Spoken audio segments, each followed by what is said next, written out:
Hello. Is this Mr. Game being here with a new stream? In the stream, I'm gonna be going over the event week for this week, whatever, like, from like very early Thursday, whatever, like per usual, and thought online. But again, I did get to this on Tuesday. I've just kind of been doing that lately, because I've been kind of playing something else, kind of heavily, basically, on another console and shit, so. Yeah, I've not been tending to get to these before Tuesday lately for that reason. But yeah, as I put in my title and as I'm hovered over right now, there is apparently 2 times money in RP on original Heists, which is definitely pretty interesting. But yeah, I fucking forget kind of, but like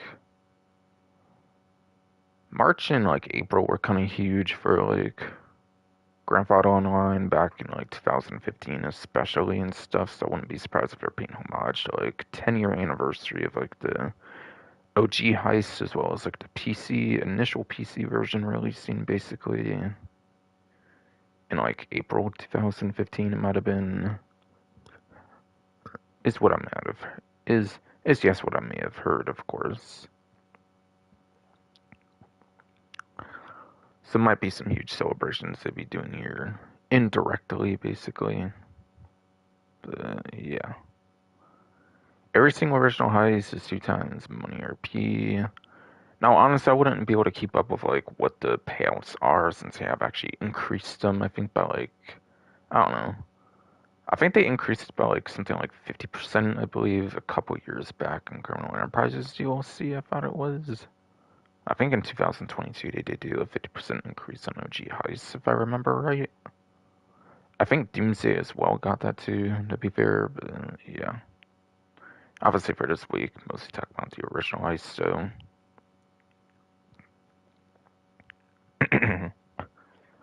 But sure enough, they're better than what they paid out back in 2015, that's for sure. Even like without a double money RP at least. No doubt, no doubt.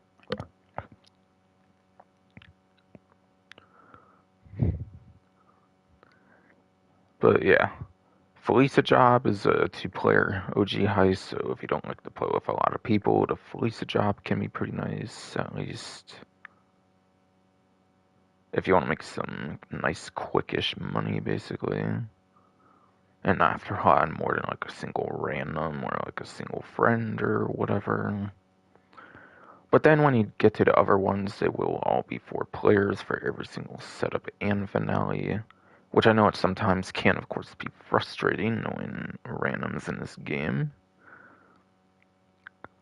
Especially for like the entirety of Prison Break, and then like Humane Labs Delivered EMP is one that people do not tend to like, and yeah, I've definitely had experiences on that one that have not been great with randoms.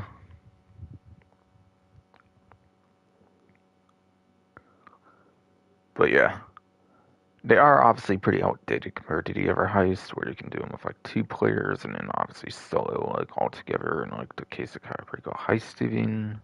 Albeit they've neutered the fuck out of that, like, since, but yeah.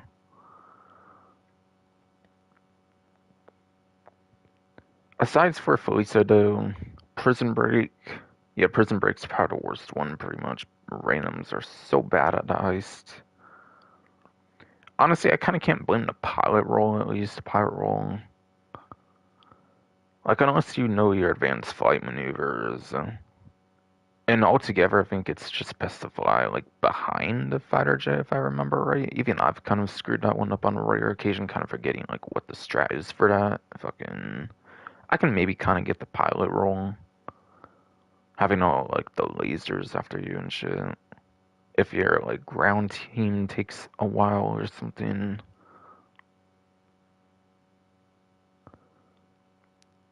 But, like, aside for that, the Prison Break, people just overly fail at that all the time for some reason.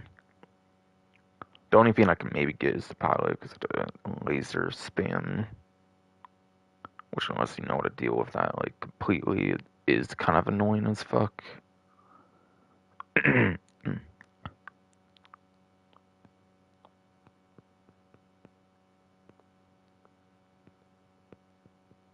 fucking yeah, Humane Elaborate is a pretty good one. Whatever.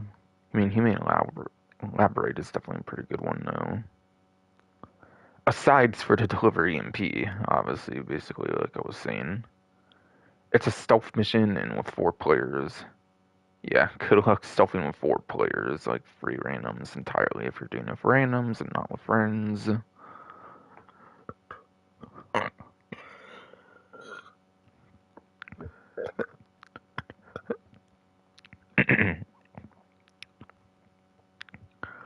Yes. Yeah, he mean elaborate, deliver EMP, doing it with free randoms is definitely a pain in the ass usually from my experience. But yeah, with friends obviously maybe a lot better obviously. But yeah, honestly it says for deliver EMP if it would mean elaborate is pretty fine.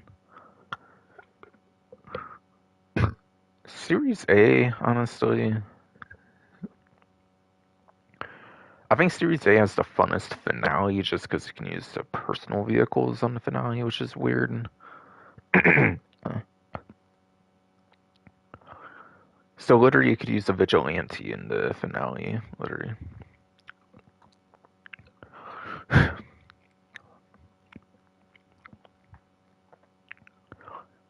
Literally, yes, you could use a vigilante in like the Series A finale, and that's pretty good. Technically, obviously, because you can't usually use personal vehicles on the finale themselves. For some reason, Series A is like the one finale you can actually use a personal vehicle in, which is pretty crazy. But yeah, the vigilante is pretty good for that. You can't use a Torador anymore, though. They actually blacklisted the Torador.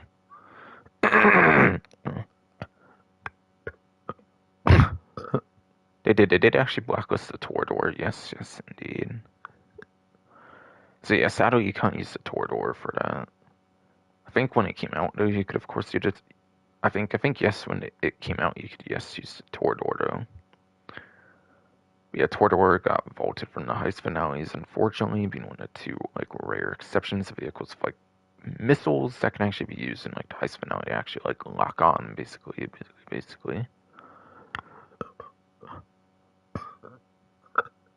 So if you have a vigilante, definitely use it for the Series A finale. And yeah, set missions are probably doable enough. It's not like any crazy stealth mission or anything like that. On Series A, I'm pretty sure, compared to obviously the. There might be a stealth mission, but it's not as bad as the deliver EMP one at least. Yeah, there actually might low key be a stealth mission, but it's nowhere near as bad as the deliver EMP at least, so.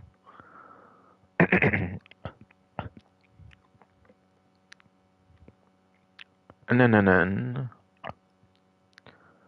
last but not least, there is the huge series, not Series A, but yeah, there's the huge Pacific Standard job, basically.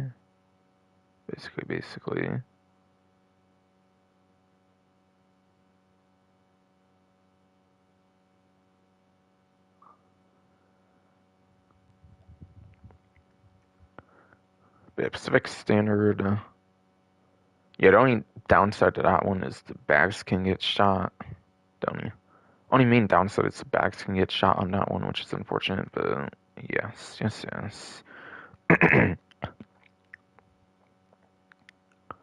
You could, of course, get the news called and just take a SWAT vehicle, basically, like the one with like the doors in the back and whatnot. The enforcer one that gives you like the body armor when you like enter inside of it, for like the front like driver's seat at least.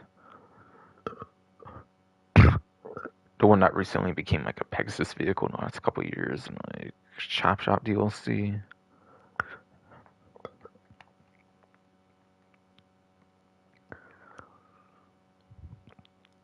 For that finale.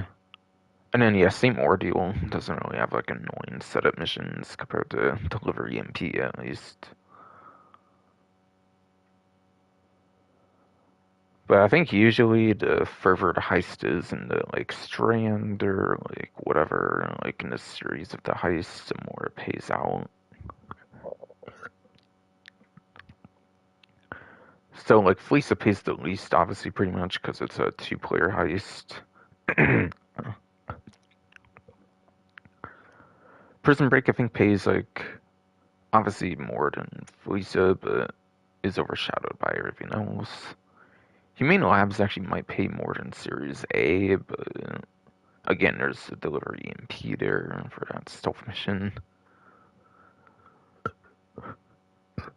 That can be a hassle to complete if you get bad randoms or something, if you play with randoms.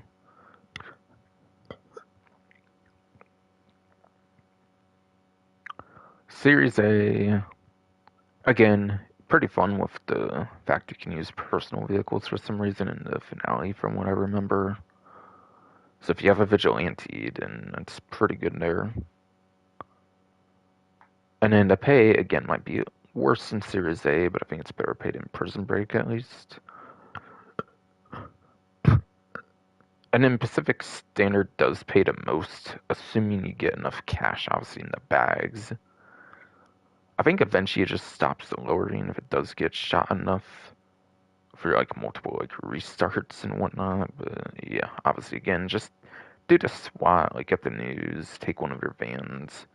Should be easy not to get shot in there for the people carrying the cash. Or there might be some strategies with like the compact EMP launcher or something you might be able to do with like getting a helicopter or something as well. But really the news thing might be the best if you're not shooting for like the elite challenge for some reason. Because I think the news game called does void like the elite challenge, for example. I think elite challenge is usually like 100k. I think as my controller kind of tries to fall off my legs. Fucking goddamn it. But yeah, I think the elite challenges is like 100k, 200k or something. Kind of forget. So it's not much unless, of course, you're going for like Colonel Mastermind or something where you might need to do that. Where you might need to do that for Criminal Mastermind, but even then, I'm not really too sure on that. Criminal Mastermind might not even be related to Elite Challenges at all. I kind of forget. And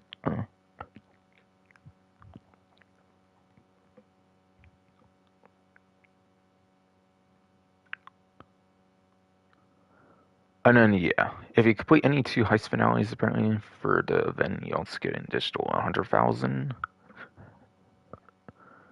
Now, when it says any heist finales, if it could even be something like Chiropractor Heist, Casino Heist, or other better heist stuff to play, like more solo, like duo, basically, if you want. But if you want to stick to the 2 times, no reason not to just do Felisa if you don't want to do like the ones that require 4 players, of course.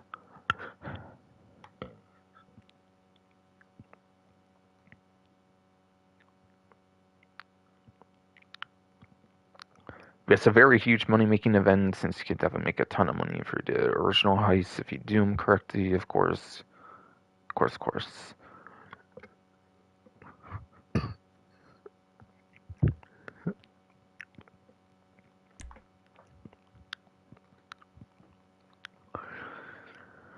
Then there is pizza delivery for 2 times money RP as well, apparently. For the pizza, this odd job.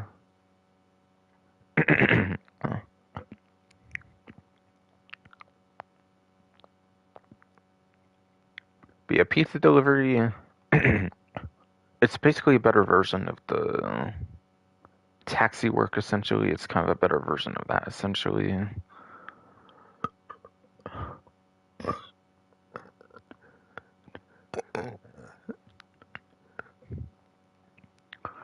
So, like, with all the driving and whatnot, you might be better off with, like, VIP work, kind of. Not the most sure on that.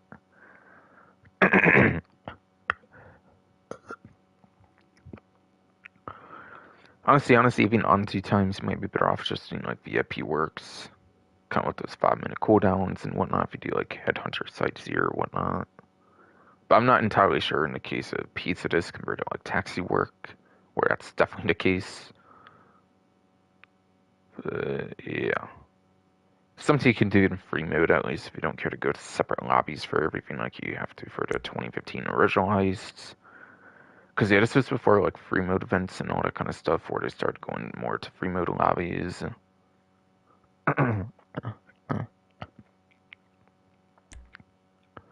So every little thing you have to go basically into a separate lobby for that. Just be aware. Yeah, pizza did this odd job. Pizza delivery, that at least you can do in free mode if you are more of a free mode moneymaker. And then another thing you have to go more to separate lobbies for is 2 times rewards for Hasta La Vista. Adversary mode there for 2 times money and RP. Also looks to be the featured series as well, according to the bottom here. So it's like the featured series if you look at like the Legion Square area, I believe.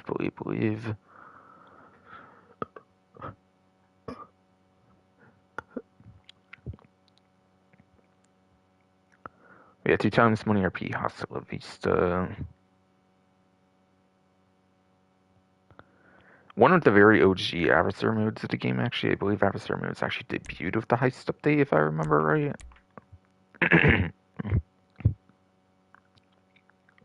Which means it was also in a couple adversary modes. It was also in the 7th generation version of the game as well. But yeah, adversary modes have become a huge thing on the 8th gen, of course. But yeah, these heists were actually back on 7th gen. That's how old those heists are. And yeah, 7th gen, fucking Hostel of Visa was like one of the couple adversary modes there, which is pretty interesting. No doubt, no doubt, no doubt.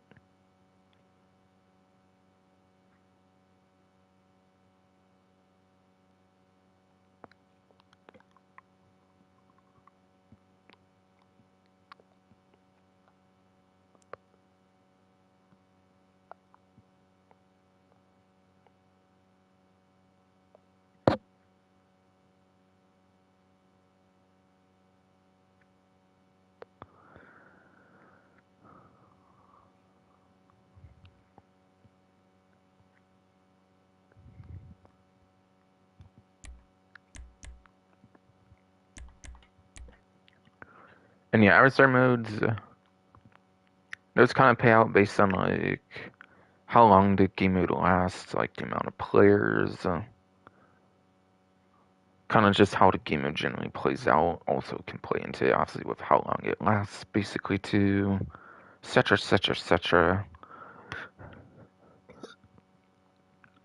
But I feel no matter adversary mode amount of times, you don't usually tend to make more than like a couple $100,000, like an hour or something. So like, it's more of a mode of fun, just like with pizza, this odd job and pizza delivery.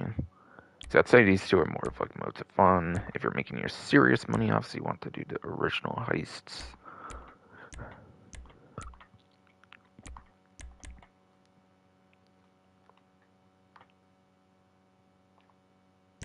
And for what's new section here, plus for benefits apparently here, yeah. That just changed the last event. I already went over that last event. For like all different details there. So want more details on any of that kind of so if you want more details on any of that kind of stuff, refer to the last stream I did for this particular channel. Plus Classics collection again goes to like May 28th, so there's this plus event and like the next one still for that, obviously. So still quite some time for that. So right, the PC release obviously of the game. Basically they did that for they basically did it for that. Obviously.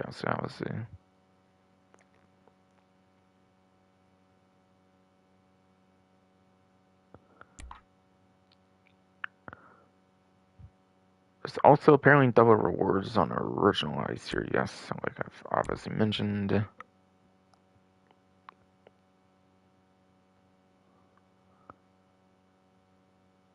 And then, yeah. I think it kind of goes without saying it's only for finales. It looks like not the setup missions, whatever.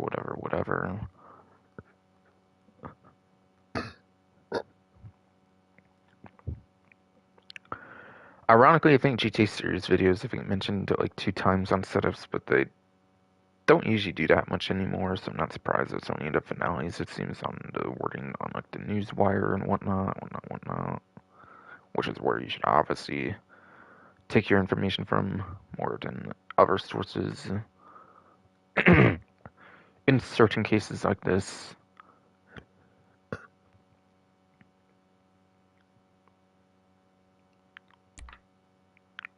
There's also apparently 30% off of high-end apartments, which you obviously need for these original heists, since that's the heist planning board, and planning room, all that kind of stuff. Really, really, really.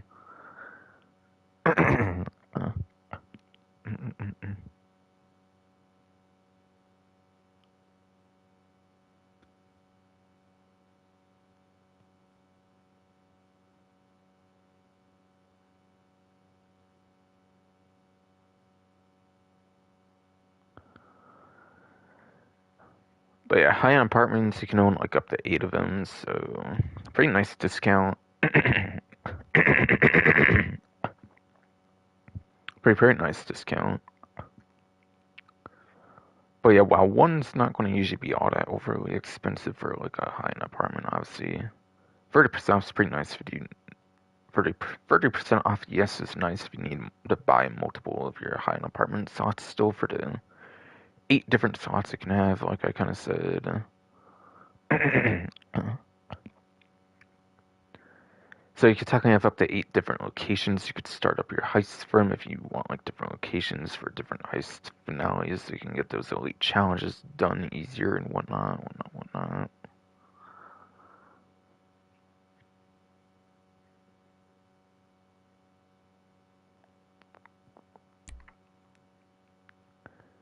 Yeah, 2 times money RP on pizza delivery. Yes, indeed. Yeah, there's free locations, which is nice. So you're not necessarily forced to be done once you do just one location. So you can basically do multiples if you wanted. I think they shortened the cooldowns, and as far as I've heard, it was like a permanent like benefit as well.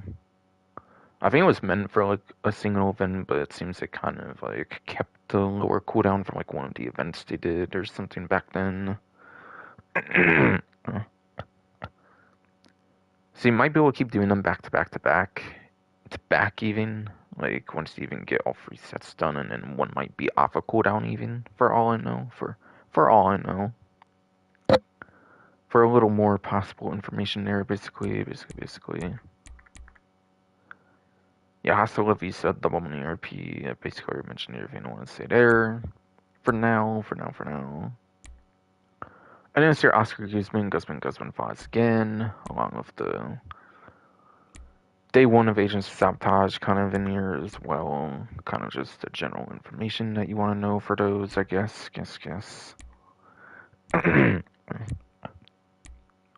So that was basically everything for the What's New section, and basically.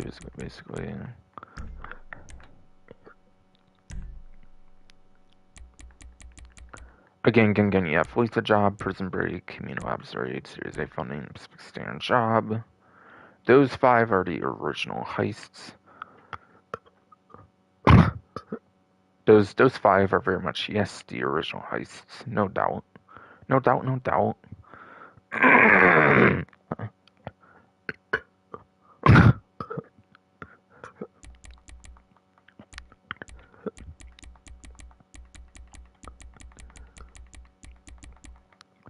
Yes, Felicia job, prison break, Camino Observate, Series A funding, and yes, Pacific Standard job are your 5 original heists. Once again.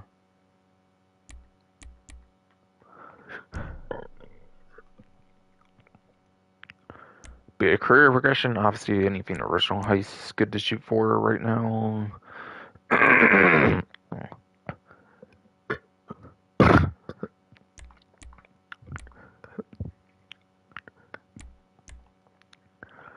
Anything original heists, yes, is pretty good to shoot for, no doubt.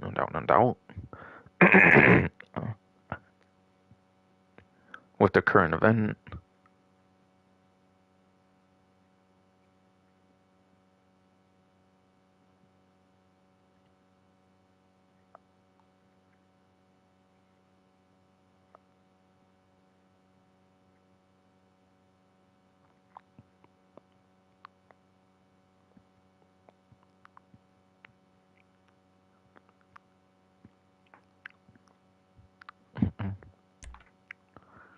And then, yeah, free mode.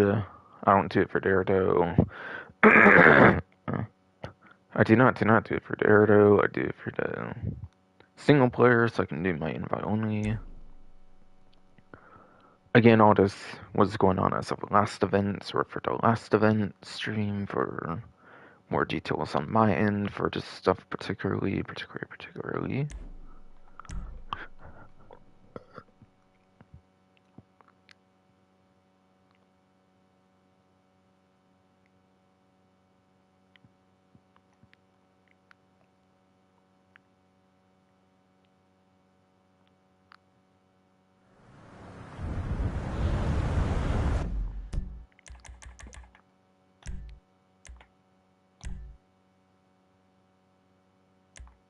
I only...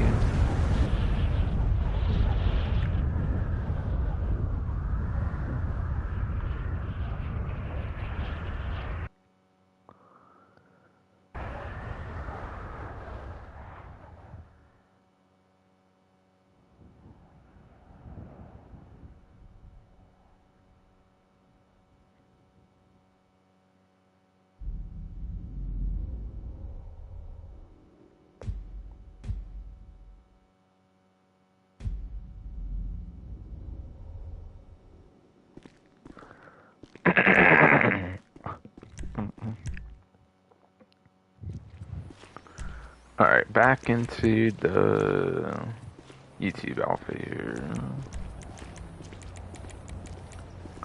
This is an actual good heist outfit, by the way, for the original heist, since the vest I'm wearing here is actually active on the original heist. It's actually the only thing it's useful for. Like, aside for cosmetic, is it actually slows you down and you get, like, better, like, blow resistance and whatnot, I believe, with this vest on, by the way.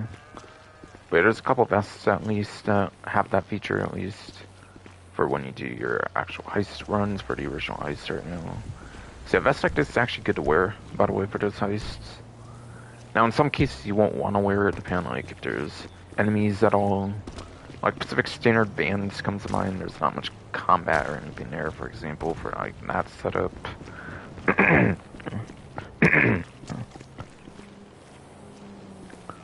Yeah, there will be cases where you might not want to wear that for, like, a player-saved outfit, and then you also will have times where you just will not be able to wear it, I think, for certain finales and whatnot, but still, yes, indeed.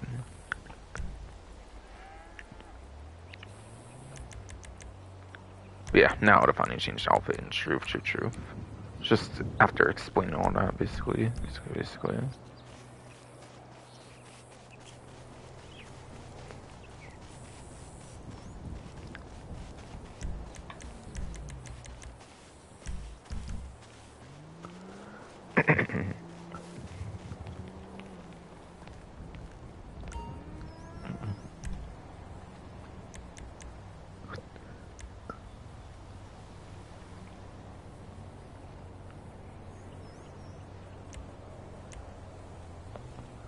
Yeah, I'll take out the Kanata here, I guess, since I got that one more recently again.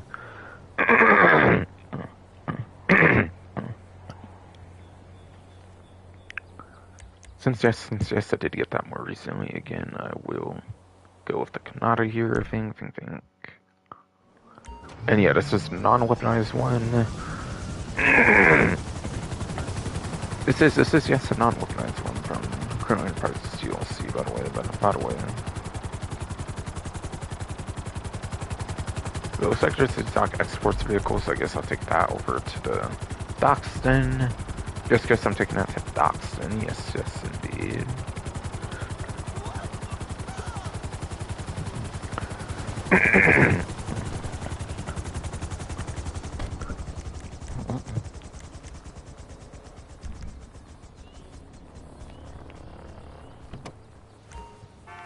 I thought Jackal. Okay.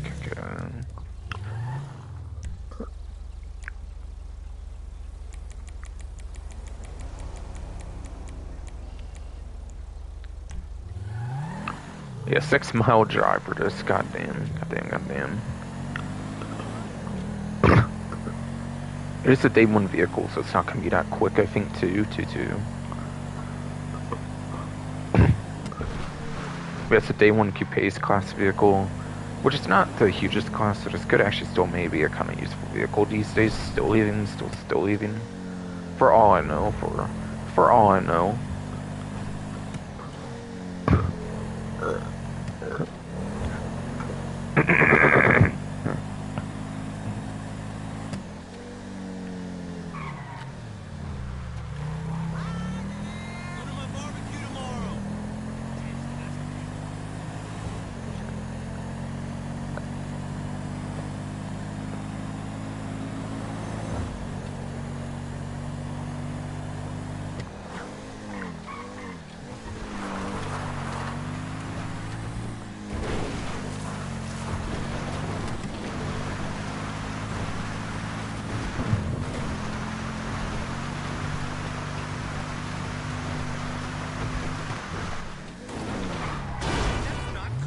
Okay.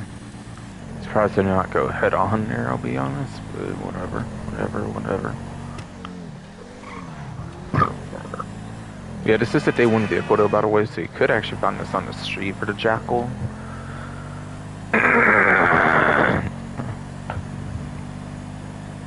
Being yes, being a day one vehicle, you could actually technically find this on the street, by the way.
Alright, found the gun van. Okay, wait. It's a spawn for it, though. Hold on. Okay, I'll store sport though for Dave Tuesday though. Sure, I'll do that right now as well there. Boar, mountain lion, chicken hawk. Boar and mountain lion should be pretty obvious where to find those. Chicken hawk, not so much. Chicken hawk, not so much. But honestly, I feel that dreaded chicken hawk just ruins everything for the going for it for the day. I guess.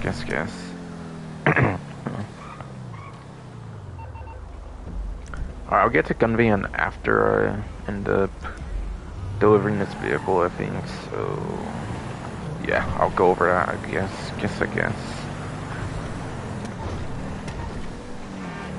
When I have time, basically.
Alright, got a little bit more progress from my 244, or like any progress at all, to to 245, I guess.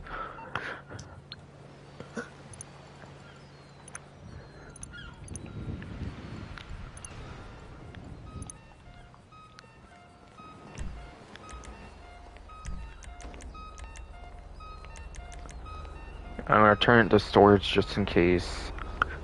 I think I've had times where I have the personal aircraft out and I try to call it again and it just makes me wait the cooldown and doesn't actually do anything, so just in case I'll return that. And I'll do Kanata there, yes, indeed. And yeah, stuff like the Titan large ones cannot be spawned with the Mackenzie and have to be spawned for the interaction menu still, so yeah. Might have been like an aircraft or like even a couple like before the Kanata that weren't there before, I guess. And that's kind of why, basically.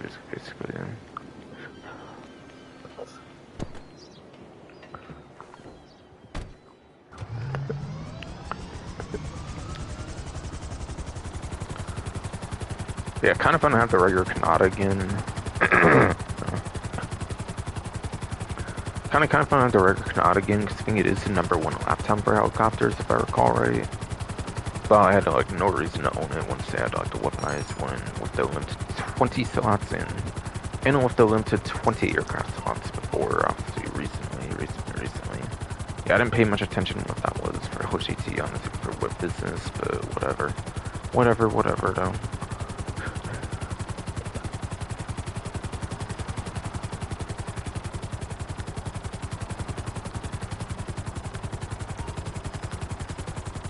Alright, gun bans by the stored arrow. Okay. Right. Didn't pay much attention to that particular aspect of it, but okay.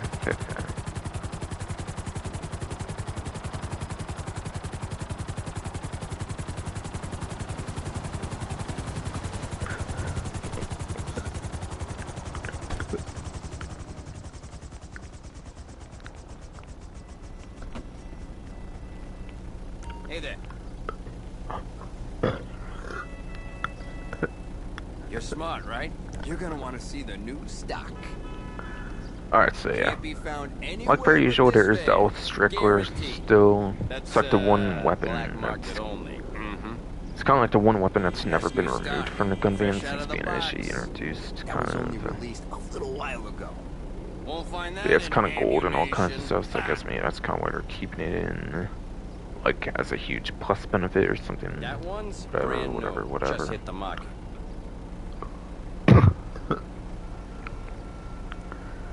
For why it hasn't been removed yet, and like stuff like the like the railgun, the tackle SMG, those haven't lasted anywhere near as long as this without like a break or whatever, or like with a break or anything, like in place.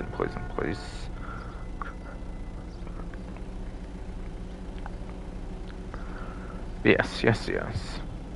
Like per usual. That kind of rifle speaks for like itself. per usual, fuck-ass body. Come on. But it has the blue tracer rounds, whatever, so it's kind of like a Mark II weapon with the tracer rounds, except instead of having like only a couple hundred bullets, like at most that can have, it has the full 9999 ammo, which is nice. Has a unique blue flashlight to it, which is kind of whatever, but still kind of a cool little gimmicky thing, I guess. Has an extra 10 meters that lock on range. It does actually have an extra 10 meters that lock on range compared to other assault rifles, so can lock on from a further distance, which could be good for like player versus enemy combat, and it also could give you a little edge in PvP as well could be useful in player versus players as well. Trust me, you can trust that rifle.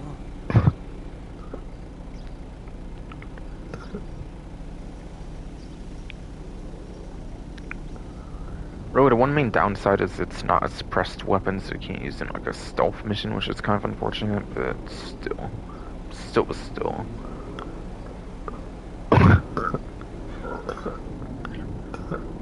That kind of rifle speaks for itself.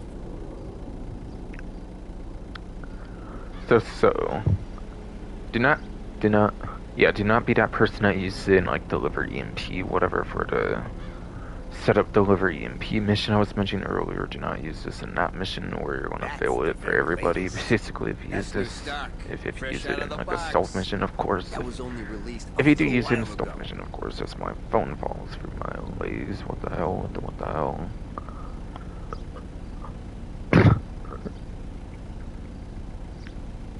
Yeah, I'll check my stream again, make sure it's going fine. It is good. Good. It does seem to be going live. Or I knew it was live, obviously, but yeah. Still going fine as expected, as expected. Yeah, now that rifle's a modern classic.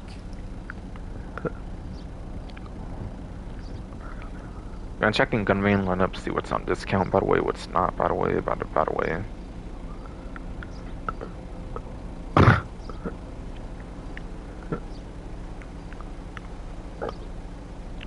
Trust me. You can trust that rifle. Yeah, the stun gun's apparently in the gun van right now. Pleasure doing business with you.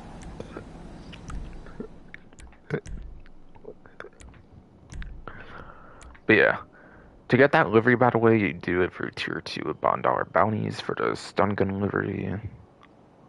But yeah, stun gun, as you can expect, is good for the bounty targets, for the $1 bounties. Previous update, basically, that introduced this content. So it is a very useful utility weapon for that. It is in fact a very useful utility weapon for this. Yes, yes, indeed.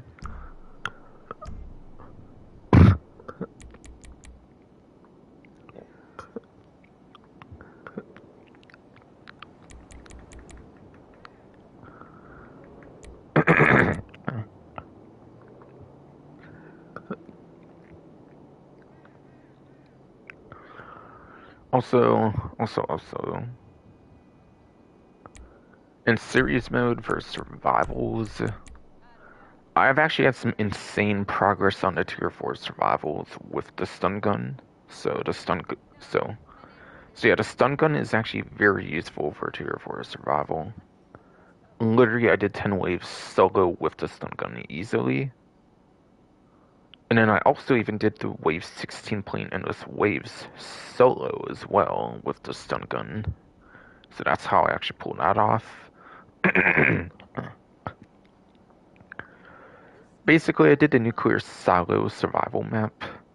Since that does not have helicopters, since it is in the interior, so you just have juggernauts, like you do on like the other maps, but without the helicopters, obviously, which is nice.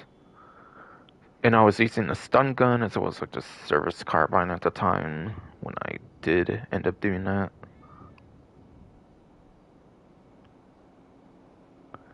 So you can actually have some insane success on like nuclear silo stuff.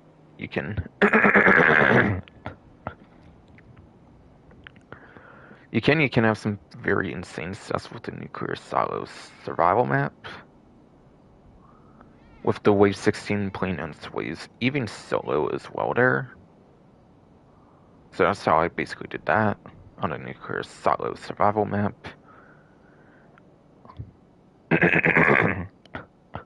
Now you can now obviously you can do that one with groups, but solo you can even do wave 16 with the stun gun. So yeah, it's very insane, very insane for the stun gun. I do suggest buying the stun gun. Hey.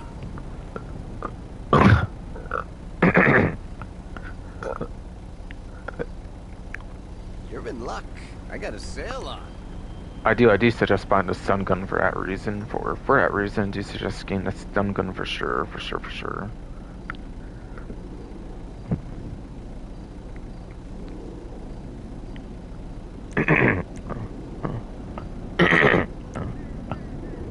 Hell of a price, huh? Won't be here forever.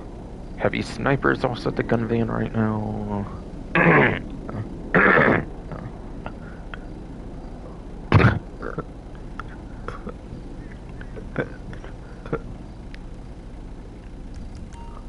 Heavy snipers also at the gun van right now.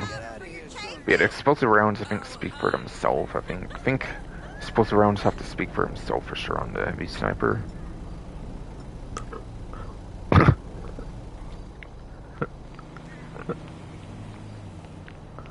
Easily. Yeah, easily the heavy sniper with the explosive rounds is a very good weapon, No one followed you, so right? You didn't I would see. suggest going for that, but yeah, just know it's Mark 1 at the gun van, Okay, but let's yeah, do gain this. it for Mark 2 alone is If I very were good. you, I'd snap that up while the deal's on. Gain it for the Mark 2 is definitely very good. Marksman pistol is really just a powerful single shot pistol.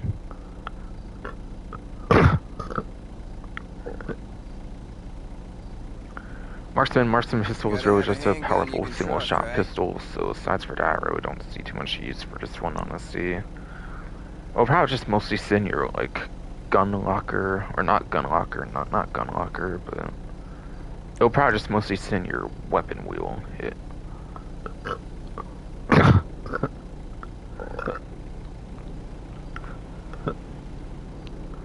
Act now. I would, That yes, price say it ain't would here for probably long. mostly just send your weapon wheel, no doubt, no doubt, no doubt.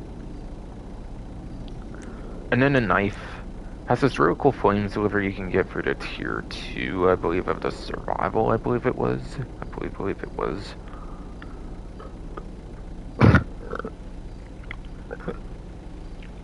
But sides for that could be used underwater, which is pretty cool, which You land a blow with that? Good night. which is pretty cool. You can actually use underwater. Most melee weapons you cannot use underwater, but this one you actually can use underwater. Which is kind of one of the more interesting things about its size for delivery, to be honest. To be honest, for delivery support, it has really. You were never here. I was never here. But yeah, yes. Yes, 5 tier 2 does get you the knife finish for the flames delivery, by the way, about a way. And I believe it's the only one you can actually get without plus, I believe.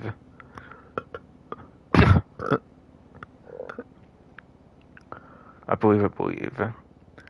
Yeah, I believe the Stony knife finish you can actually get without the plus subscription, I believe. So it is pretty interesting to know the Stony knife finish you can actually get without the plus subscription, no doubt. As it currently stands in the game, as it does, yes, currently You know stand the in the deal. game, no doubt. Make it quick. Just so you know, that's a limited time offer. And then the 2 discounts are the heavy rifle and then the military rifle, obviously, except not one over those.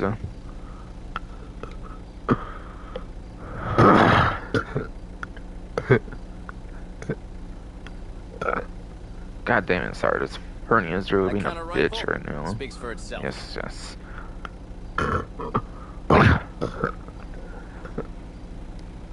Yes, indeed.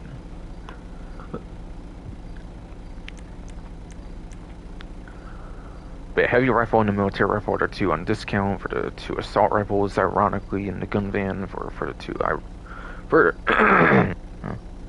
for for the 2 assault rifles, ironically, they're in the gun van right Hey, now. now that No rifle's a doubt. modern classic.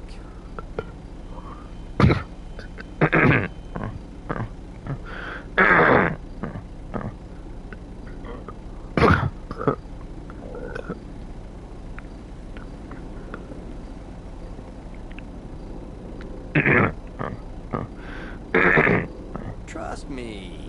You can trust that Yes. rifle.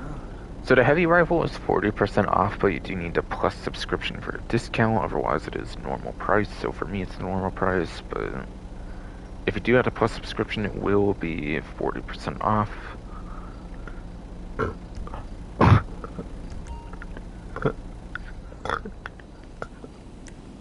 Alright, see me again soon.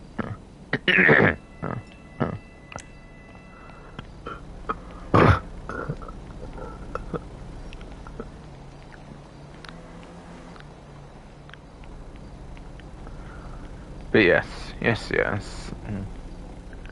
Ironically though, even though this was pretty sought after, like, assault rifle that was supposed to be in day 1 of the game, even in the story mode of the game, but got Hey there. added later on in the Good to contract do business with you. DLC.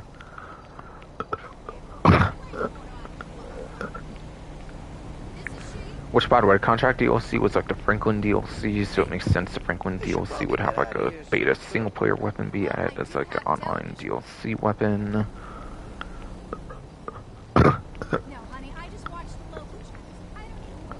Ironically, yes. Despite the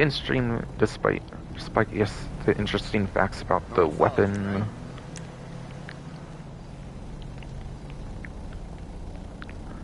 The community actually does not necessarily find it to be the greatest, like anywhere near the greatest per se. But yeah, the fire rate does take a hit apparently on the heavy rifle.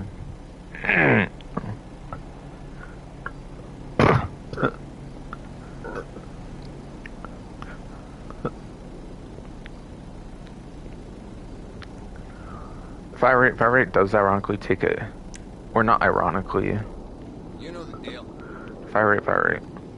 Yeah, the fire rate does take a hit on the weapon, so yeah, that's kind of why the community doesn't like the weapon as much from what I hear. Basically, compared to other assault rifles.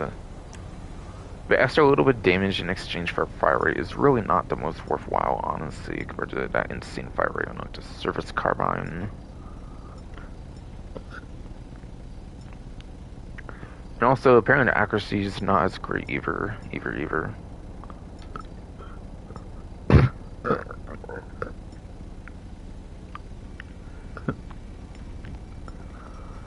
So unless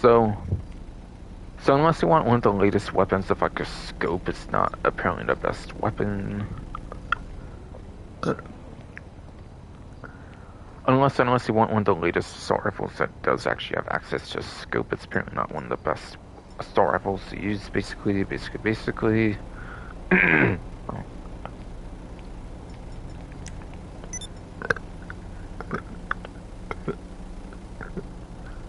It does have a very cool families finish on it, at least. It does at least, yes, have the unique families finish on it, no doubt. I was never here. Hey. Cut prices today. Check them out. And then the other one is the military rifle, which is half off without a subscription, which is half off even without the subscription needed at all.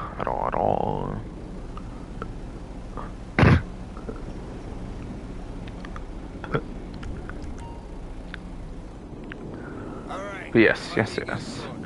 Every player can get half off of the military rifle right now for the event, for the gun van at least.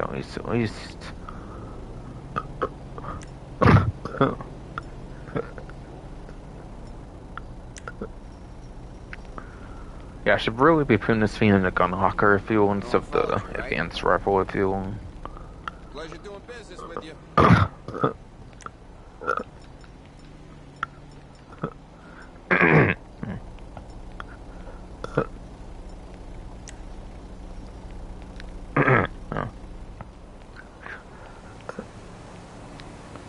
I really wish this was put in the, or no. I really should put this in the gun locker instead of like the advanced rifle, honestly, nowadays, with the Strickler being in that field, but whatever.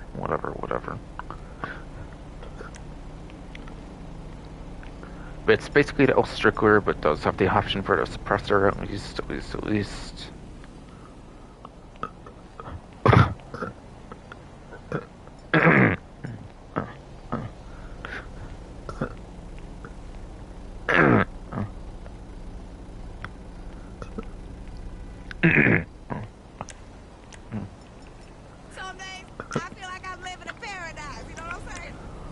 Also, for this one, hit 45 on the ammo, it does need the extend clip compared to the L Strickler, basically, which does not even have an extend clip option, basically.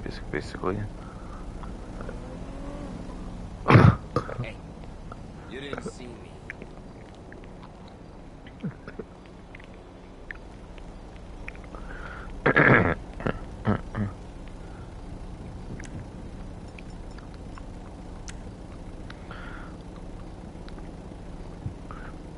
But yes.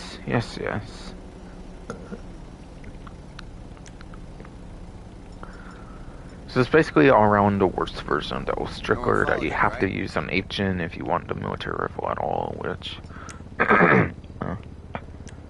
Which, yes, it's worth noting you have to use an 8th gen basically for the military rifle compared to L-Striker, since L-Striker is 9th gen exclusive, since just obviously L-Striker is a 9th gen exclusive, no doubt, no doubt.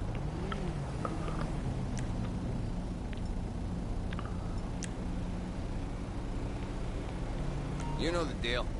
Only sold by yours truly.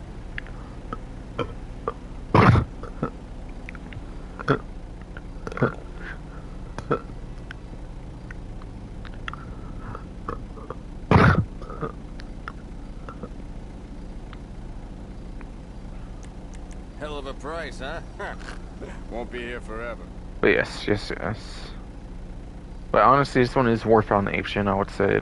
This could be worth on 8th gen, but for 9th gen, definitely not as good as those Sugar, no doubt, no doubt. That is what I'm basically saying, is what I am basically saying, by the way, by the way.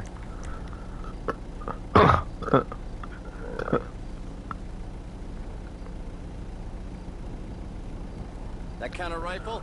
And then for your itself. throwables, you have the gun van exclusive Molotov cocktails that you can only buy at the gun van.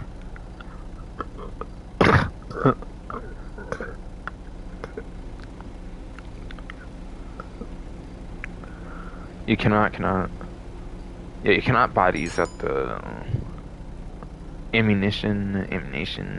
Yeah, that rifle's a modern classic. Yeah, you cannot buy these at ammunition, and you also cannot buy them at the agency, basically. So it is kind of a gun van exclusive, which is kind of nice. Grenade is your basic explosive throwable, of course. And then tear gas is good for room clearing, basically, yes. Basically, yes, indeed. The tear gas is good for room clearing. You want to make a bang? That'll do it. And then obviously you have your body armor, like per usual, like per usual.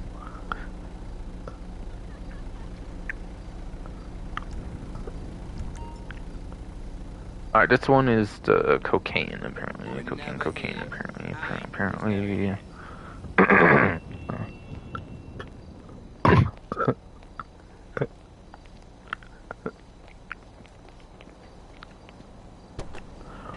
Apparently, yes, goddamn fuck ass, dude.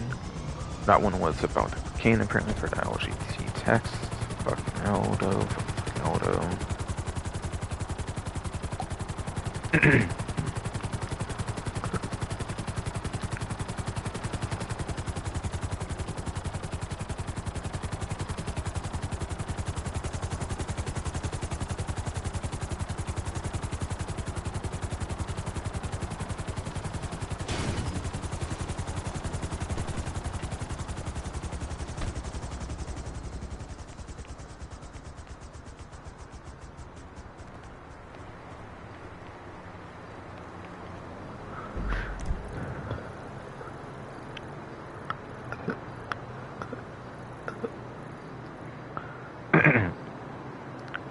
But yes.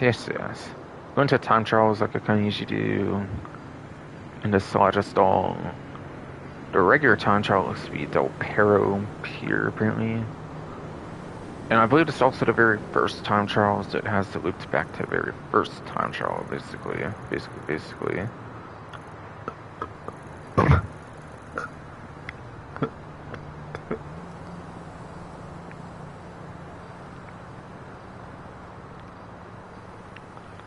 Yeah, very first time trial here goes from Del Perro Pier over to the Landact Reservoir Dam, basically.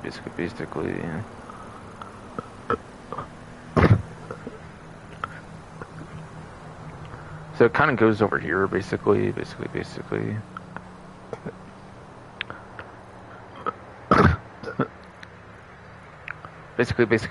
that goes from over there to over here, basically.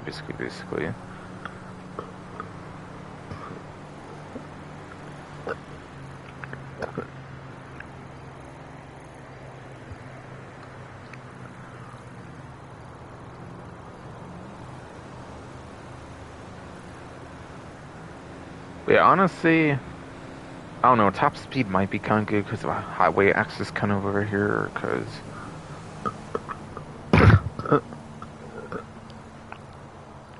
Honestly, yes, because of highway access over here. Honestly, yeah, highway access over here could honestly maybe make this a good one for top speed. Maybe.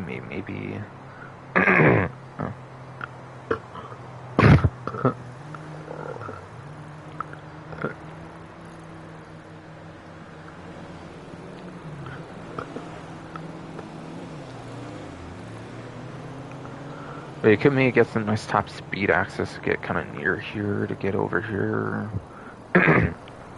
And being one of the earlier time trials, it could maybe be good for top speed, but honestly though, lap time for the most part might be what you want though. Honestly, for the most part, you might mostly want lap time though, like usual, like usual.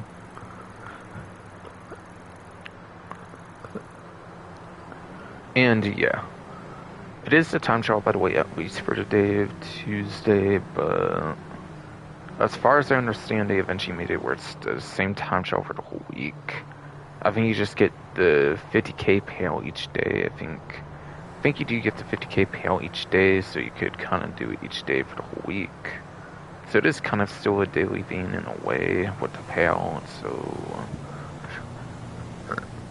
that is why I do not usually go over the vehicle advice much anymore for these regular town trials. By the way.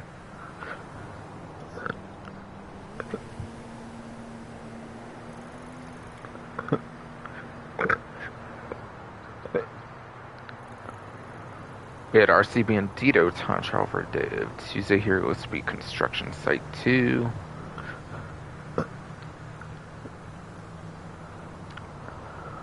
Which should be pretty similar to the first construction site time trial, obviously, in certain cases at least. So could be helpful there to know that, obviously.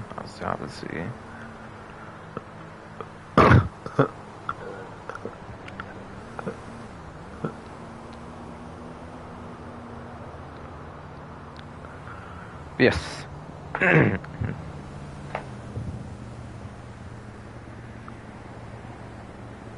Yes. To a degree, I think it would be very nice, obviously, that this is similar to the first one, kind of in a way.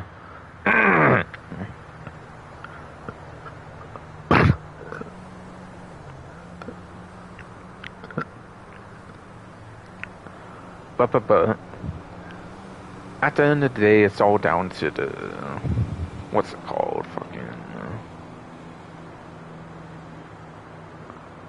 Yeah, at the end of the day, it's all down to the turns and corners, really, for how good they all go, really.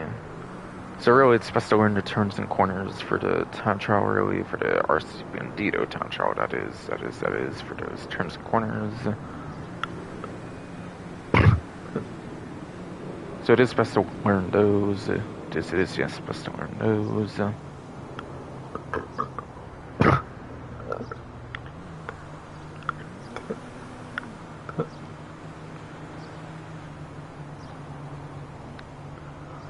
Otherwise, just look up a video guide.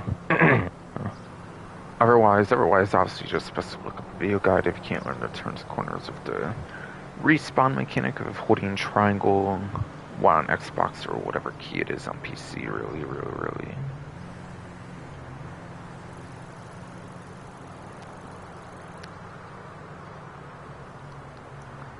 And then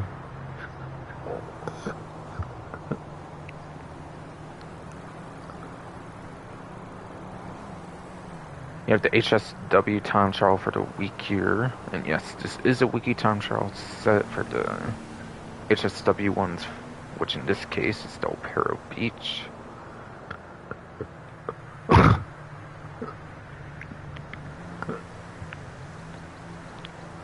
Which yes, in this case is Del Perro Beach, no doubt.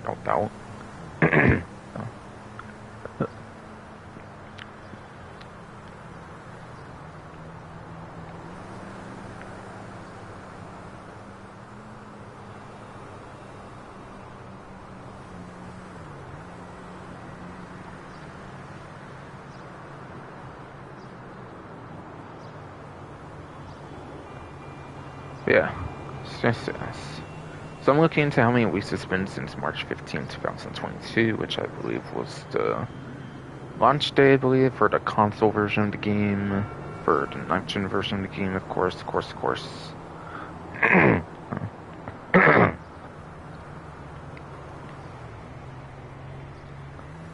So, yeah, since the game launched March 15th, I believe, and it's April 15th, though the event started before April 15th, so it would have still been within 160 weeks. But as of today, it's been exactly 161 weeks since the game launched for the PlayStation 5, basically.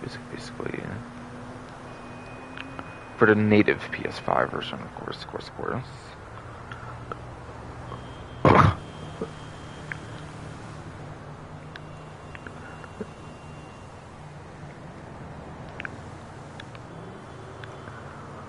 And yeah, going on my note, I should be going until week 160, it looks like.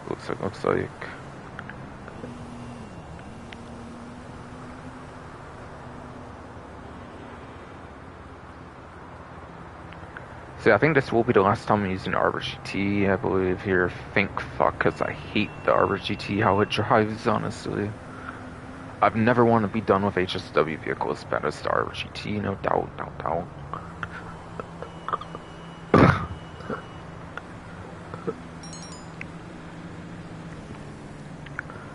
So, I'm happy the Arbor GT I'll be using kind of for the last time here, no doubt.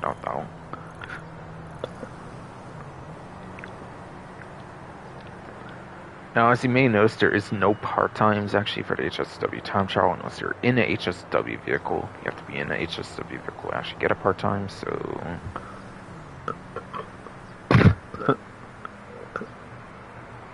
So... Unlike something like a regular time trial where you want to use the best options, where you need to use something that can fit within the part time, HSW time trial is because I can use anything you want. HSW, you can technically use anything you want as long as it's actually usable, unlike something like the weaponized Ignis, which actually is not usable in the HSW time trials ever since they blacklisted it, basically.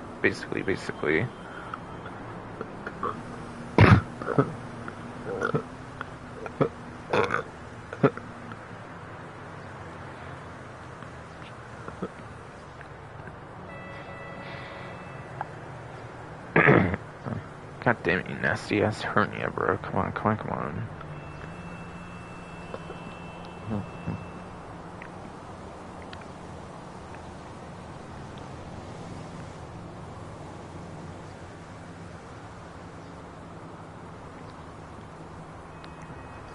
But yes. So basically, there's Class C, a Class B, and a Class A, or something like that, basically. Basically.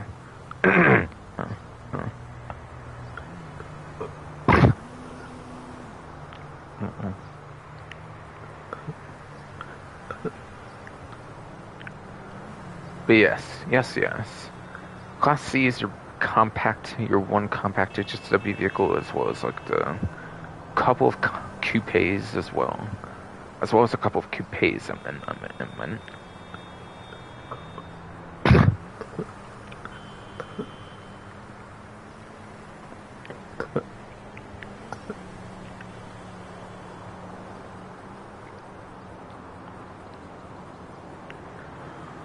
But yes,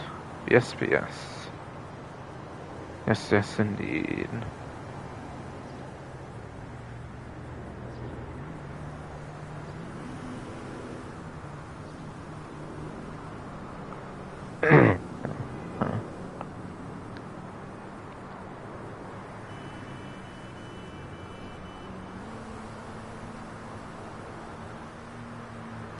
But yeah, compact coupe, the one compact and like two coupes, I think, for Class C, which is the Bertha RA HSW, and then the Sentinel XS HSW, and then the Euros X42, whatever HSW version, of course.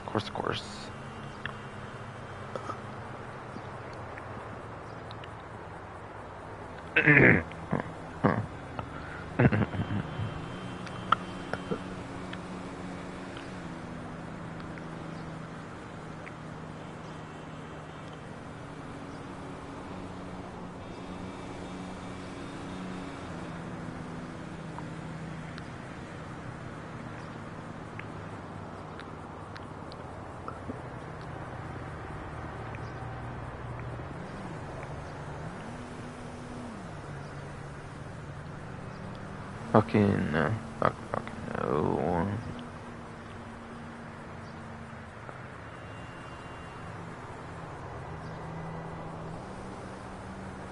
What's it called? What's it called, though?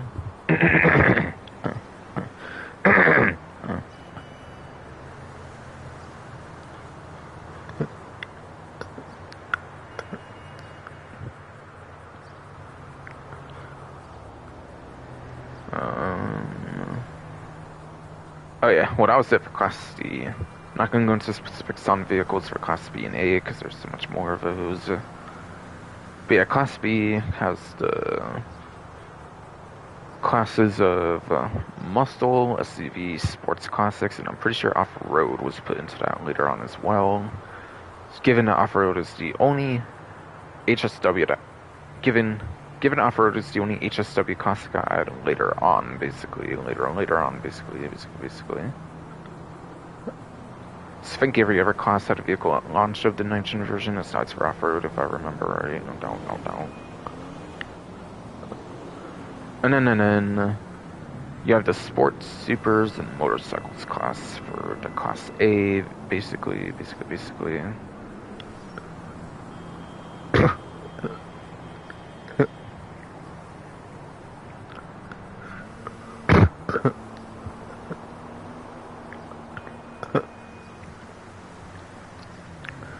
But yes. Either I think there's like 3 different part-times at least, or there's like a different part-time for each individual vehicle or something like that. Something like that.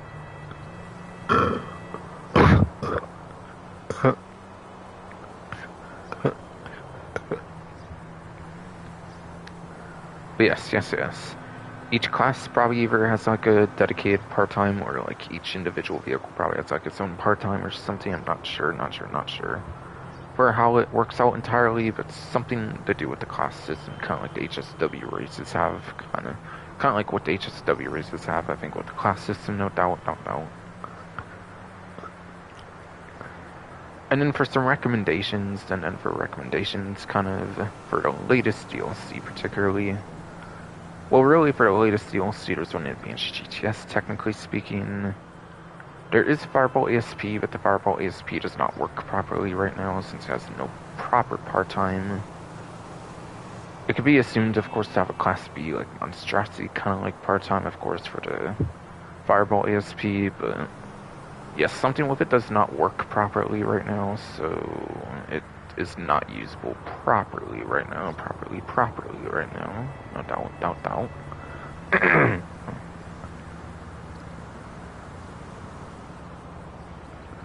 So really for the latest DLC, it's Advanced GTS. Technically you could use anything, but really the best options probably HSW Hawktail Drag, being the one motorcycle, and motorcycles take a lot less space on the road, so you can technically get the most use out of the HSW and the Hawktail Drag. If I had to mention just one main option I recommend.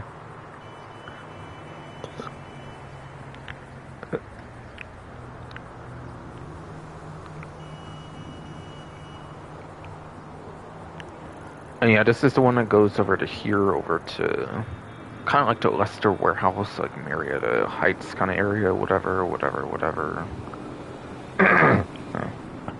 Yes, here. Yeah, I mean, it's the warehouse to go to Leicester for some of those, like, contact missions for the day 1 of GTA Online, basically.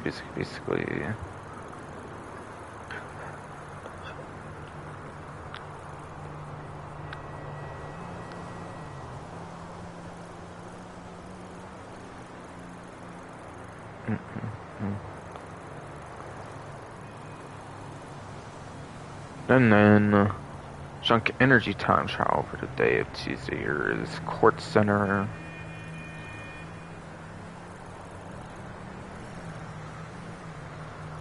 But yeah, honestly, for these, as long as you don't fall off the bicycle, long as you don't fall off the bicycle, go where you need to go, and then maximize on the Curse boost since you're going to use the 2 inductor bikes, I believe, for the time trial. So you have to have a Curse boost available on these time trials since you can't use the BMX or any of the day 1 like bicycles. It has to be the ones from like Sanders and Mercenaries. So yeah, as long as you don't fall off, go where you need to go. Maximize on curse boost. Should have no problem to beat it within par time. I find the HSW junk energy to be easier than the RC Bandito and the regular ones, so if for some reason you can't figure it out from there, I'll just suggest the video guide. If for some reason going where you need to go, don't fall off. Like, maximize on curse boost is not good enough to do good on it. Then I would suggest just looking up a video guide from there. Basically, from there, definitely just look up a video guide if you cannot do it.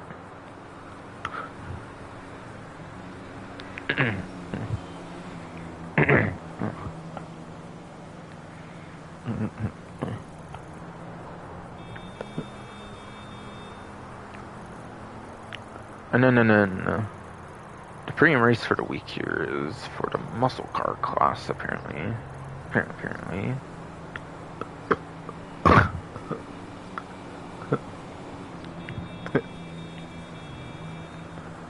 But yeah, for the HSW options, you have the Arbor GT, for example, I mentioned for the HSW time trial, since that's what I'm using today.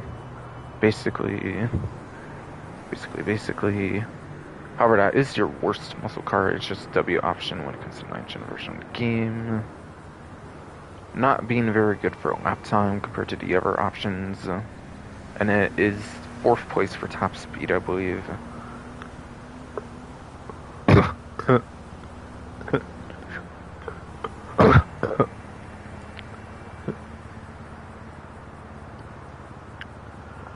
I believe it is the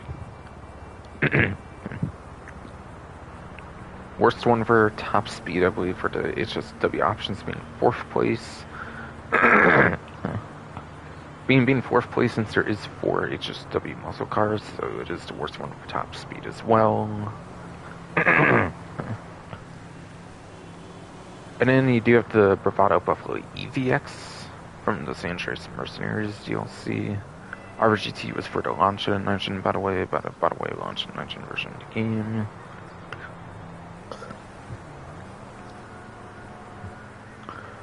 But yeah, the Bravado Buffalo EVX, it's kind of like an electric-y, like hybrid kind of vehicle, I believe, for muscle car. So it might be the best one for like acceleration. It might be the best one for like acceleration, basically. But it's not as good for the lap time top speed as the Vigor CX is, basically. So it's like 3rd place for both lap time top speed. I think it is, basically, yes. Yeah, I think it is the worst, 2nd worst for lap time top speed for the HSW options. And that's only because the Vigor CX and the convertible options are basically the best too. So you have the convertible Vigor CX, which is the 2nd place lap time and the 1st place top speed. And then you have the regular roofed version of the Vigor CX. Which is number 1 for lap time and top speed. Now, I believe the convertible one released later on, which was for the Chop Shop DLC, I believe. Chop Shop DLC, yes, indeed. And then...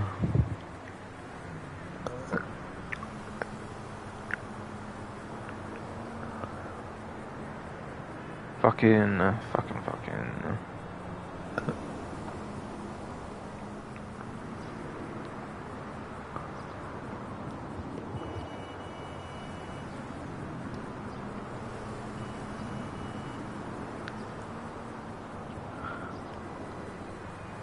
Yeah, then fucking...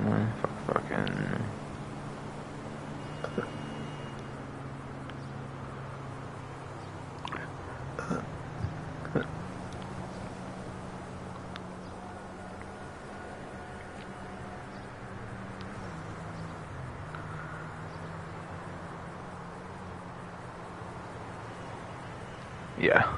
But yeah, the convertible one was in Chop Shop, and then the Rift version was for Criminal Enterprises DLC, I believe. Now, I don't think one's actually better than the other. I think they do have the same performance. I think Breathy 1322 just put it that way on his spreadsheet, just to kind of differentiate them a bit, I guess. So I assume you could use either one of the Vigor CXs, and they're basically the same performance.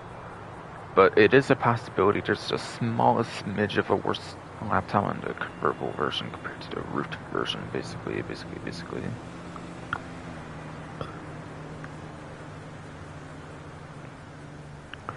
But again, I think they're just put on the spreadsheet a certain way to differentiate them or something.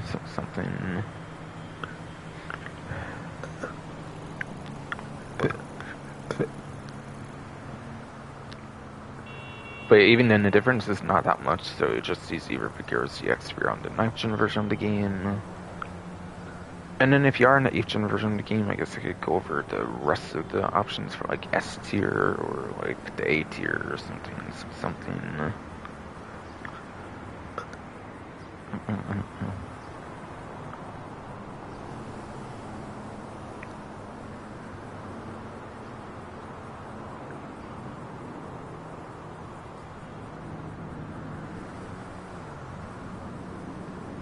Alright, finally found my tab for the spreadsheet, so sorry if it took me a bit there, basically, we're not seeing things for like about a minute or something, but whatever.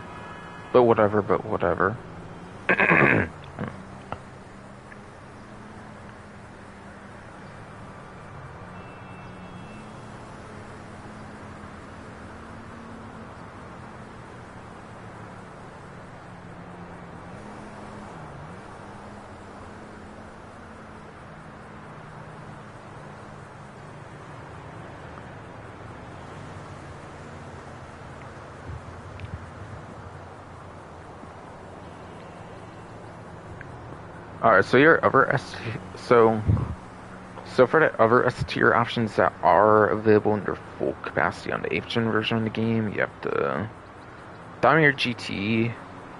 Yeah, if you have the Dominator GT, which is the convertible one, I believe that might have been on discount last event. I forget. But yeah, it's the convertible one from the chop shop for that Dominator convertible vehicle, basically. As the best non-HSW lap time to get the top of S tier for the 8th gen version of the game. Then you have the Buffalo STX, which is the Amani Tech Buffalo, basically, from the contract DLC at the middle of the S tier.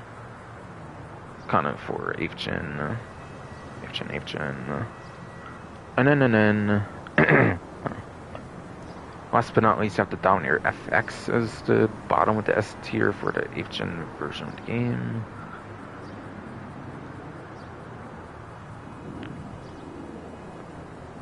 So those are your couple best lap time options for the S tier. So that's basically shittiest for most races. For 8th gen. And Dominator FX, I think, was in the previous Bond R Bounties DLC, I believe, for the record. Dominator FX, if recalling right. If recalling right. Yes, indeed.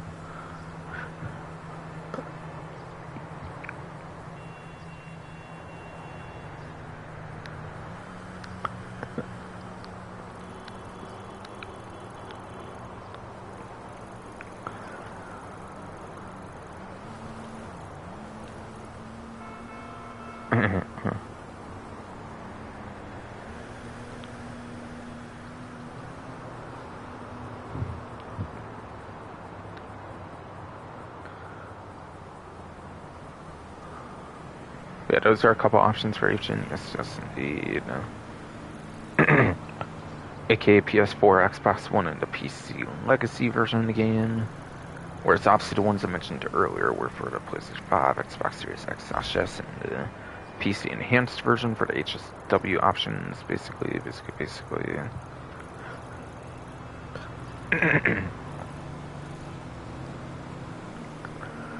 Now, what is lap time? What is top speed? Lap time is most courses, like most situations of the game. Where it's basically just turns and corners, where I think it's basically just turns and corners for a lap time.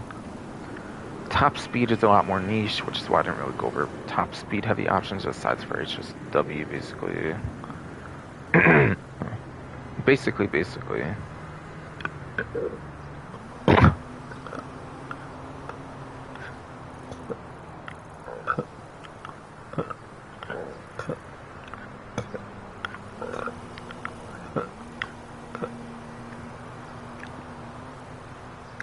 Yeah, top speed is a lot more niche, is what I'm basically trying to say. Stupid fucking hernia. And it is highways, airport runways, and then airstrips, including like the new Tonga Hill one, technically for the Tonga Hills airstrip now. No, yes indeed.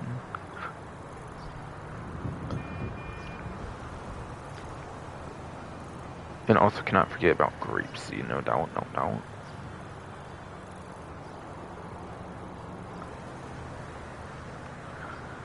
And then how do you know what the race course is going to be if I'm not going over actual race course?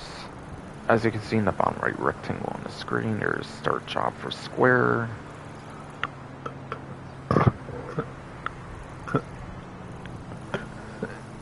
For square. Which would then be X on Xbox and then whatever key on PC. Which yes would be square. X on Xbox, whatever key on PC, no doubt.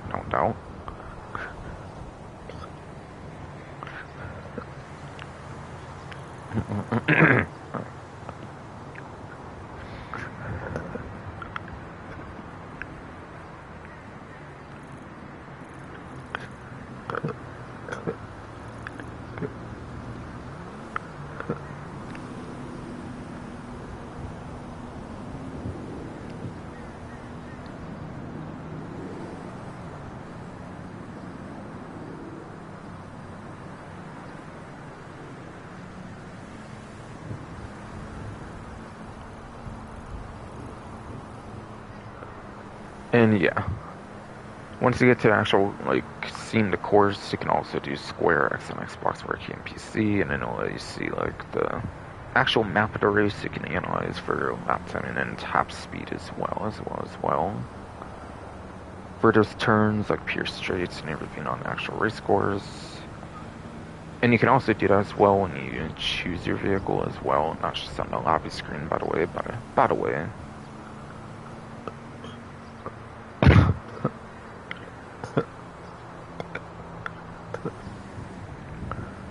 Probably so you get an idea of when you see the vehicle, like what the performance is, basically.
Come check out the new vehicle on the podium. You can win it with just a spin on the lucky wheel.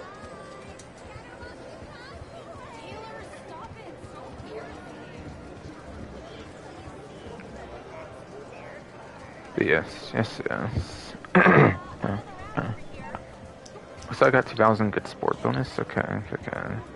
Alright, crystal to meth, basically. Meth, basically. The Diamond Casino and Resort. Fight the evil of boredom with high-stakes gaming. Okay, agency just 700,000. Okay. Yeah, this is Karen Prevy in here, I believe. Which is actually a tuner subclass vehicle. So that's pretty good. Also good performance for Coupe subclasses, or not subclass. It's the tuner subclass, like I kind of said, for the subclass. Its main class is Coupe class, is actually pretty good in it as well.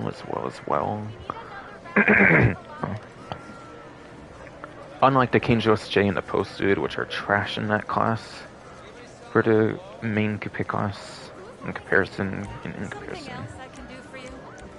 Alright. Thousand chips visitor bonus, basically.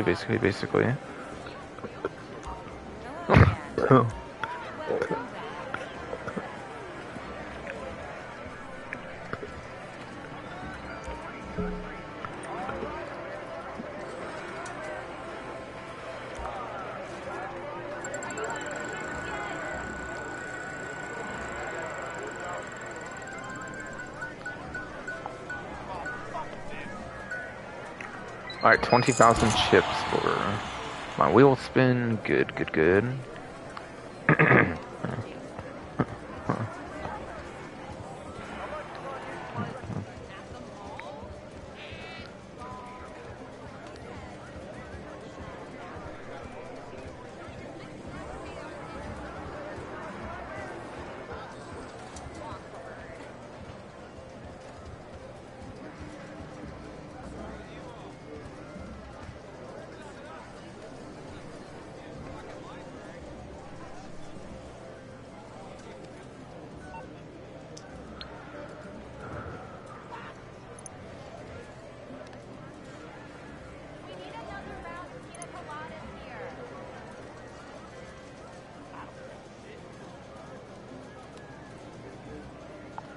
Alright, a little preview some discounts, so let's go to the Karen Previan here. Yes, indeed.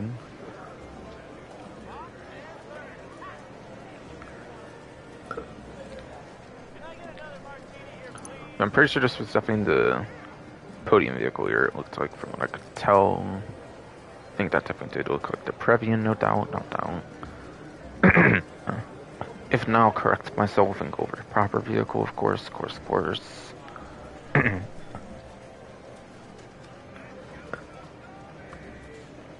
Yes, indeed, it is in fact the Karen Previan.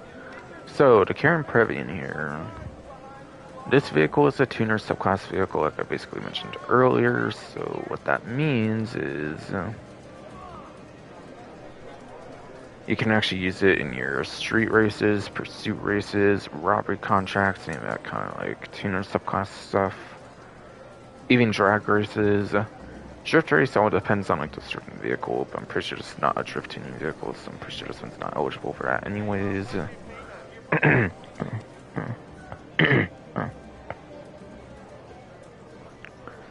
Now this one is a coupe, so I'm pretty sure this one's not going to be very good for your street pursuit races, I will say that. But again, at least it's better performance for its main coupe costs and the tuner subclass, so that means it would be the best of the couple coupes, at least when it comes to the street pursuit races, so there's that at least, I guess. But again, those races, to be fair, are kind of dominated by the sport class vehicles for the tuner subclass, since there's so many of those after all, so I still probably won't use it for the street pursuit races anyways, basically.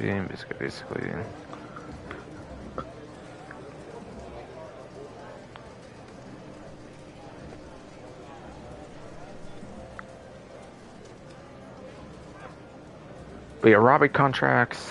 I forget if this vehicle actually has like rear louvers or anything on the back, to be honest, to say if it's all that good for robbery contracts, but even then, you do have the regular version of the Chester RR. Not to be confused with the new wide body with the regular Chester RR that came out in the tuners update.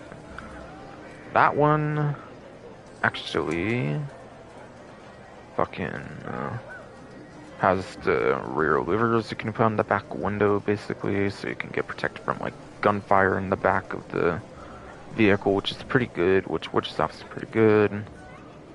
So I don't think this will compete when it comes to the robbery contracts either, but if there's one place where you should use it, and it will be the robbery contracts. If there is one thing of tuners content you should use it for, it is definitely going to be robbery contracts for the street pursuit races, no doubt. Is what I'm basically trying to get at.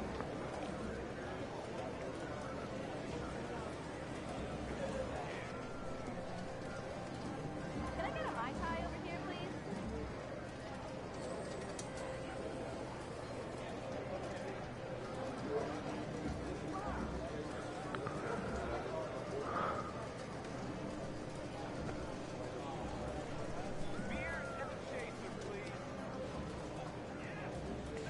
But anyways, I think it's kind of finding time to go for the general performance. Kind of saying this vehicle is not going to be great at much of the tuner stuff compared to the best vehicles of the street pursuit races and in the robbery contracts.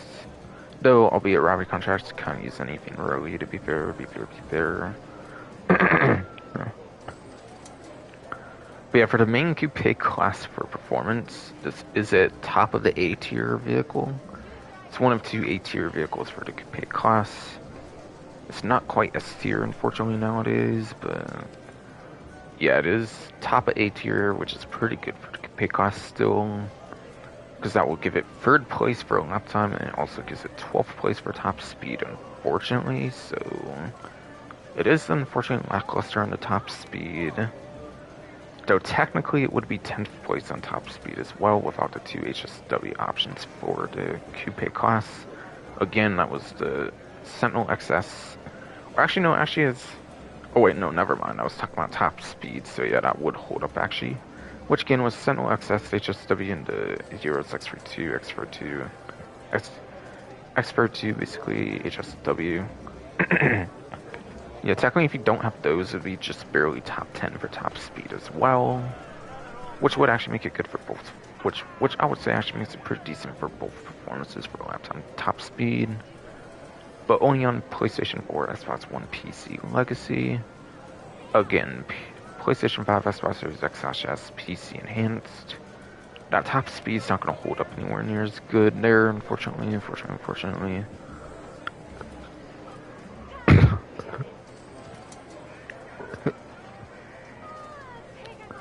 But yes. Yes, indeed. It is a pretty good top... No. I mean, it's a pretty good lap time option. It is. Regardless of your platform, it is a pretty good lap time option, I mean, for the coupe class. So I think this is a pretty good vehicle to shoot for. I think honestly this is a pretty nice vehicle to go for the prize ride. Or not prize ride, not prize ride, but the podium vehicle. But yeah, for the podium vehicle. But this is definitely a pretty good podium vehicle to shoot for, I would say, no doubt. Actually could be worth the vehicle spins each day of the week.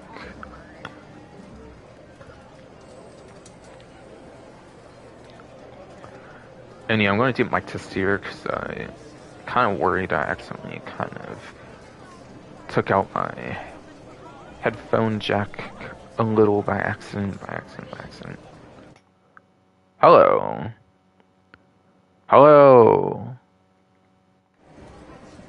Alright, seems good actually, seems good actually. Just being sure, just making sure though.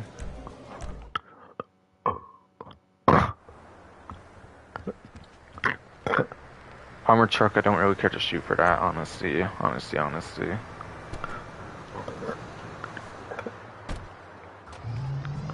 And yes, I know you have to use like a stick bomb, so shoot, I don't mean quite literally, I just mean I don't care to shoot for it, basically.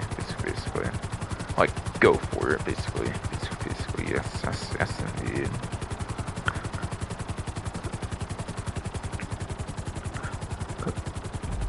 Export vehicle?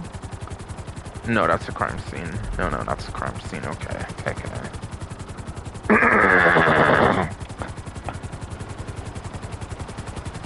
And then my dual sense wants to go low, of course. But yeah, I don't care for crime scene either. I don't really care for crime scene the most either. Just like with the armor trucks, I'm not gonna go for that as well. Not gonna go for that as well.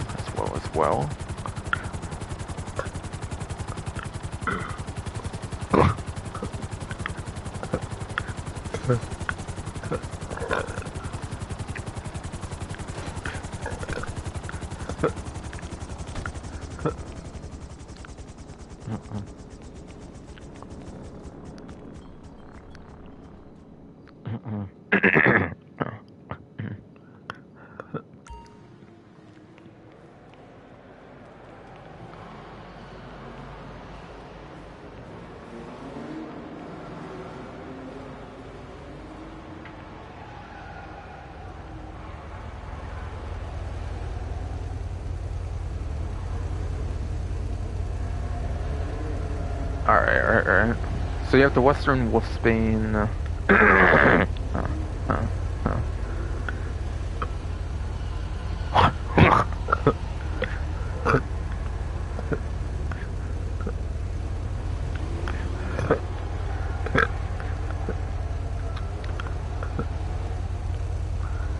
Yes, the Western Wolfsbane. Then you have the Progen GP1, and then you have the Vapid Peyote Gasser.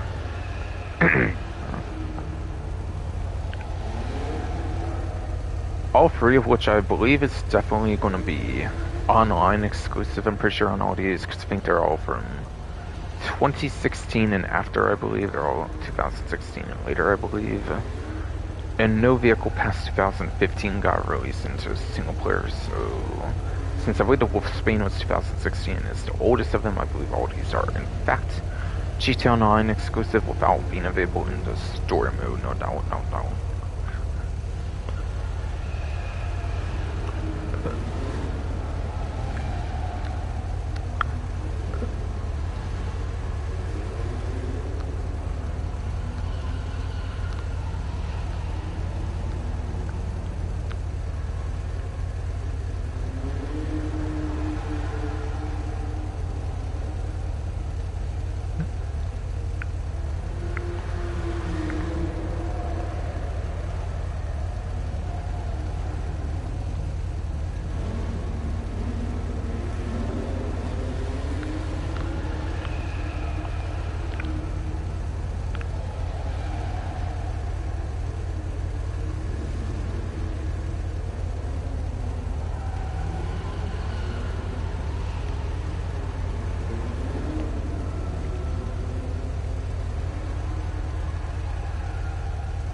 Alright, so none of these do look to be on discount from what I could tell.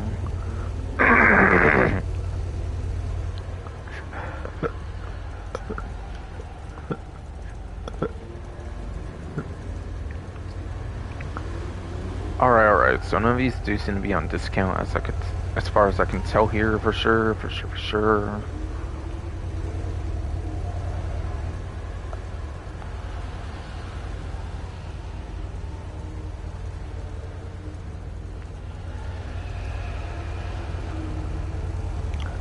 So the Western Wolfsbane, the Western Wolfsbane looks to be more of a chopper-based motorcycle, so therefore I'm not expecting performance to be really there. I'm not really expecting the Western Wolfsbane to have crazy performance since it is a chopper-based motorcycle, not like a sports bike it seems.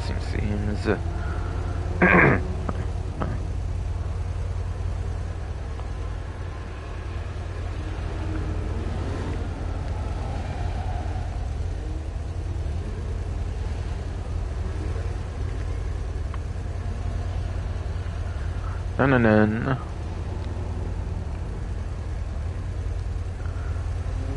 Persian GP1, I don't exactly remember this being the greatest performance either, honestly, for the motorcycle class, no doubt.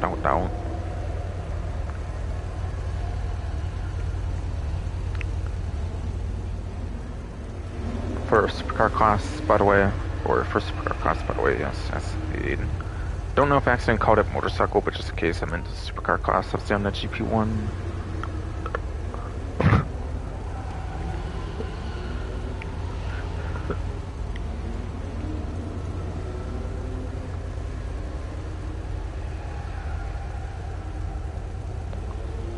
But I don't exactly remember being the greatest performance, and honestly, I believe it's probably multi-vehicle, so it's probably not easy anyways. Ironically, I feel the Peyote Gasser might have the most potential when it comes to the performance, aside from maybe the Wolfsbane. Because this one actually might be kind of alright in the top speed department, somewhere at least, if I remember right, for the muscle car class, no doubt.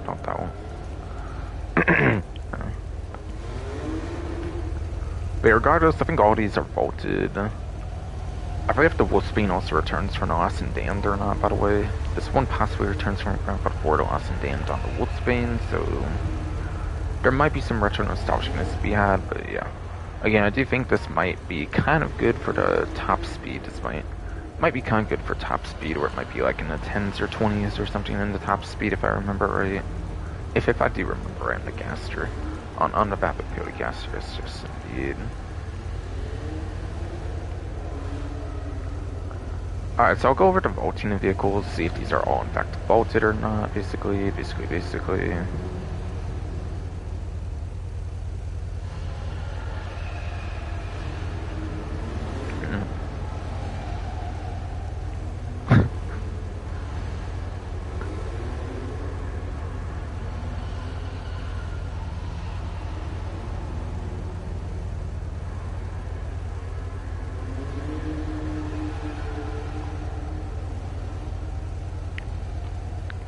Alright, but yes.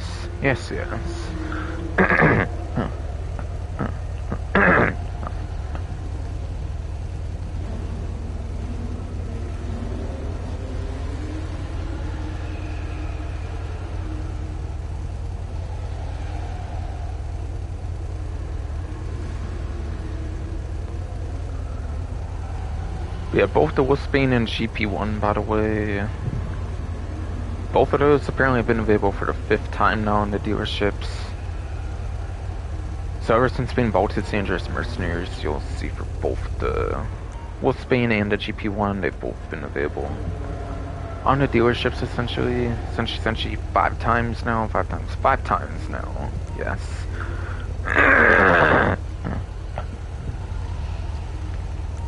yes, since being vaulted in like mid-2023, whatever. Dangerous Mercenaries, both the Wolfsbane and GP1 have been available 5 times on the dealerships, no doubt.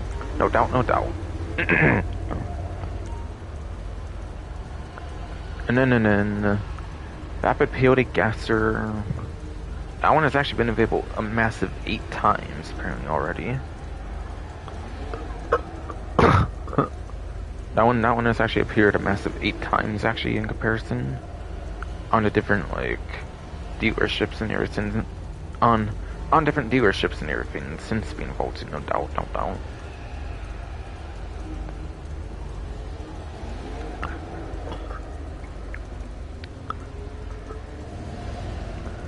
So yeah, this one has actually been pretty available, I would say now, so like a year and a half-ish or so, being available 8 times, which is kind of crazy, but yes.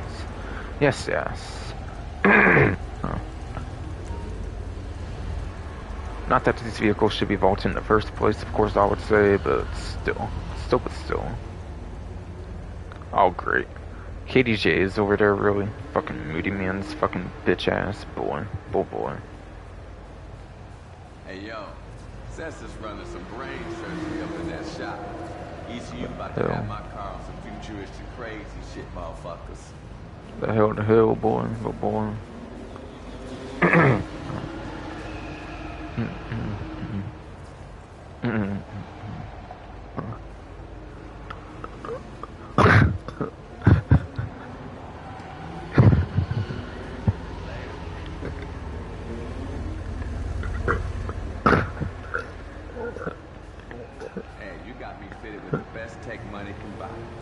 Fuck ass body, boy. Come on.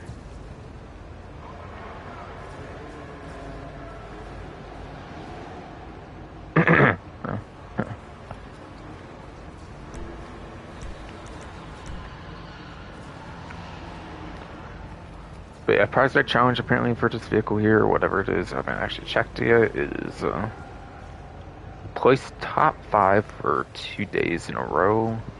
Seen a livery on it, I believe it's through Max Cypher, I believe, which is another tuner subclass vehicle, which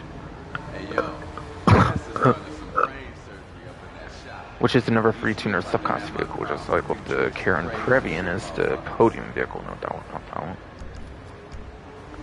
Yes, it is in fact through Max Cypher, as I thought. But yeah, place top 5 2 days in a row, it seems insane.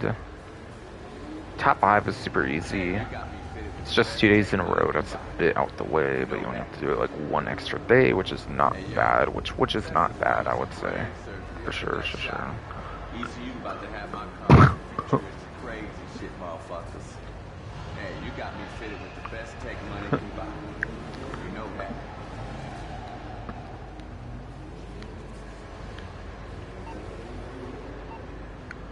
And yeah, before I do that, actually let me go for the job list, basically.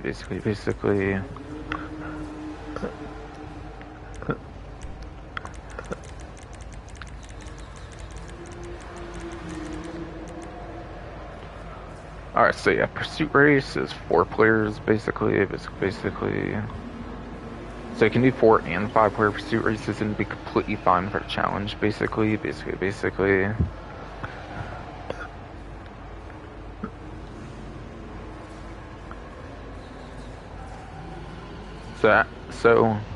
So you can actually use this one as a pretty good way of doing it if you want for once for Pursuit Races, particularly. However, obviously the way to go is you shoot a Street Races, and obviously you'll have an easy you'll obviously have an easier time to do it for the Street Races and Pursuit Races with the lesser player count. So you can do 2, 3, 4, and 5 player Pursuit Races. Or no.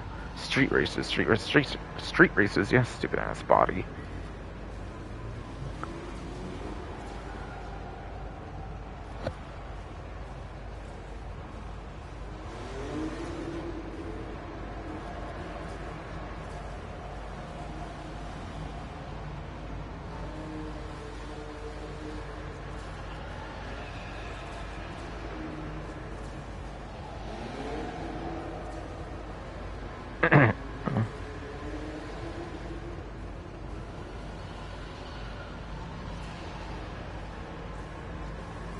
Y'all ever heard of a double do-rag?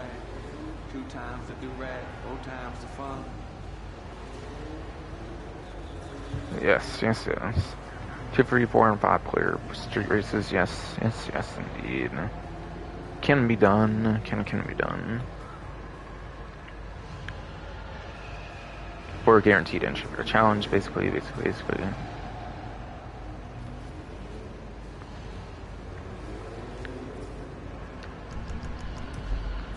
And yeah, I was right about that, right? Think so. For to place top 5 for 2 days in a row. Yes, indeed. ECU about to have my car on some futuristic crazy shit, motherfuckers.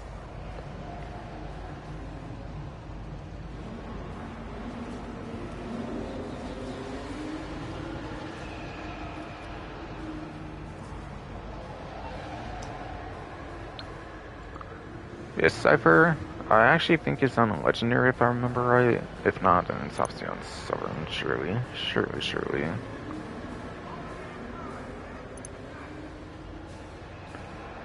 And yeah, it should be 2-door, because all but like the tailgater S, I think, are all 2-door, basically.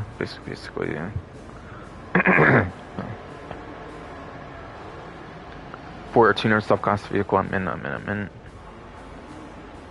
Alright, yes, indeed.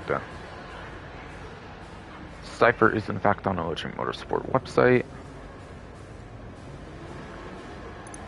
By the way, I forgot to mention trade price on the other one, but yeah, there is a trade price on the Previan, and there is as well on this for the Cypher.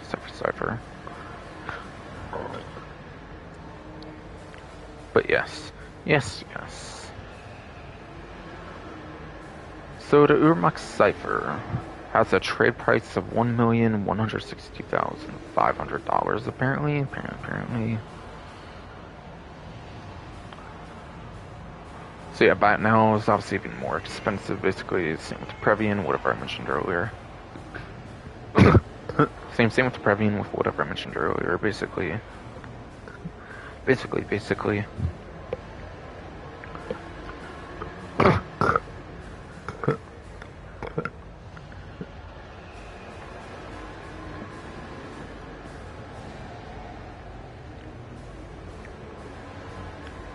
Stupid hernia, bro. Come on. But yes.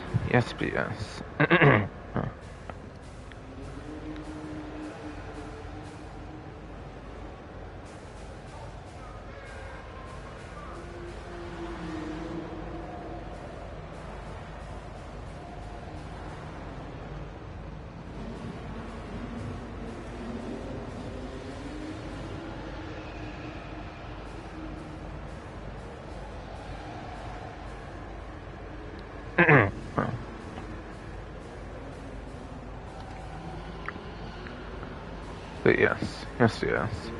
Now this one is a sports tuner subclass vehicle, which I kind of mentioned earlier, do kind of dominate for the street pursuit races, but Cypher is actually one of the worst of those, if I remember right. And for some proof of that, basically, fucking the initial week they introduced the Cypher, like as a new trophy vehicle, they actually made it the prize ride challenge as well. So literally when it first became available, it could actually get us a prize ride vehicle. And they sure wouldn't just do that for any super good vehicle. They wouldn't just make it be introduced as a prize ride in the opening week. You could first get the vehicle in the first place. So I think that's a true telltale sign that's not a good vehicle for the sport, for sport tuner subclass vehicles. So really it's not good for street pursuit races, unfortunately.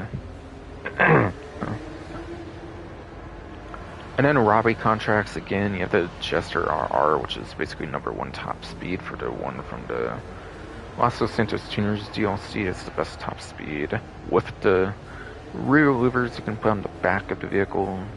So there's kind of no reason to use anything other than that much in the robbery contracts, to be honest, anyways. Kind of, even though obviously you could use this just fine.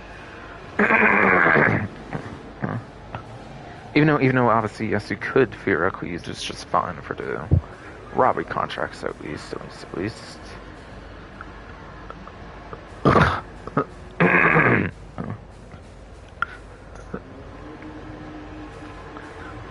So really, this one's a good candidacy for drift tuning, really. Really, this one is a pretty good candidacy, I would say, for drift tuning, which it does have available, as you can see on the vehicle description.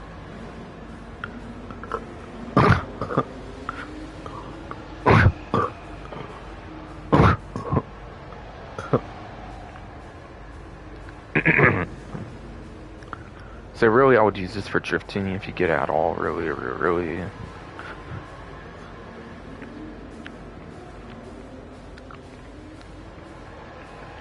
And yeah, this will go for the Previan, by the way, as well, but to explain the trade price thing for it, but...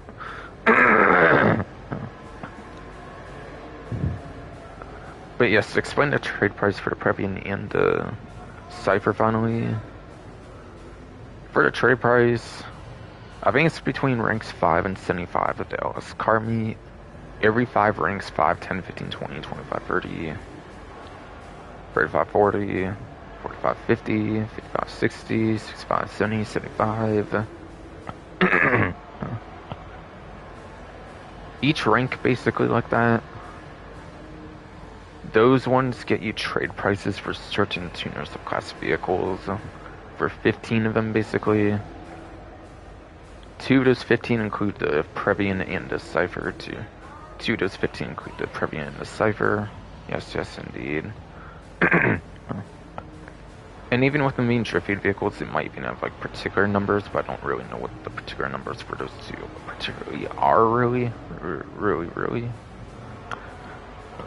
So that I'll just have to do really.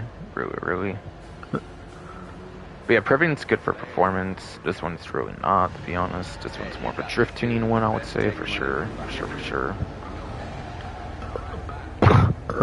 So honestly, I don't really find the prize ride to be too good to go for. But for some reason you do. Again, you just need 2 days in a row for top 5. It's pretty easy. Even on Tuesday here, you have Tuesday and Wednesday still.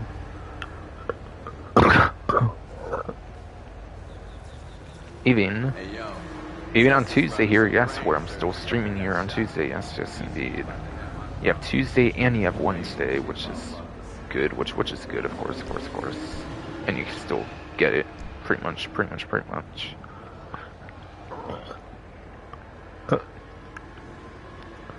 We have Bravado Buffalo EVX here is apparently the premium test ride apparently for the week. One of the few muscle car ones, basically. Basically,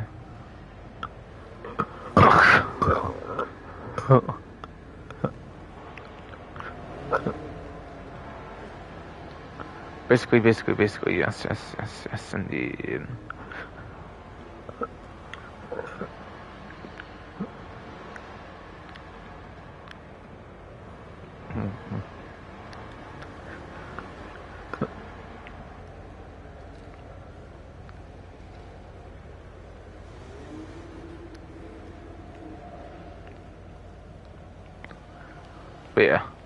It's one of the few muscle car HSW vehicles, like I kind of mentioned earlier when it came to the, yeah, not Preem, but the Preem race is what I meant.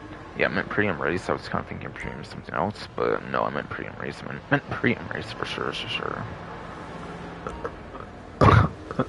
But again, I think it's like third place lap time top speed, so it is on the lower half of the spectrum.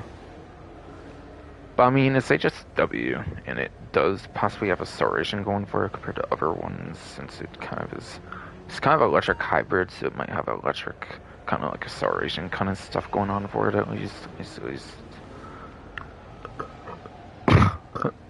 Oh, and it is a Monitech as well, actually, and yeah, and it is actually a Monitech as well, actually, as well.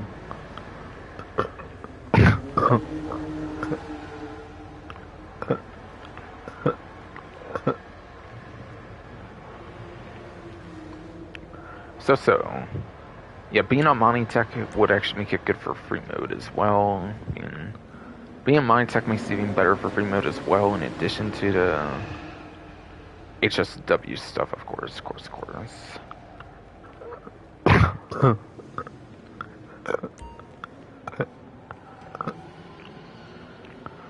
And to prove it's still in the vehicle website, we'll go for here, basically. And yeah, fun fact, when this was added in Agents of Sabotage again on the website, they didn't update this. Fun fact about that, but yeah. Yes.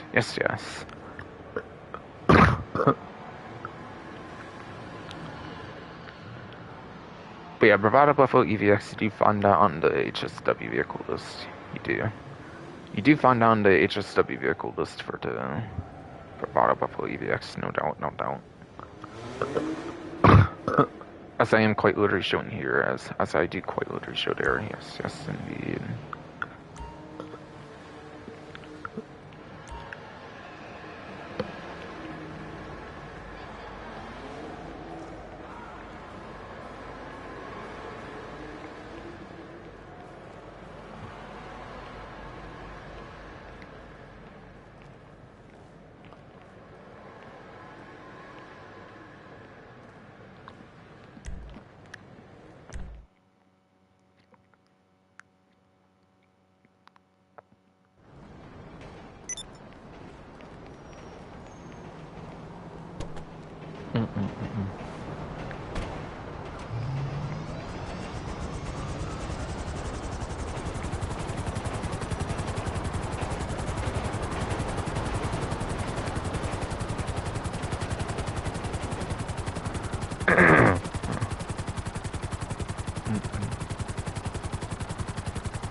Okay, for luxury autos, apparently there's the rapid click wagon for some reason. Okay, and then Canis Turnus. Okay.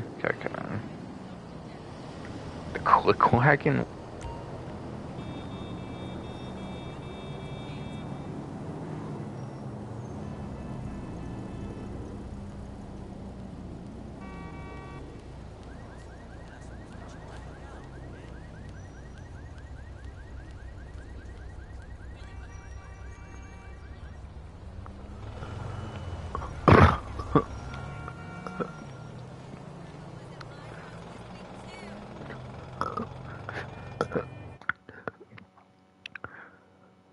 Hello. Hello.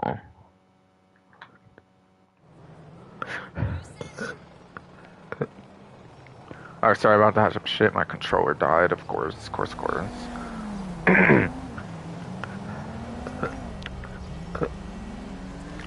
Because nowadays, my controller dies in like 2 to 3 hours, apparently. Which is annoying, which is fucking annoying, but whatever.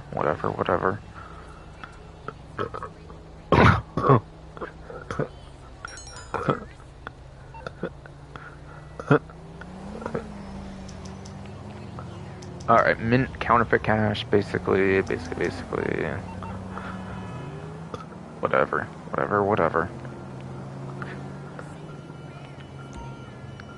But you have the Vapid Click Wagon, which is the worst top speed muscle car in the whole game, basically. I believe this is actually the worst top speed muscle car in the game. So not really a good vehicle. No. So not really good vehicle having the worst top speed for the muscle car class. And the lap time's not good either, and the lap time is actually not that good either, honestly.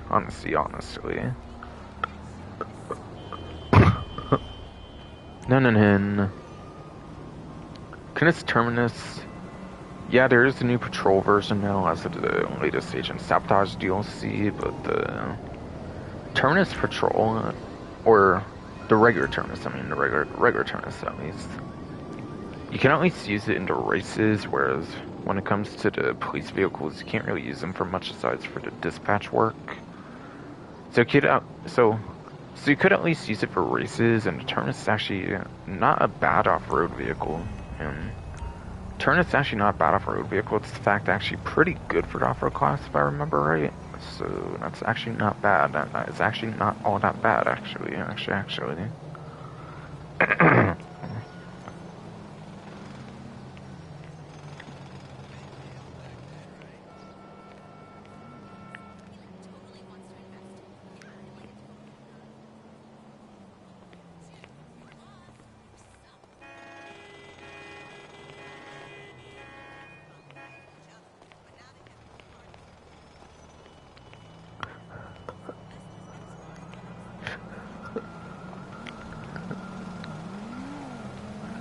So if there is one vehicle here worth getting stuff in the Terminus, so the Click Wagon's a joke. It's the worst top speed of the class.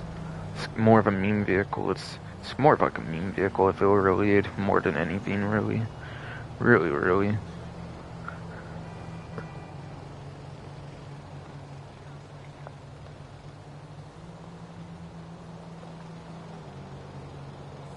I mean, I'm pretty sure those are probably not on discount. Pretty sure those are probably not on a discount.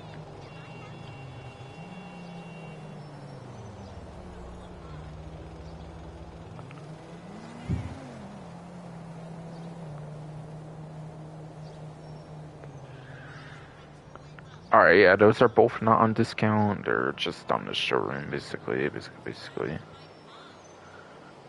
But again. Since my hernia is being a complete utter fucking bitch. Again, I swear this is the worst top speed muscle car. So yeah, vehicle is pretty much a meme vehicle, like a complete joke vehicle. In funny ways and like just quite literally as well. And then yeah, the Terminus, again, it's at least is able to be used in races, unlike with the patrol version, so it does have some advantages over to the new patrol version. And off-road, it's actually a pretty good off-road vehicle too, so yeah, yes. Performance does kind of go to waste on the patrol one, since it's actually a pretty good off-road vehicle on the Terminus.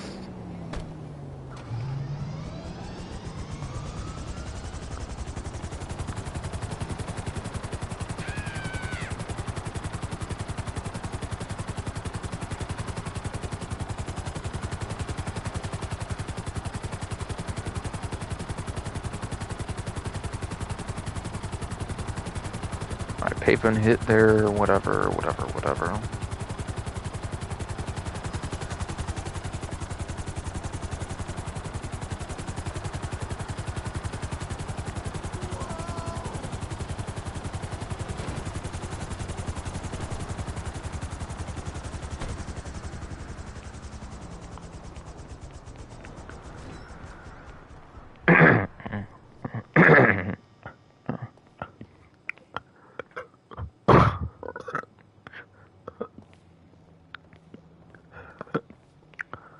Yes. For the final of the dealerships here, it is the Classic Tulip, Coil Voltic, Western Rat Bike, Lampadati Michelle GT, and then the Coil Raiden.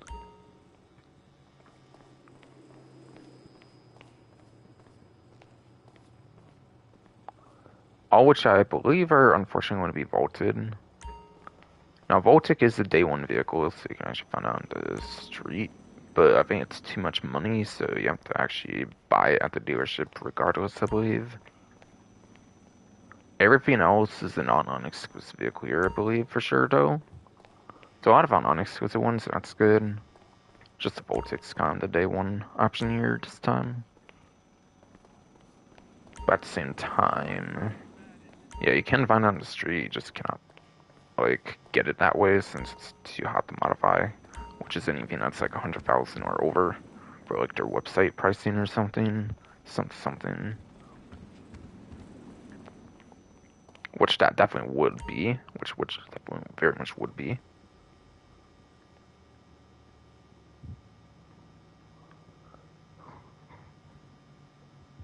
I'm probably gonna guess none of these are on discount, unfortunately.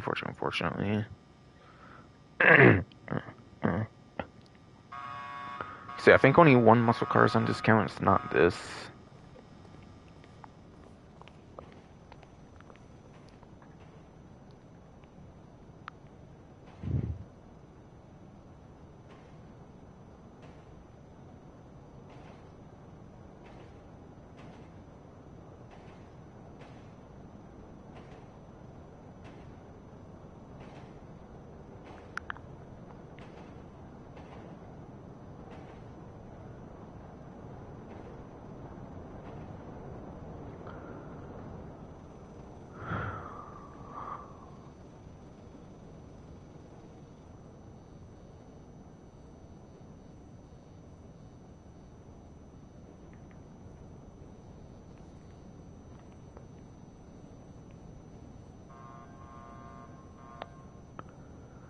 Yeah, I don't think it looks like those are on discount at all, basically. At all, basically.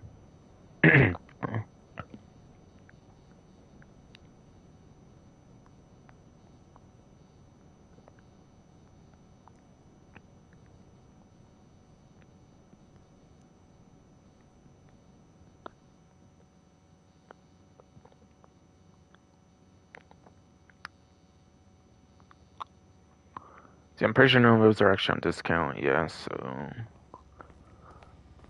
Kinda just gonna breeze through them in a... Kinda just gonna breeze through them in a slight sense, basically. Yeah, the Classic Tulip apparently is a GT6 vehicle, it was like a major GT6 vehicle with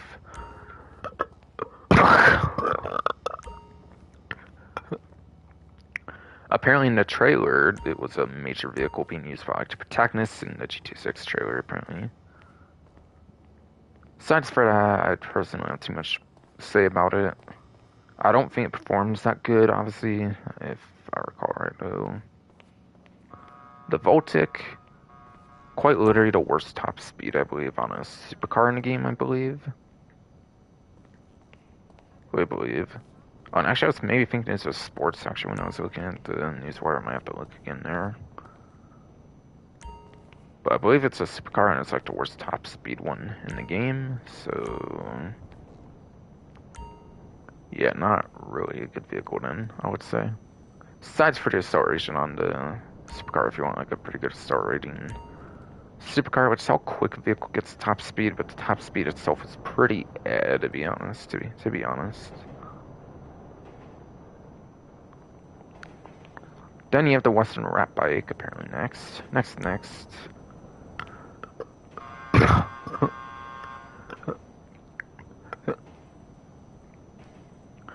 Which I think is actually surprisingly good on top speed, if I remember right, actually. So it could be within like top 10 top speed for all I know. Or if not, then it's probably within like top 20 for sure. Show GT, I can't really exactly remember too much good about this one.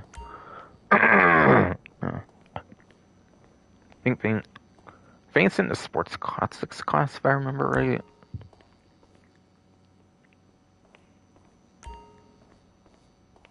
So it is the Sports Classics, apparently.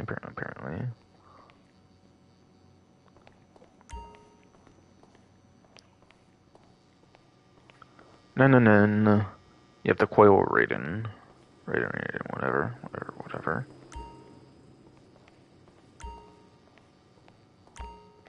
Which is an electric sports car.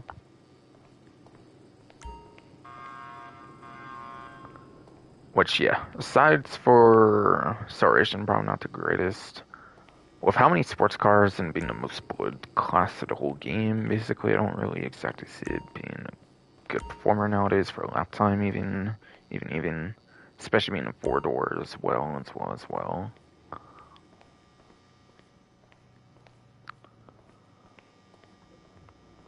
If I remember right, for DLCs, Tulip was in like the Arena War DLC.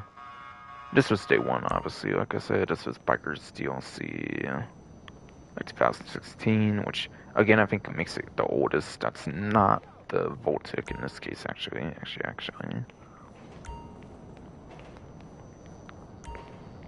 Without even Michelle GT, I think it was Seven Sanders Super Sport update, whatever, for like early 2018, if I remember right. Then I think Coil Raiden was in the Doomsday Heist, I think it was.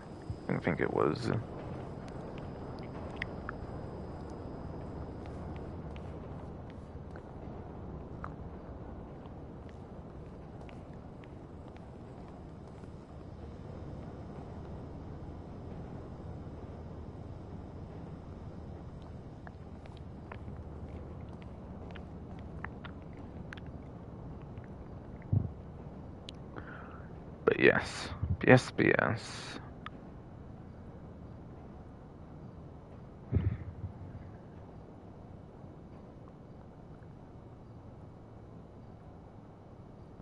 But yeah, none of those are on discount, unfortunately, so just be aware of that.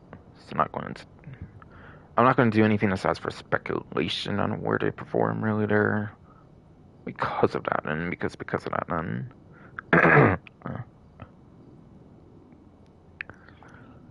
And yeah, those are all removed vehicles in picture as well, so y'all have all that to go through, basically. Alright, so the Tulip, apparently, that has been available 7 times on dealerships and stuff since being vaulted. So it's been available 7 times on different dealerships since being vaulted. Sandra's Mercenaries DLC on the Tulip. But yes, apparently the GT6 vehicle that like the protagonists were in the trailer, if I recall right. So that's kind of cool. I guess if you want to try to recreate that version or something to get it here, basically before it's gone again. I guess.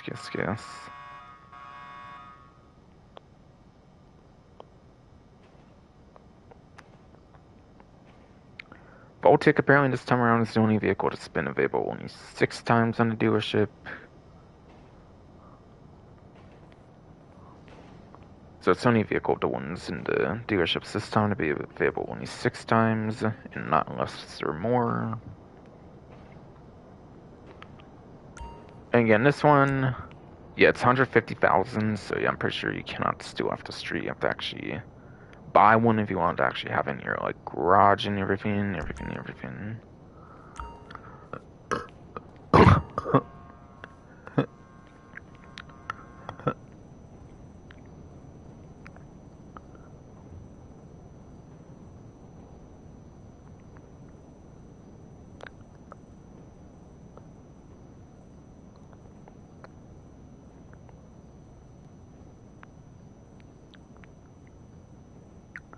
We had a Rat Bike has been available 5 times, just like the GP1 and the Wolfsbane from the LS Car Meet dealership.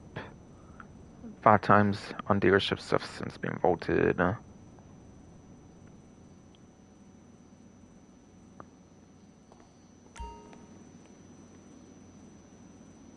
then all the other ones are like the Tulip from earlier, where they're available 7 times on the dealership stuff since being vaulted. aka the Michelle GT and the Raiden. Raiden, whatever. But yeah, Coil Raiden, whatever the hell. Fucking, goddamn it, stupid hernia, fuck you. For that, Coil Raiden. Coil Raiden.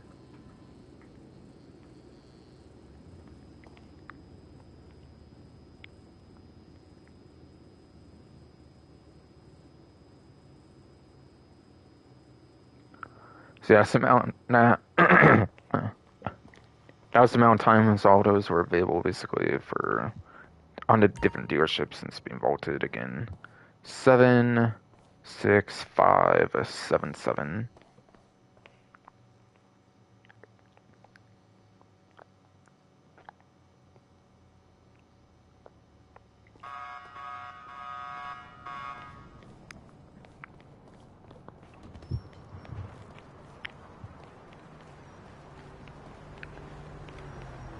Alright, so.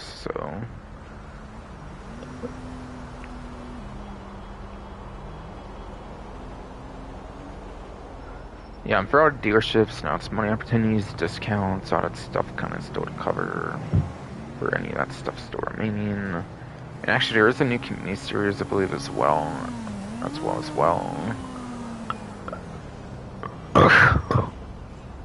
So I'll probably go over to the community series, I guess.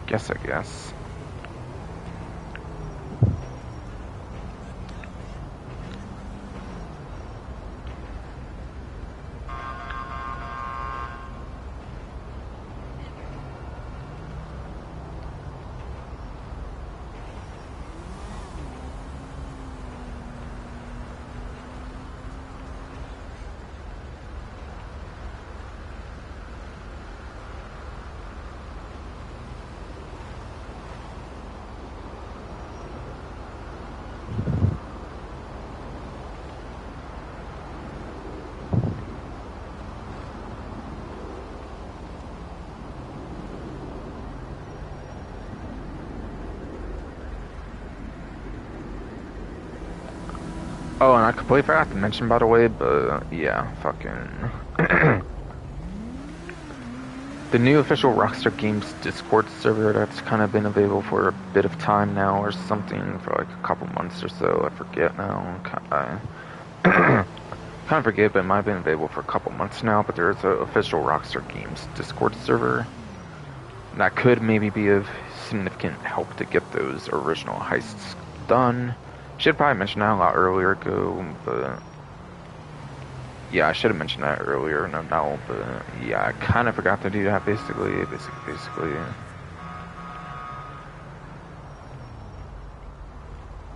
think I meant to. They also do hint at some upcoming content apparently, so I'll mention that little paragraph there.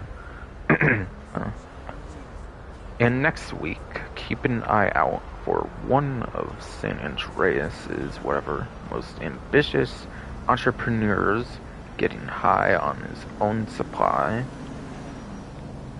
Get ready for a fresh spin on a classic mode, as well as a trove of themed rewards just in time for 420. Yes. So yeah, the next event is the 420 event, obviously, since it will be during that event. Easter 420, also a family member's birthday, ironically. Fucking, like a 3-in-1 this year, apparently, for me. Is for this Sunday, which will be for next event. So 420 event will be for next one, actually.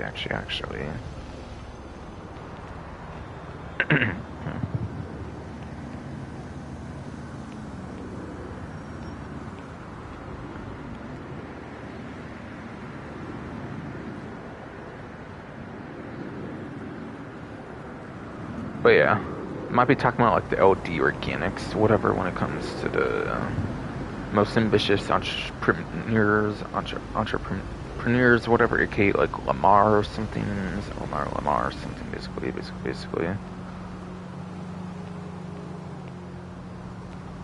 But yeah, fresh spin on a classic mode. Kind of sounds like another remix adversary mode. I believe it's probably going to end up being, I don't know if I'll call it remix, like Vespucci job remix of like 2022, basically, was the latest remix mode. I think was the Sabotage remix. And before that, there was quite a few of them in like 2018, I believe, with like the After Hours DLC. Sounds like another remix kind of style adversary mode. Should be coming out, it seems, next event. And then other kinds of 420 stuff as well, basically. So yeah, should be a new adversary mode, like a remix adversary mode. Brand spanking new remix adversary mode coming out next event. Sounds like. So that shall be kind of fun, I'm guessing.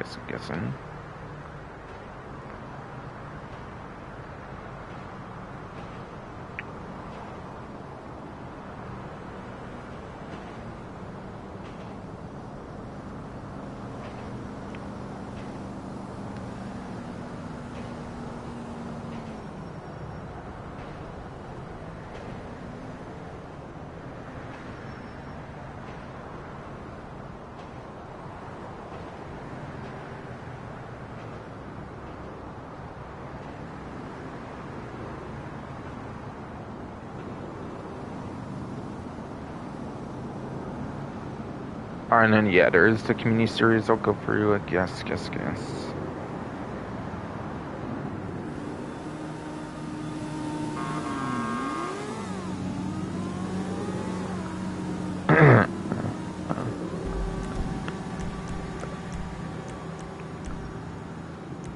Now this might be exclusive, by the way, for the next-gen stuff, since there's increased prop limit.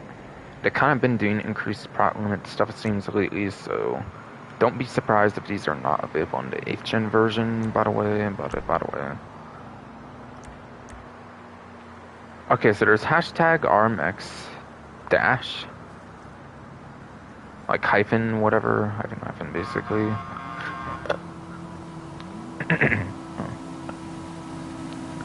H200, like H200, hence the water, it seems. 2023 is CCC.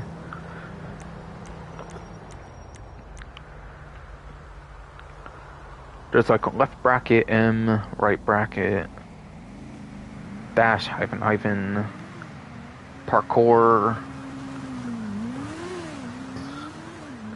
hashtag gauntlet, hashtag gauntlet, yes, indeed.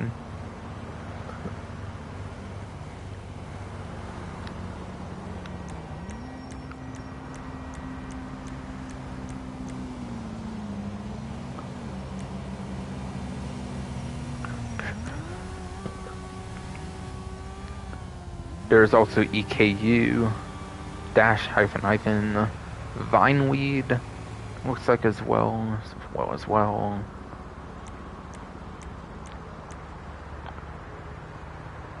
Jump Hit also looks to be one.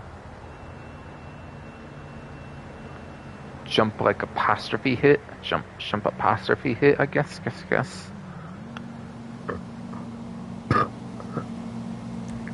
So quite a few of them are stunt races, like it usually seems to be, basically. Panto Power Pipes also looks to be one. And I think it sounded like there's a pair of like Team Deathmatch or something, so that might be the last one for stunt races finally.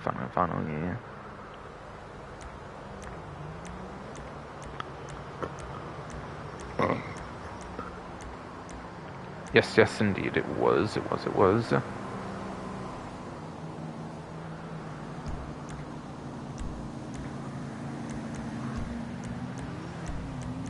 Alright, can I move this?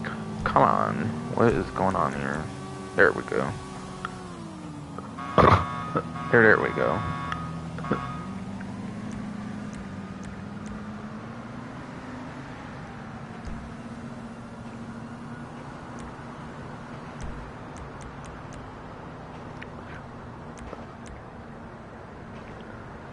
Looks like...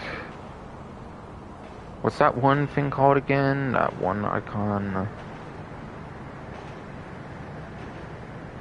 Kind of like the star, like pound symbol, whatever, A2...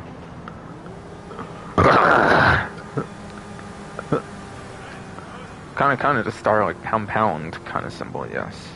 So pound A2 dash hyphen the quarry team deathmatch there. It looks like, and then it looks like the left bracket like dash hyphen fatal shoot dash hyphen right bracket basically looks to be the last of the 7 new community jobs basically.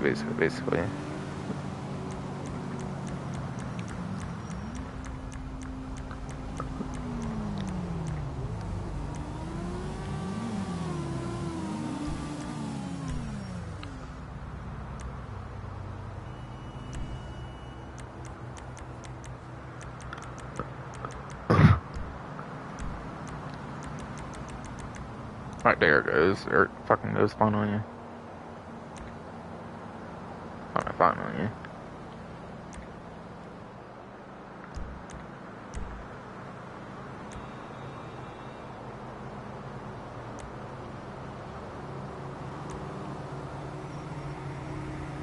Finally, what it takes to get you on the line.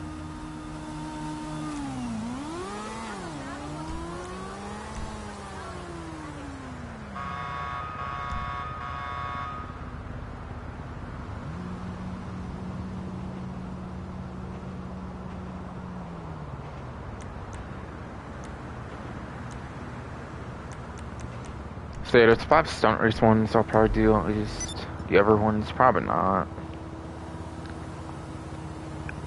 Due to one, lack of time, and then also... and then this string going on like enough already, basically. Even without hurting and bullshit, I'm sure.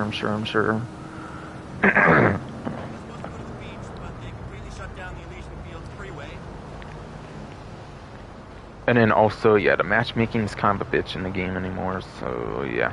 I don't expect to find anybody unless I go in a public lobby for a deathmatch, so... yeah, that's kind of why I don't do the deathmatch ones and stuff, so people know, so... so people know the reason I don't really do the deathmatch ones is because, game basically forces me in a public lobby since matchmaking does not do shit, basically, in an invite only, apparently. Which would especially be evident in this event since there's the original heist. The original heist, if you're in an invite only, you're not going to get like anybody for shit, apparently. For shit, apparently.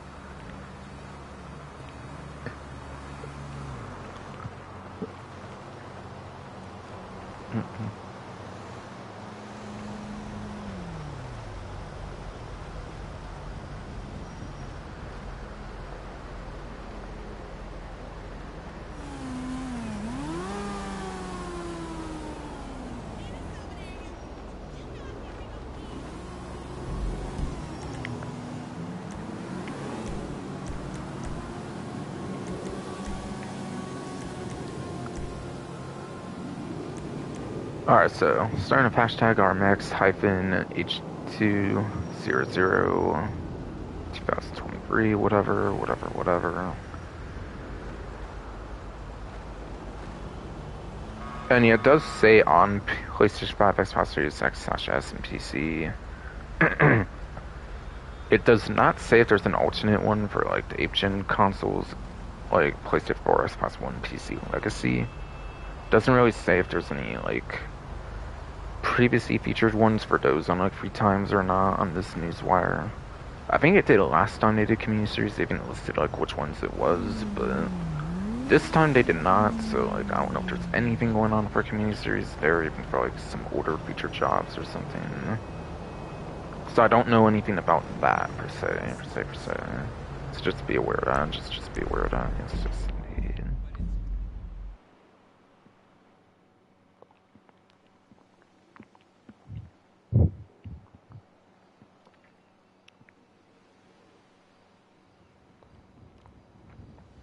alright, starts as a non-contact for some reason. Okay, weird.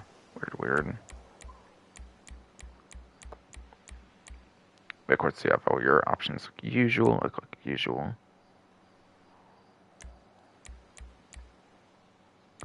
I started at 2 laps, but I'll have to do 1 lap.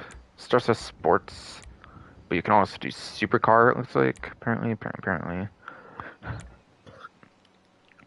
Now, for some reason, if you do supercar, it does not seem to allow for HSW options. But if you do sports, it will allow for HSW.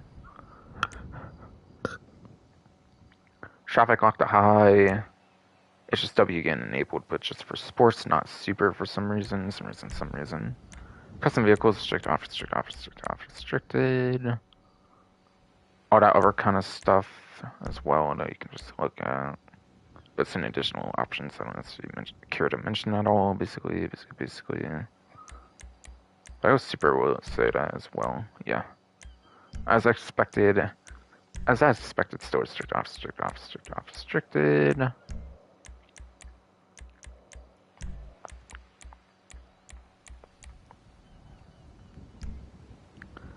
Alright, I kind of went for those options like crazy, so for the race types, I want to reload into it, basically. Yeah,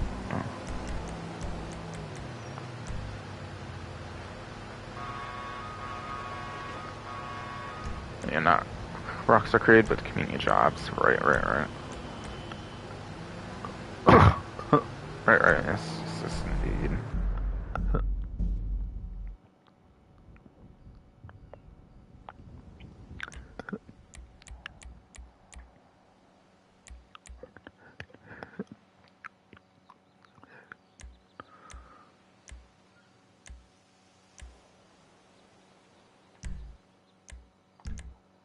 Got a map, it looks like that apparently. Okay. Not a long straight to start. I expect not a lot of long streets or anything really. I feel if anything it's in like a couple at most for a long straight, so obviously like usual, probably gonna be lap time focused.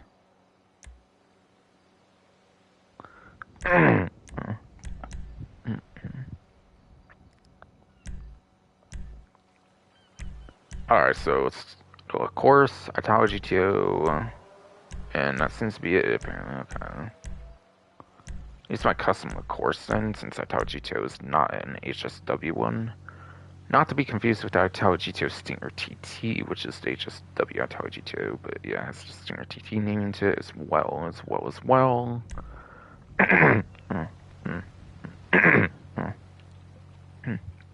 Which, not to mention, is just not in this race, basically. It's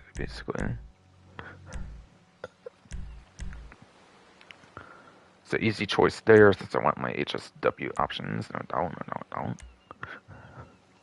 Just go free mode on the outfit. No.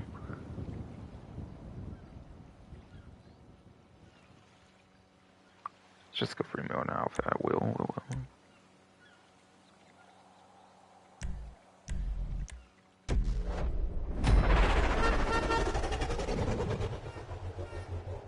I decided just do non-contact. Decided I would just do non-contact since it was defaulted to that. Why not?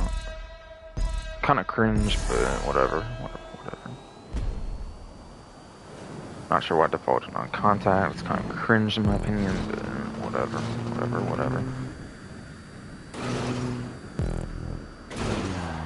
I don't know if Rockstar did that themselves.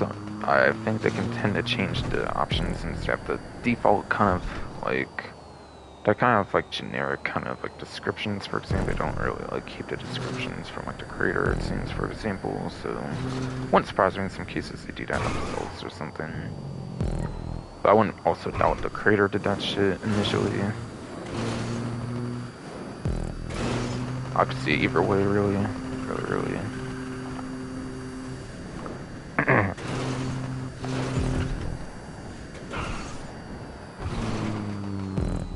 Oh shit, I kinda landed it, yeah.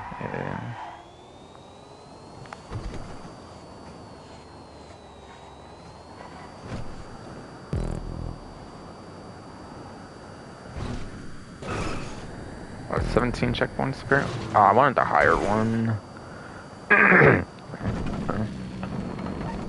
I wanted the higher ramp, damn it, stupid fucking hernia and everything, god damn it.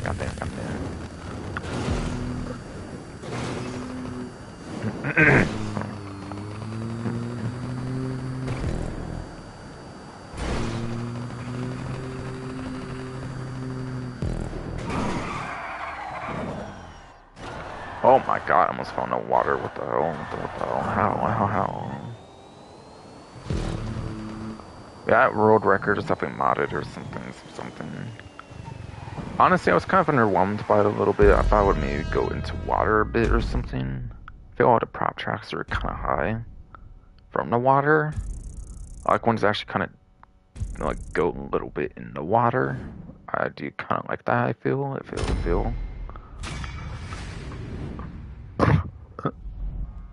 Like, don't get me wrong. I do like stunt tracks over water. I do always kind of like that, but I just wish it actually kind of touched water a little bit with some of the tracks. But okay. Because I don't think it did. I don't really think it did.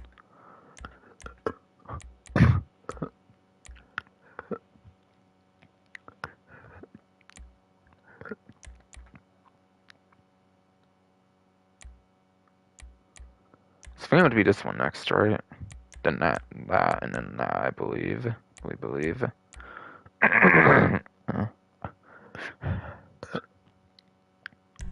See, I think that will be next for me.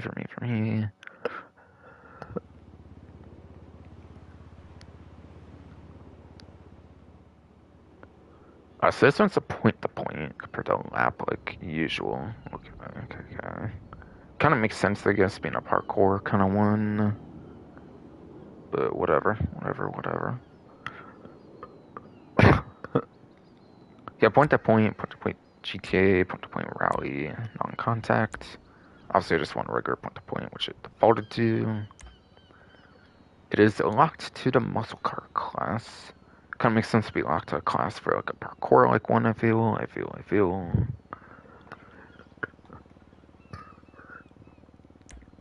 Time of day defaults to noon here. Traffic locked to high apparently.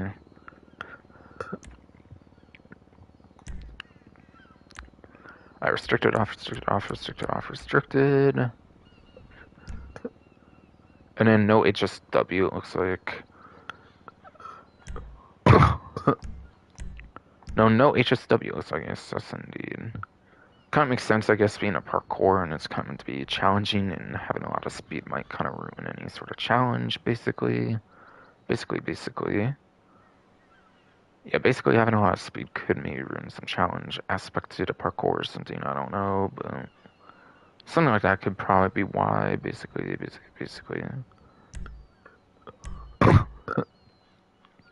And that is what the map looks like. Goddamn. Actually, it looks like a couple pure straights, kind of, in a way.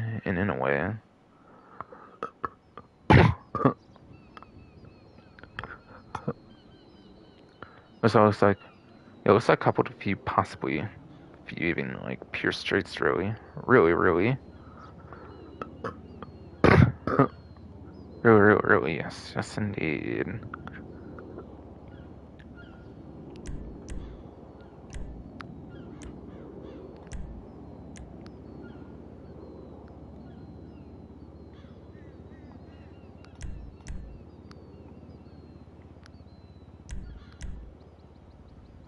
Alright, is it locked to the gauntlet? Okay. It is apparently locked to the gauntlet. I see. And yes, day one gauntlet, by the way.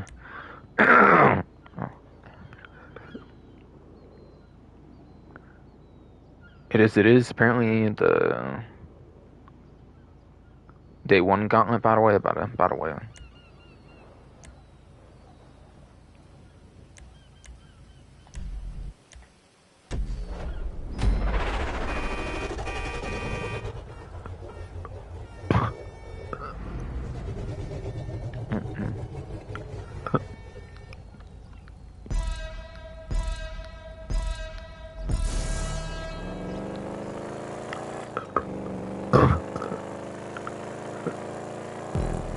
Hot damn. World record is a 5 minute 31 second 4 milliseconds or something. 0.4 milliseconds, whatever. Yeah, if that's the thing, then I might be even taking a good bit longer, depending on like how this parkour kind of thing works out, basically.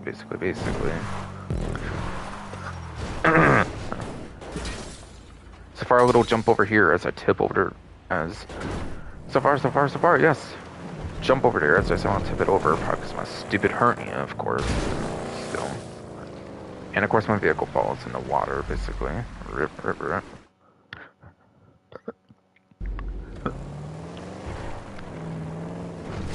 Okay, yeah, I should probably just do crisscross over here instead of trying to, like, go overboard or something. Obviously, yes, obviously. Oh, shit. Oh, I went too high, I think. God damn. No, no.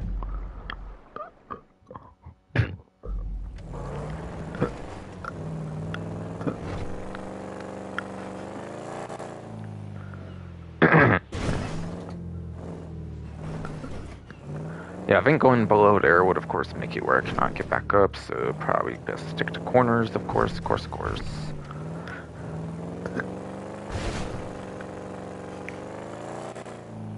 Alright, so far, that went pretty good so far, at least.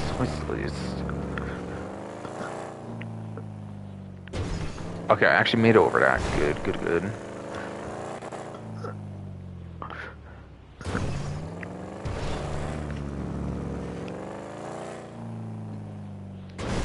Oh, I actually made it over. I thought I was almost about to not make it over somehow, but I.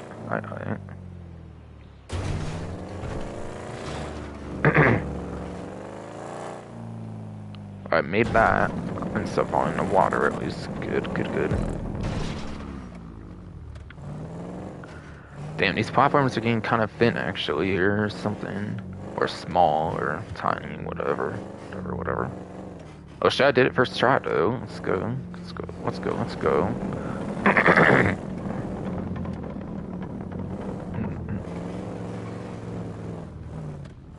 God damn, how many of these before a checkpoint? Sheesh. God. Alright. That might have been the only other one actually before a checkpoint, actually. Or no, there is another one. Okay, there is another one. Okay. As long as I do this, it will get me to the next checkpoint at least.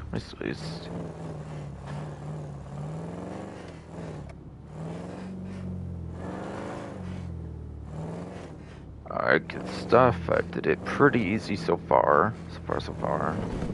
Okay, was that one harder to get across compared to other ones, or... Like, did other ones have it a little kind of onto there, or was that just me? Or is that just me? I wonder. It could just be me. Could just be me thinking that.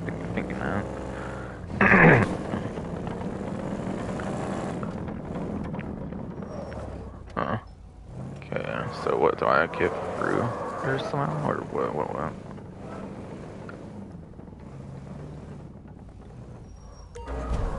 Wrong way. I kind of know that game, but whatever. Alright, kind of did that so far. Good.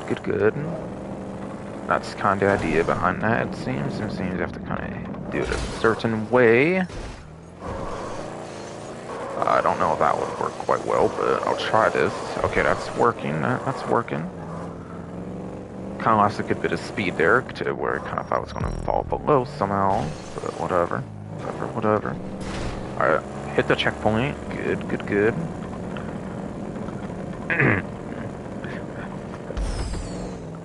Okay, there's a brake thing there. Okay. Going on that, just in case I need to. I assume you kind of need to do that. I presume. I definitely presume. That one especially. Okay, stupid hernia. That was your fault. What the fuck? What the fuck? I almost want to redo it because my stupid hernia messed it up, but honestly, if it weren't for that, I probably would have done it. Honestly, if it weren't for that, I probably would have done it, or been much safer, at least.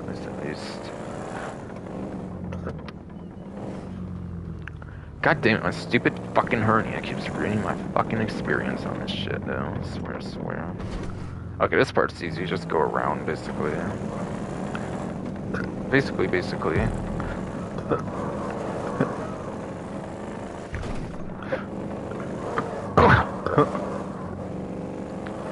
Okay, there's little holes kind of through there, basically.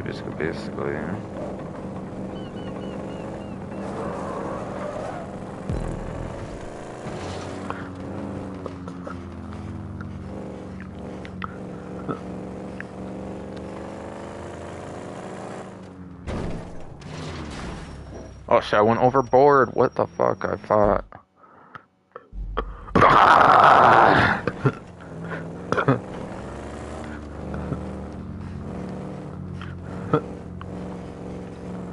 Man, I thought I had to kind of go overboard there for some reason. Or I don't know, I kind of thought so. Maybe my stupid hernia made me think that though. Bro, how? What?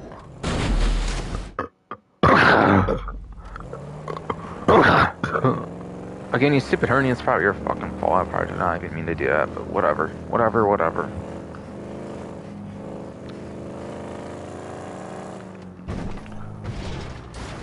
Alright, yeah, just don't have too much speed there, I guess. How? How?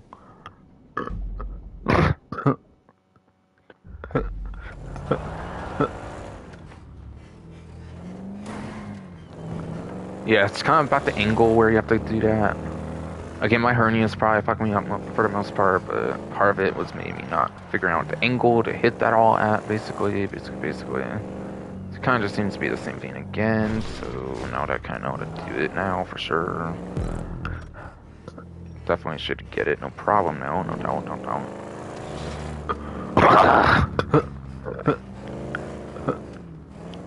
And again, I'm convinced it's mostly my hernia and not really, like, messing up in truth, or messing up, basically.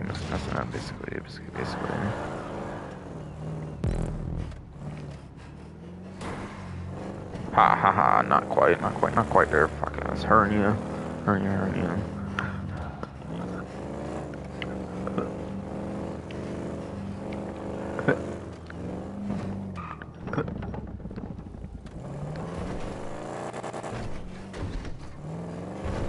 Alright, did that so far, still good. Awesome. Okay, kind of angles down here. Kind of angles down here. Yeah, stupid hernia. It's your fault, practically.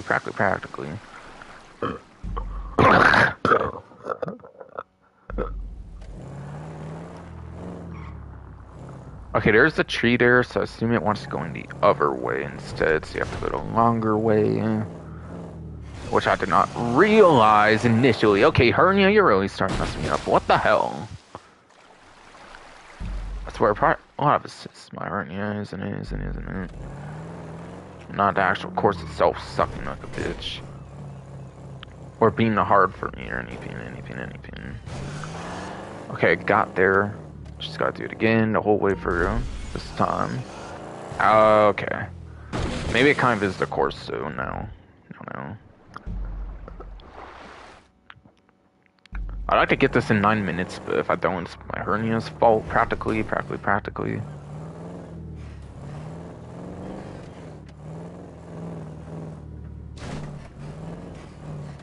Yeah, maybe kind of keeping the momentum going is still also part of it too. Alright, did it. Alright, got through one. Just one doesn't really matter direction-wise, as far as I can tell, so I'll try this way. Other one did matter, because there was a tree in the way, though. Other one did matter, though, yes, because there was a tree, though. Stupid hernia, fuck you. This one also probably does not matter, I'm guessing. Guessing.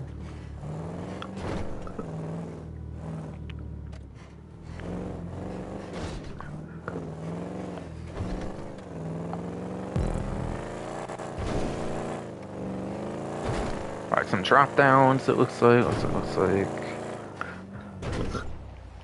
So I had to break in the handbrake there, so I would not fall off, basically. Wow, that kind of stuff to do, it seems. Gotta go for this away, like that all. Oh, god damn. That one's surprising.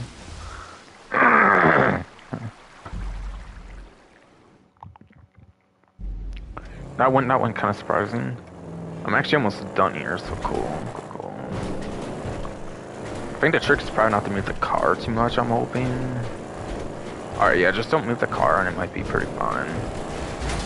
Oh my god, or not. Trick is to try to maybe keep it straight once you get to this point, at least. Maybe. Yeah, shit. Okay, yeah, now this is kind of true. Kind of parkour now, I feel. Alright, I tried to straighten it kind of before it went. I feel it does kind of move the car, though, when you do it kind of as well over time, bruh.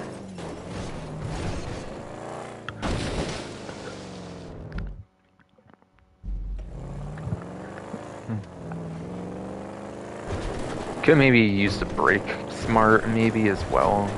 In addition, trying to keep it straight, I don't know. 100%, but still.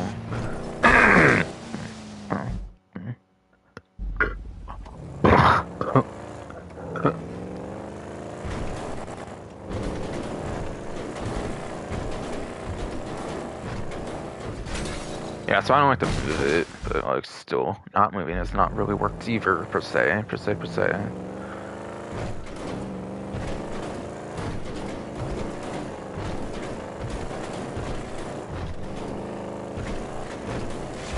Damn it.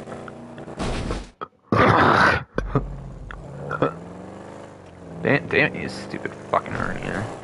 I think it would take 10 minutes over regardless though. I think over 10 minutes, I think, sadly, just because of the nature of the part over here, really. That's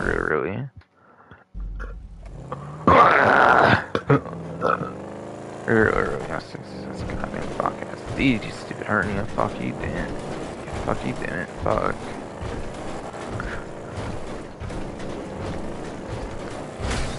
Damn it.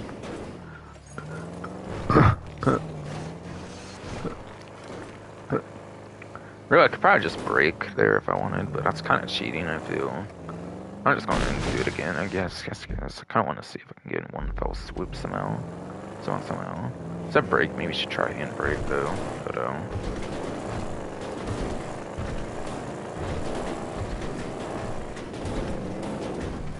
or not, I guess. Or not, I guess.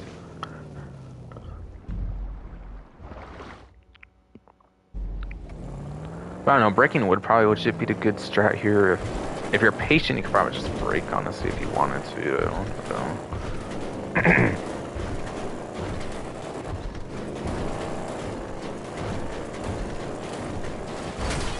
Bruh, nowhere. I almost made it, too, yo. Bruh. Yeah, you have to kind of adjust, I guess, when you initially spawn, bruh.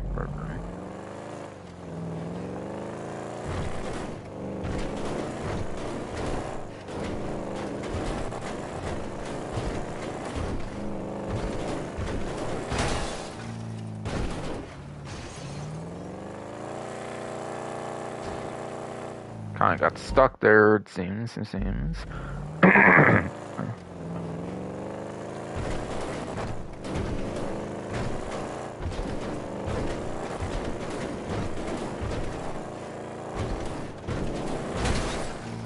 Bruh.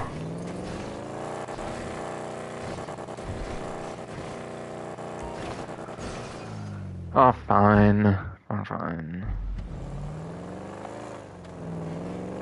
Yeah, if even the game's telling me to do it, it's probably the time to do it, though. Don't.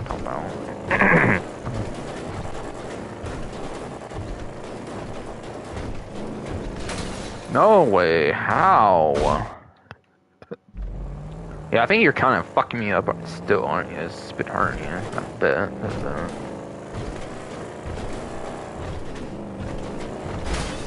Bruh, how?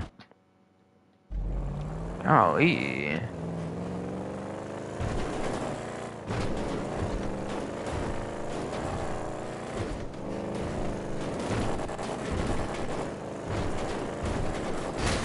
Bruh.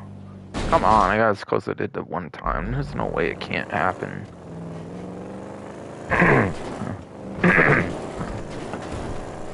Wait, actually.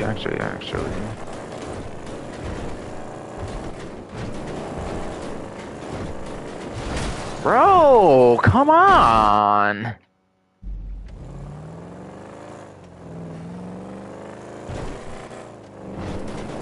Stupid hernia, it's probably partly your fault, too. I guarantee it. How?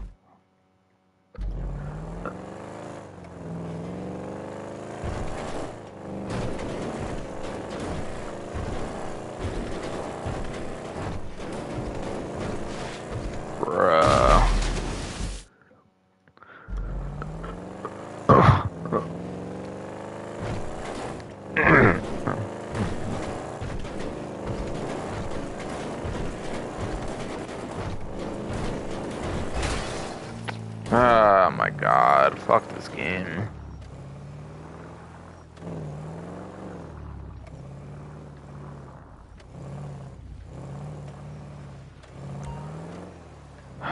What the fuck ever, fine. I still want to try and get in one go. For fuck's sakes. Like a true Chad or some shit. Anyways. That wasn't really true doing it for you yourself with that notification or nothing game. God damn it. That one was a close one, it seemed. It seemed.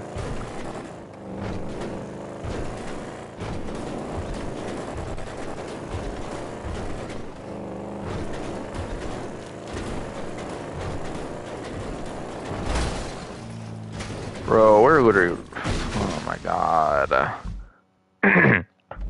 Accidentally moved it a bit much or something, I feel there. I don't know. But you have to like adjust it and shit, it seems. So you have to kind of know how to adjust it and like not adjust it, I guess. To do it good. And it not raise much like that. And even it not raise much at a moment like that. Yeah, stupid ass hernia.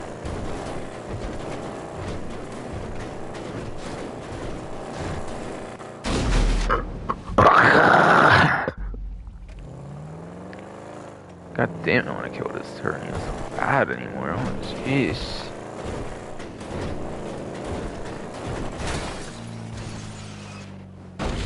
Probably feel sorry if it weren't for this stupid hernia, huh?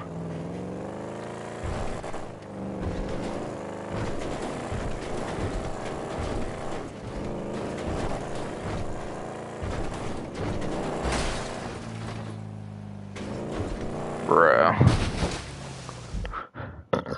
I had hoped it would actually somehow fall straight back down and I would have still maybe counted it, actually. That would have been super lucky as fuck, and I wouldn't have got that, like, ever again, I feel.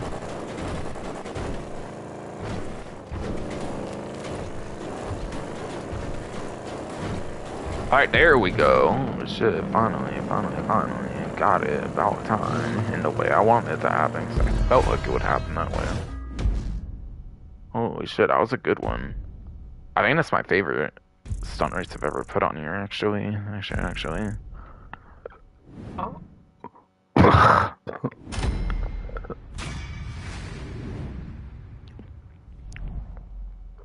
think... Yeah, I think it has to be my favorite for sure that they've ever put on here, honestly. Honestly. It's going to be impossible to top that one off, I feel, unless they put some other similar one on there, I feel.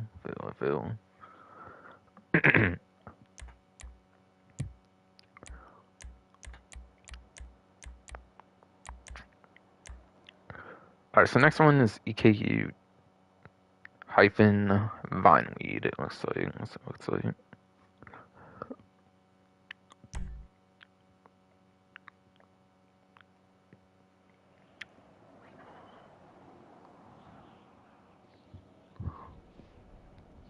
Falling on contact for some reason, whatever.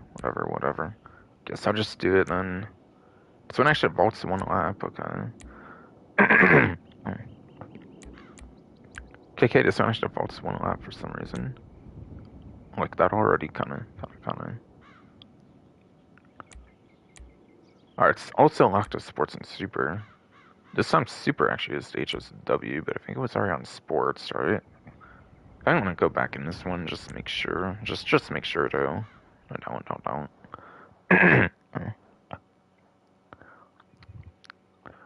Traffic's already on to off apparently. Apparently. Forced off traffic, it seems. Restricted. For sports at least. Sports at least. Then supercar. That's restricted. As well as expected. As expected.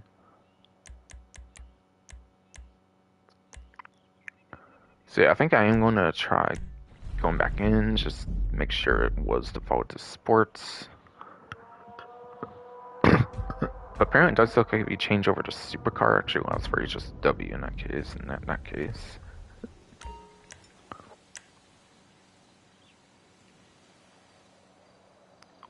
Guess I'll bank it now. Why not? Why not? Why not?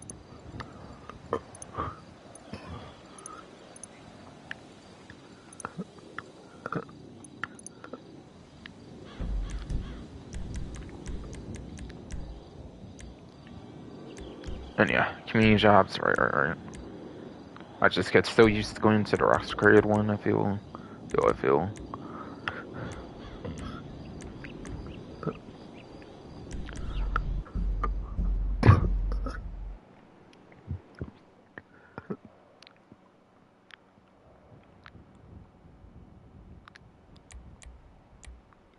I'm only doing non-contact because it defaults to that for some reason.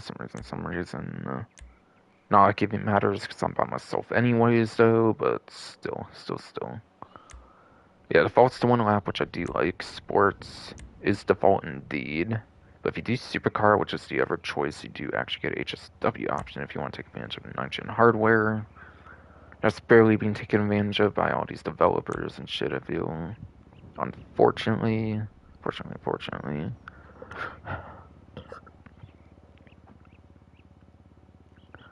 Traffic is set to off, again at default. Strict off, restricted, all that other kind of stuff. The map looks like that, apparently. Okay.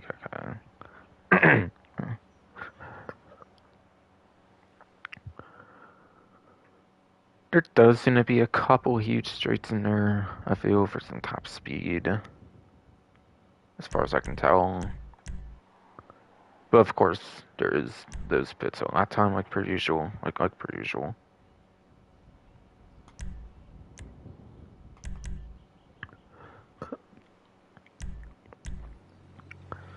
Alright, so custom Vitality GTO, and that's it apparently. Okay. Wonder what the supercar wonder what the supercar wanted actually. And given that this and the other one had like a Tau GTO, I wonder if they're just in creator or not actually. Not that I really looked, of course, but I could, of course, look on the newswire. Probably. Yeah. It's really the only option there is, apparently. So, custom Tau GTO. Yes, indeed. Not the Stinger TT, unfortunately, for like it's just a W upgrade, even though apparently people don't like how it handles, but still. But if you want supercar, but I meant if you want HSW, you should go supercar class, obviously, like I showed earlier. Me, I go whatever's default under, regardless of if I want that to be the case or not, though. Just show what it should be at default for the experience. And yeah, don't be surprised if I don't have much to say on this one, obviously, since I just did a really awesome parkour one. And yo, I actually landed that shit. Let's go.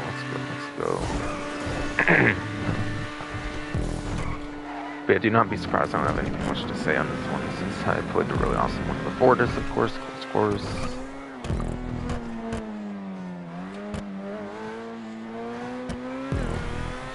Oh shit, guys, she's at half, okay. I like that. Smoke next to the Vinewood. Yeah. 420, But it's all green and everything. This one definitely does seem to hit the 420 theme compared to like the other ones so far. Then again, H200 could be seen as like a 420 in a kind of sense, I guess. 4-0-0. Or like a 0 at least. I don't know, but yeah. Sure it was in the main theming compared to like this one. Sure. 2 halves this time. Okay.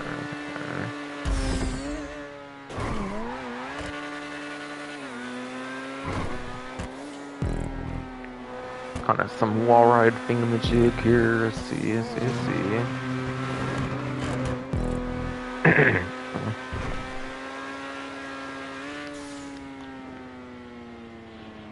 Paths over here or something. Okay, this has 23 checkpoints. I don't really check how much the other one had though to be fair, but still. Just kind of a lot to think about what I want to go over. What I don't care to go over per se though on these stunt race things though, to be fair. So I don't intend to do stuff like that, obviously. I fucking just think of it when I get to certain things and stuff. At least I've been pretty good about the map this time. Found some kind of, yeah, at least one time to show the map though, but still.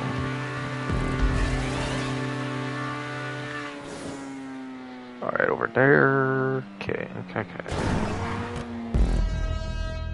Got it. It's kind of a fun one. Obviously, not very fun though, seeing what I played before though, but yeah. Had that pathing kind of thing. Kind of high up. I liked the smoke bottom vinyl wood for a 420 thing. Very fun 420 themed one, I will definitely say. It's definitely a fun looking one. Don't doubt.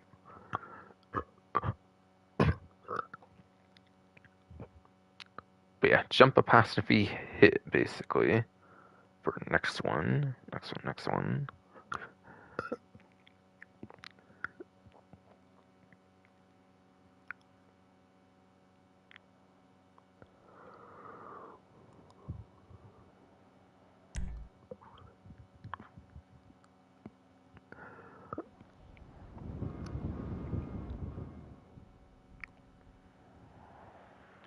Our default's standard this time. Glad to see it's not non-contact at default for once. More, at least. Default's to 2 laps, apparently. Wait, you have to do 2 laps at least on this? You can't do 1 lap on this? What? Fine. I guess I'll have to do 2 laps, I guess, then. Default's supercar class. In fact, it's even locked to supercar class as well. Time of day, noon. Traffic high. Even locked to that as well. It's just W mods enabled. At the ball, of course. Cool. Not restricted, restricted at least. Yeah, I haven't actually been checking the catch-up soaps and stuff, but for some reason this one actually has it complete off, interestingly. Regardless though. Like forced off on those 2 things.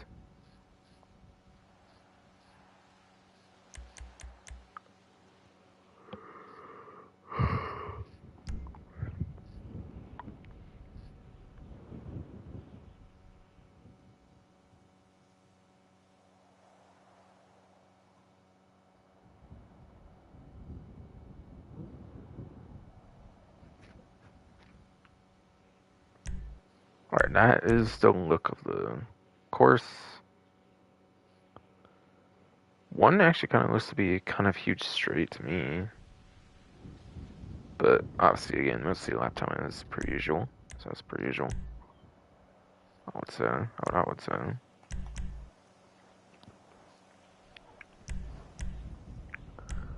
Alright, so. Didn't really have restricted. It's hard to say if there'd be any really much exclusions here much. Besides for just what the general rule is regarding like how vehicles spawn. Like options, whatever work on here, so that's for your custom whatever. For all your custom ones, obviously, yes, obviously.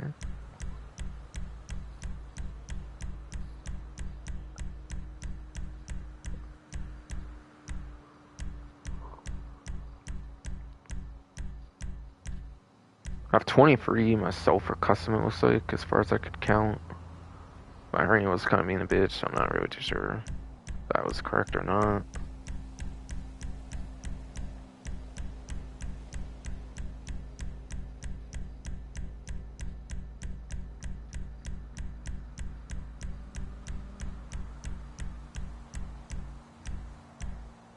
And it looks like there's 54 non-custom options here.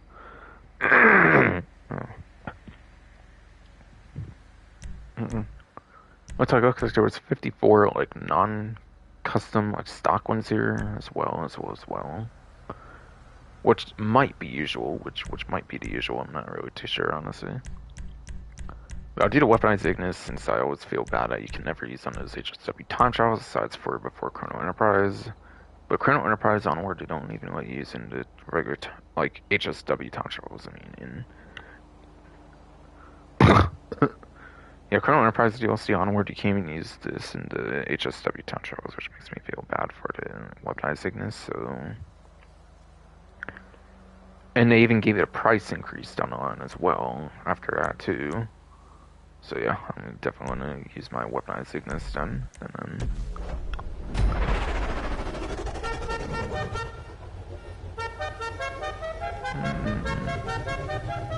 Sure, I guess I'll do my horn, I guess. Guess.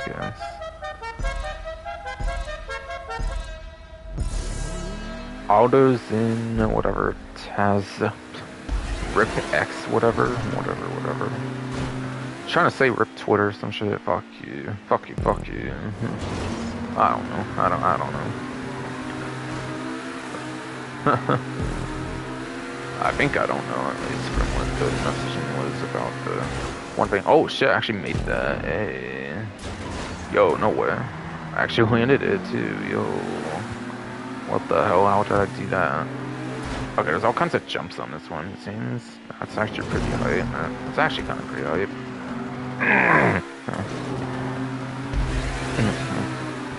Actually made that one too. I see. Oh shit. That did not go so good though. That did not go so great though, I feel. But I mean, it didn't go, like, completely upside down at least, so that's something that... So that is something at least. Some boosts, I see.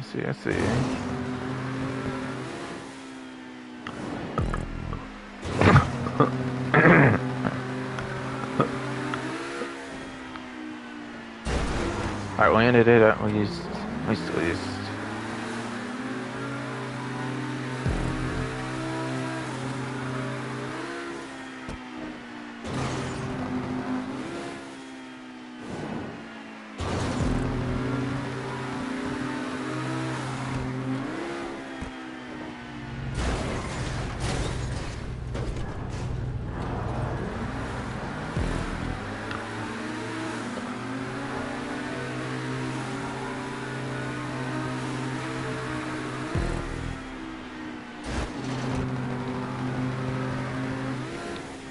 So far, it's all going pretty good. 20 checkpoints apparently. World record 2 minutes, 2 seconds long. But again, most of those are bullshit anyways, as far as I can tell, so I wouldn't pay much attention to world records ever. I'd just kind of say it, I guess. Alright, that went pretty fine. That actually went very fine, I would say. I would say. Oh shit. Oh, I fucked up. It even blew up and it went off too. No way. God, for once you weren't entirely annoying there, making it actually kind of fun. Hurting you.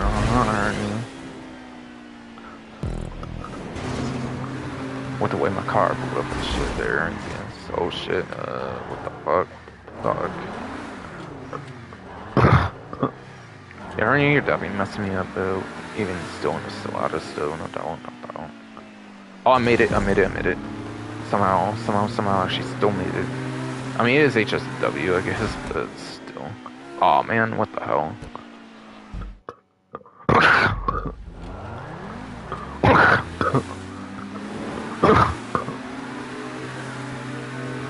Damn it, you stupid hernia. That's probably your fault. Damn. Oh, what the? Did I get that? I don't even know if I got that. I might have not got that. Somehow.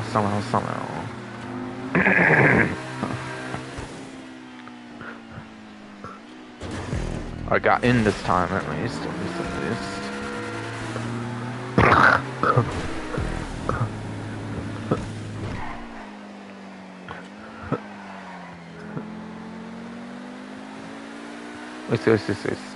Yeah, at least I got in a sense.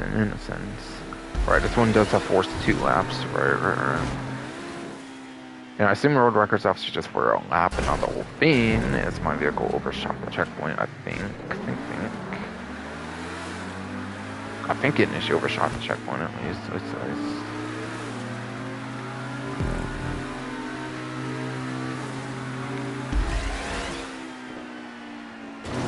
Landed it? No. Oh, I got the checkpoint at least. I was the dope way of getting the checkpoint. That was definitely a dope way of for sure getting that checkpoint.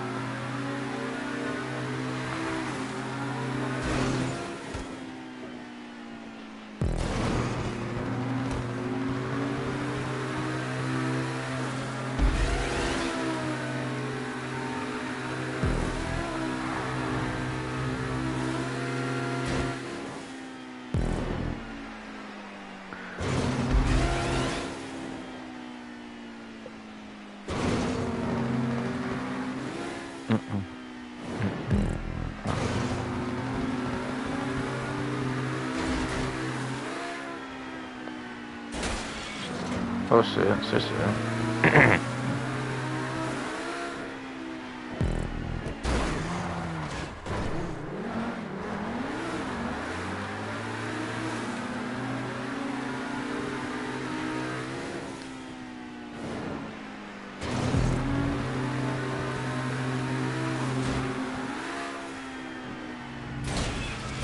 Oh shit. Oh fuck. Okay. I was not expecting to go to a certain way with my vehicle literally hitting all that, but whatever. Whatever though. Fuck yeah, ride them pipes like crazy. Oh shit. Okay, that did not go as good at the end compared to what I would have thought. We ended it though. Let's go. Let's go.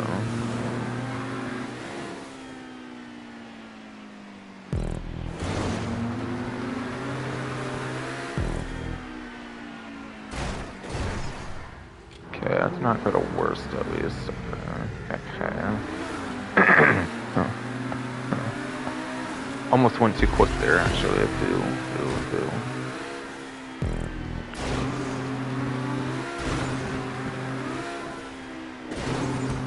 Hey, landed it. Fuck it. No, is this the one I kept fucking up? No. Damn it, that slowed me down the way I hit it. Damn it, that slowed me down the way I hit it though.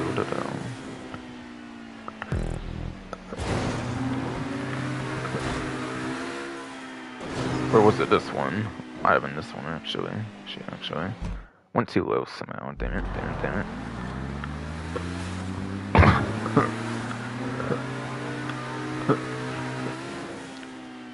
Might have been this one actually. Actually though. Alright, see the finish line. Finally.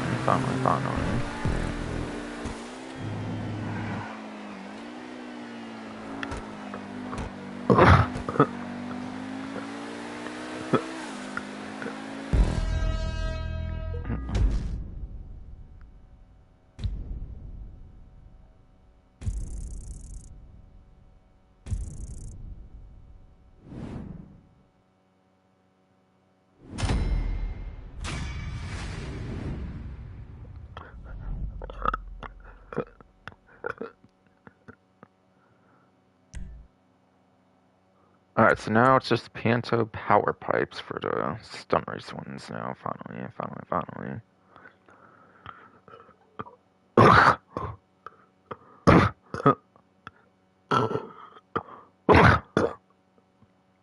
God damn it, why are you being like this right now? You stupid hernia, like, fuck.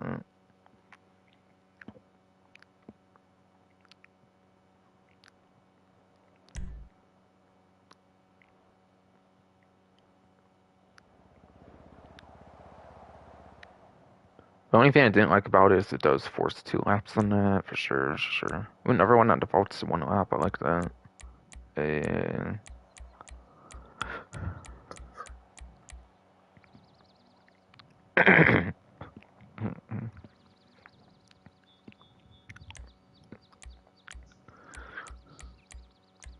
Locked to compacts class. It is called Panto power pipes, so it's probably locked to Panto then. Makes sense. Traffic locked to high. I see.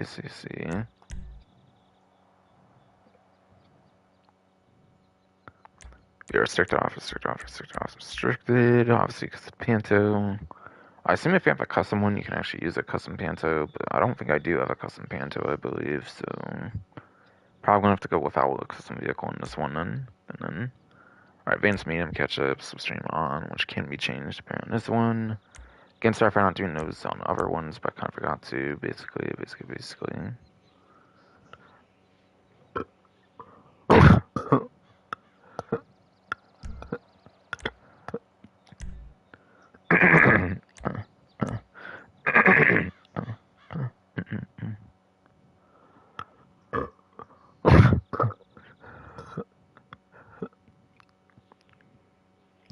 Oh yeah, let me check the map. Right.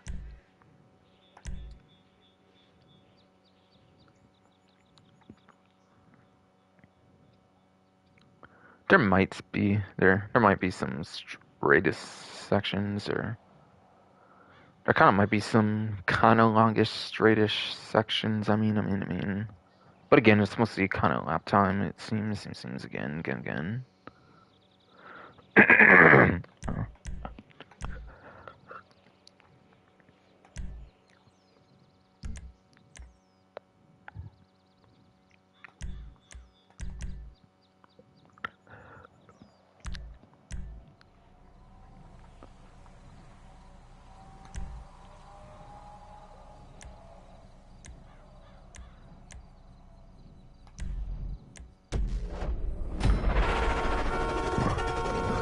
Yeah, I do not have a custom for this vehicle. I actually used to have a custom for this, but kind of replaced with other things. I wanted more, I think. And I was like early in the game, I think, too. I think where I did that as well. Well.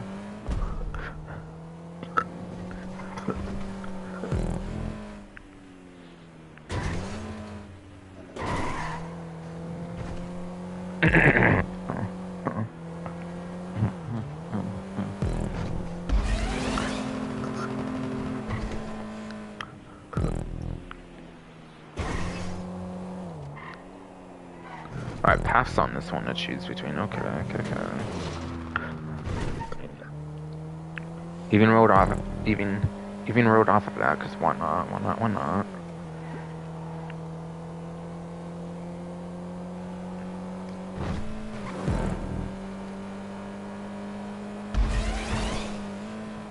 I like the windmills on here for sure. It kind of makes an element of dodge. Oh, and if I didn't say much on the other one, I did actually really like that one. Aside for, of course, the 2-lapping force thing, which I didn't really like much. Kind of want to just do 1 lap. Oh, I thought I was about to hit the windmills somehow. I could have, of course, if I went like more the other way easily, but obviously, I was not going to try going out the way to get hit. I'm more so trying to go out the way to not get hit, obviously. Oh shit, the Panto's taking it like a champ, but to be fair, it's all because of the brake stuff, no doubt.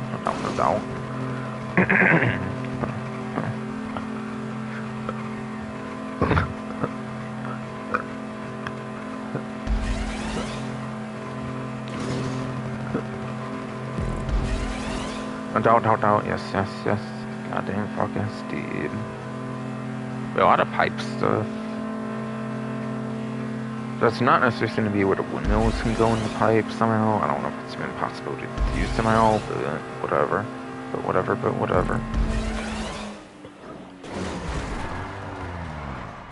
Ah shit, it kind of spun out for a world record, 2 minutes 32 seconds. 81 milliseconds. Whatever. So that's like the minimum time you should probably expect. 19 checkpoints, if I didn't already say it, but I think I did. Think I already said actually.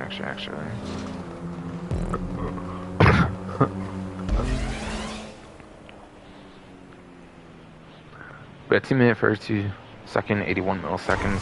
It's pretty much the time that you're not gonna beat. It's pretty much the time you're probably not gonna beat, no doubt.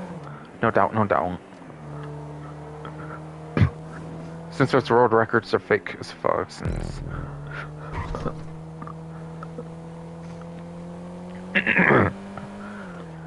I find those records to be fake as fuck anyways. I made it to the end, basically. Probably would have made it under 3 minutes for the stupid hernia and all kinds of bullshit with my vehicle spin, all kinds of stuff,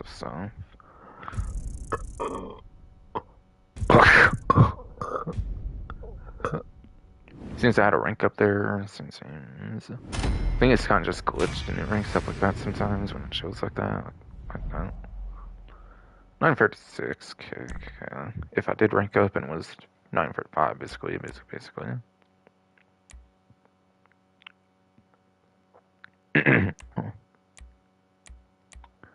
Not necessarily sure which one of these was first. I think it was actually this one for sure.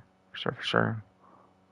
But yeah, since they both start with symbols, I was not so sure, of course. Until I recall, this one is listed before the other one. That is.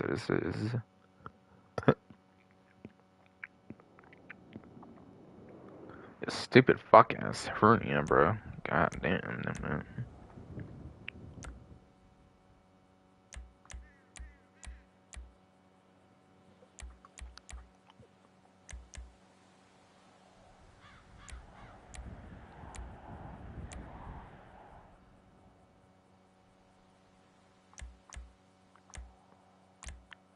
No, on. What the? I wasn't doing that. Stupid game. Stupid game. Stupid hernia, especially your phone to keep messing up controls and shit. Swear.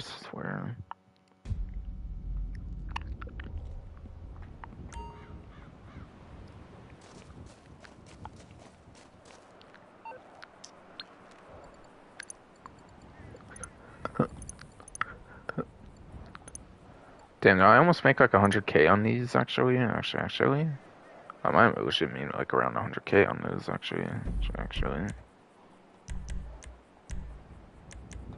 For one sector, I'm gonna do that right away, so that's cool. And right. What I didn't remember was I was needing to go to death matches, though. Sure.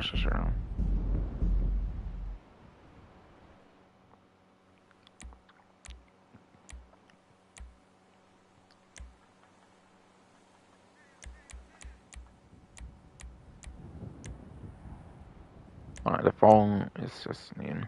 Yeah, I figured it was already foggy weather on there. That's kind of why I went for that after my stupid hernia messing me up, and then my finger was somehow changing the options. Somehow, like crazy, like the online IDs often, and somehow I got down there and it did current and everything.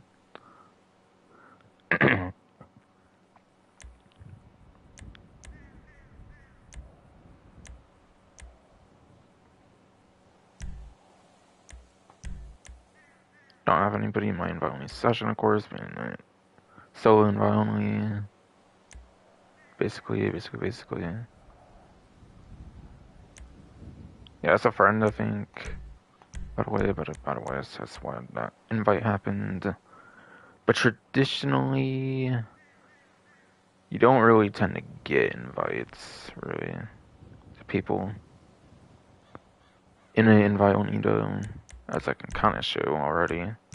Because if I go from skill match, we'll just say inviting instead of actually invited or something. Like it already happened in like present past tense or something.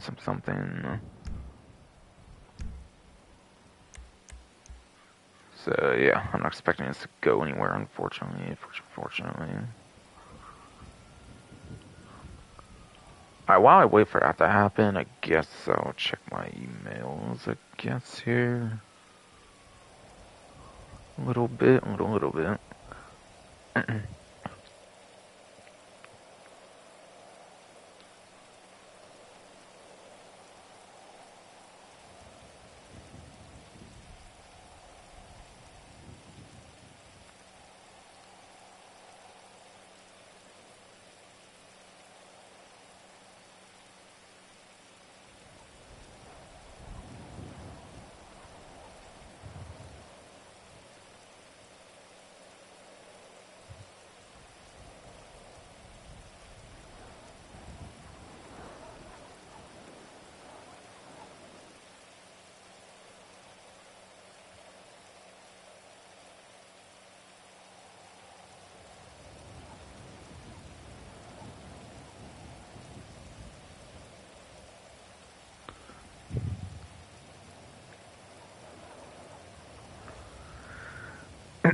Alright, got 3 emails.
Alright, give it like another minute here, I guess, and then I'll be done basically. Also gonna check my stream, I guess, again here as well too. Should make sure that does seem to be going fine. Yes, indeed it is.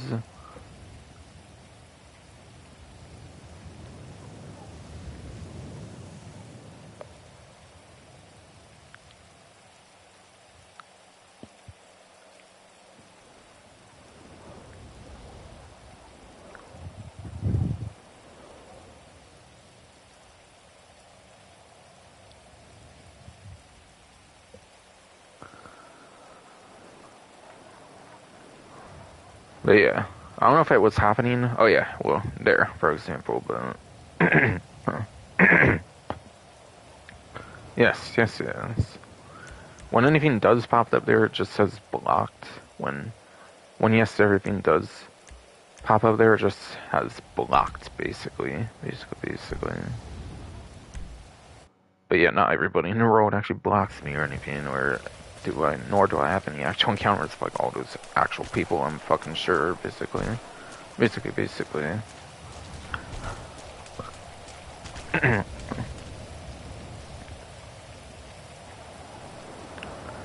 Which is kind of just a matchmaking issue, like, showcased right there, basically. Where everything that just shows up is just blocked. Just block that, basically. Where I don't think that's actually truly the case.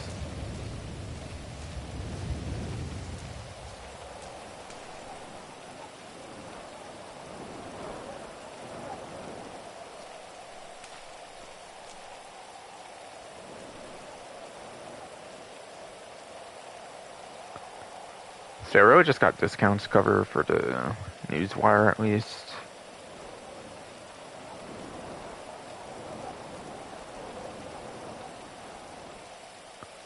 Rodo.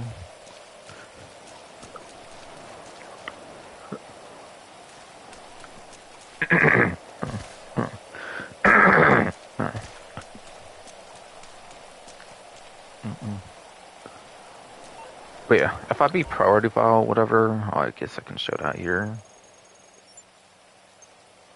Is the brute force file. So this is the one you can only do the one time, and it's 2 times for the event. Which is a pretty fine one, because most people find this to be the worst one, actually.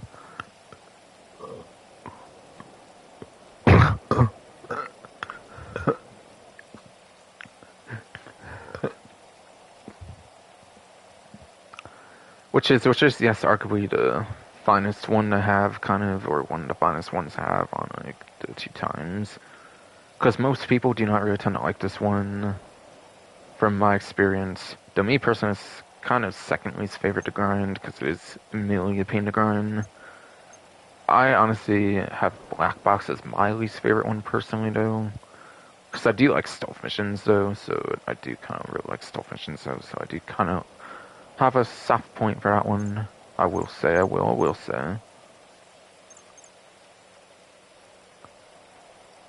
So you can still grind like arguably the 2 best ones to grind, which is Fine Art and the Project Breakaway, which are arguably the 2 easiest ones to do back to back. So having 2 times on this is good, so it won't impede on like the 2 kind of best ones to grind on, arguably. Is what I'm basically saying.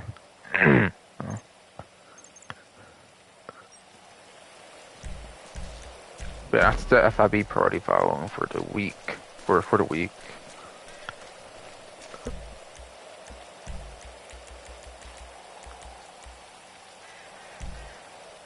I'll still run with the Kanata for now, I think. I'll do my Venture Thruster, get over to, I think, though,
Oh yeah, I'm going to the salvage yard, by the way.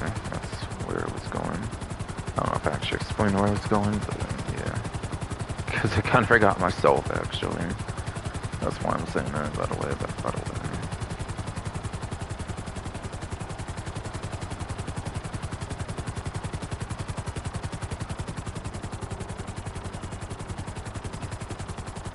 So I can go over those salvage yard vehicles, whatever, for the week. I doubt there's a claimable one. There usually is not, but yeah. If there is a claimable one, I could actually see next week having a claimable one for a 420, obviously, though, but yeah. Yes, yes.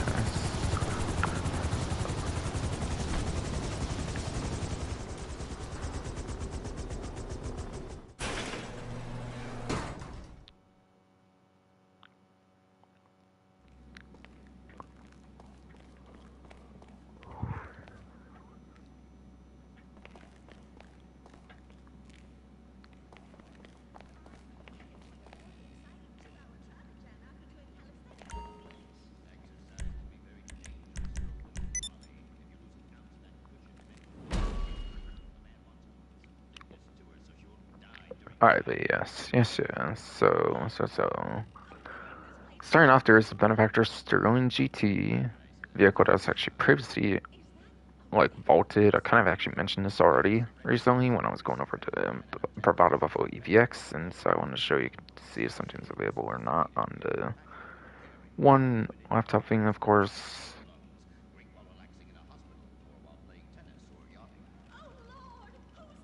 Sterling GT, fucking, fucking. Yeah, this was vaulted on the vehicle website until recently. I've featured Sabotage DLC again, where I got the missile lock-on jammer, so this does have the lock-on jammer. In addition to being an HSW vehicle, which is a pretty sick vehicle.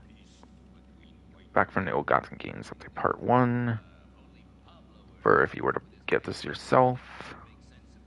But otherwise,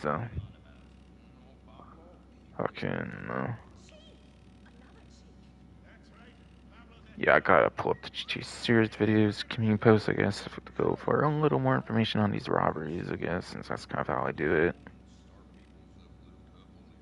Basically.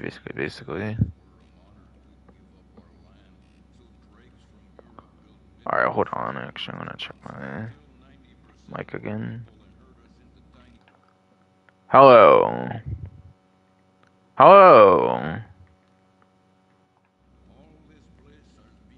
Yeah, I checked my mic again, cause like, this damn cord keeps kinda getting in the way sometimes for me.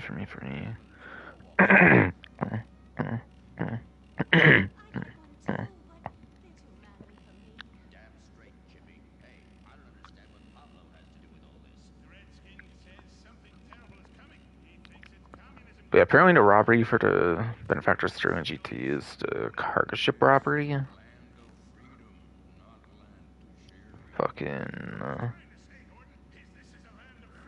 And yeah, it's kind of low range vehicle basically for the week, having no less money basically, like having the least basically of the free, with a max sell value of $344,000, and then salvage value of $275,200.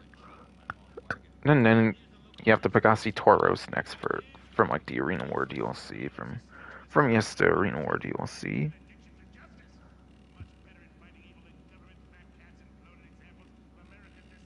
Has a max sell value of $355,000. Or hold on. Before that though. It's actually a pretty good SUV, by the way. If you do actually get outside of this. I know, obviously not claimable, but if you get outside of that, it's actually a pretty good SUV still. It's kind of the first super sporty SUV I think they released too, and it still holds up to this day even. With non-HSW, particularly at least.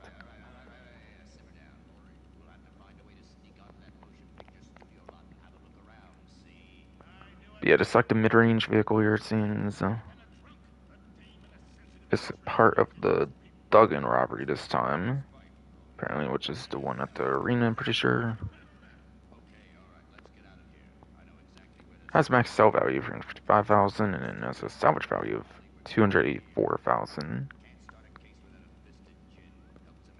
And then, last but not least, you have the Grotti Cheetah Classic.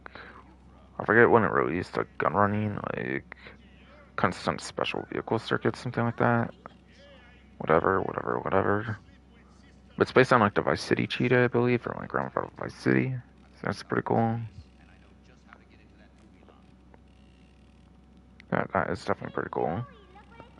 It's also part of the podium robbery, apparently. And yeah, by the way, I don't know what any of the plates are for like vanity plates. Not that matters much unless you're going for a collection of them. Since it's not claimable in the first place, but whatever. Just to keep people aware of that. Yeah, it's apparently the podium robbery. It's the top range vehicle for the event, having $396,000 for max sell value. And then salvage value for $16,800.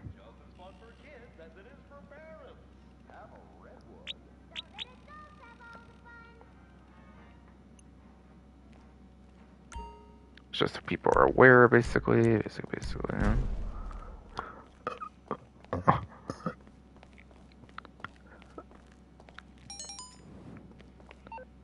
Alright, Kush.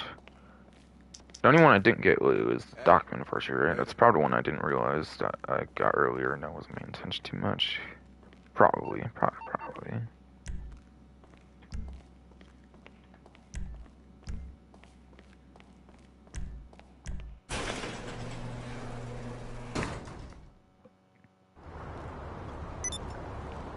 So I think aside for like stash house, it's just every time trial just got discount stuff covered basically. Besides for the gun van, which I already covered. And anything that was already on there, like a high-end apartment, if I don't care to delve into any more of that detailed stuff. But I might still. Maybe. Yeah, down to C8. Yes, indeed.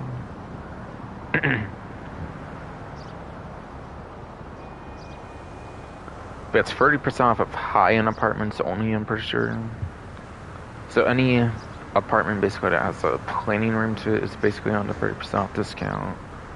So it's basically anything that's not like a 6-car or like a 2-car apartment, basically. And then also standalone garages do not count as well, for sure. Even though standalone 10-car garages will not count for a discount as well, for sure, because they don't have a planning room, for sure. And obviously the reason behind that is because those also will not allow you to do heists, which are on it 2 times, like money and RP right now, basically.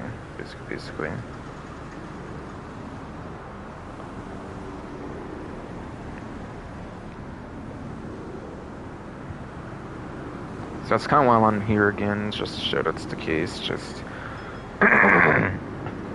to show that's the case, that's kind of why I'm here, basically.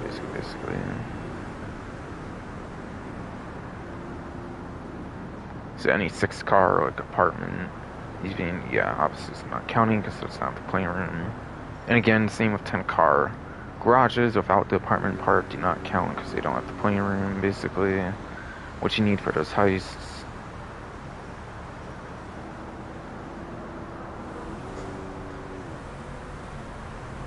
Along with anything that's a easy 2-car, basically.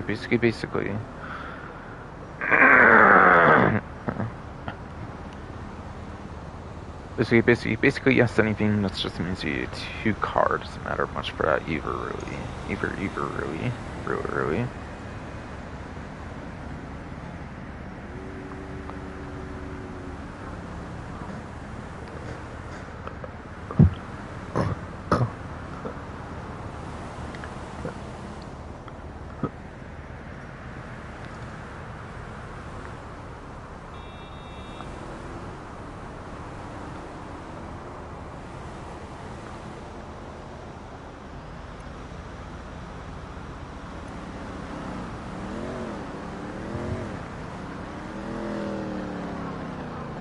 And everything else is vehicle discounts, pretty sure, so.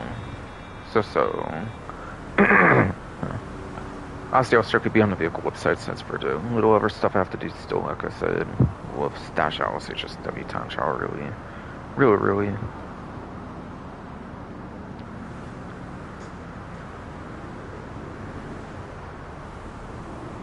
I think every single vehicle discount has not been went over yet, so I have 13 vehicles basically covered, it seems.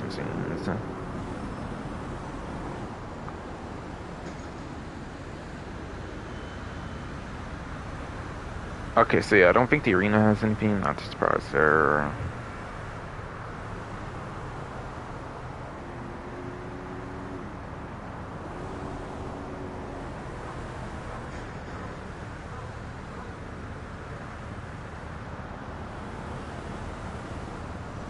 Don't think Benny's has anything either, it looks like.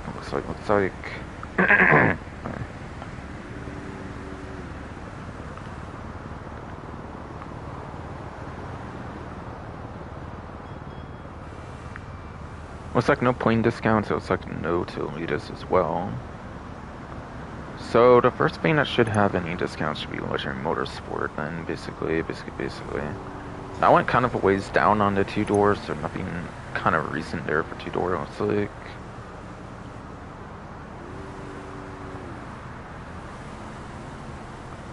But if you get down to the Diamond Casino and Resort section, there is the Vicer Neo apparently on a discount.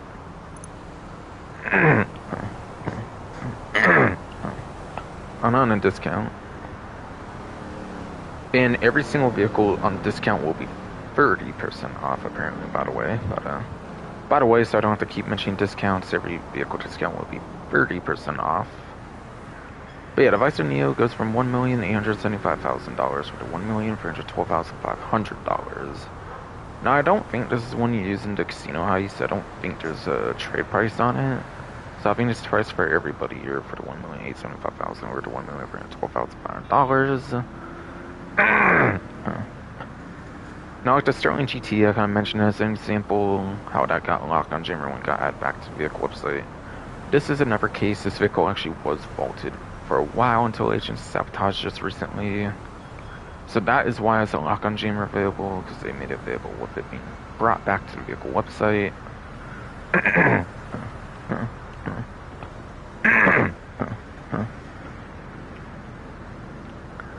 So you can actually get Mr. Lock on Jammer on this vehicle, which is pretty good. Even with Lock on Jammer and this discount, it's probably going to be a little bit cheaper than what it would have been, of course, at the vault. So that's cool. That's cool. That's cool. Since Mr. Lock on Jammers are $400,000, I'm pretty sure. Since Mr. Lock on Jammers, I think are $400,000. I think.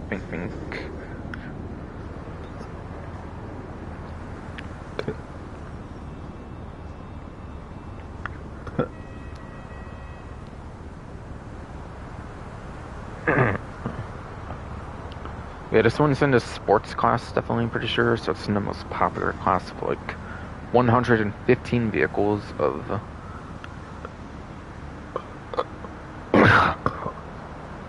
like 115 vehicles. Yes, indeed.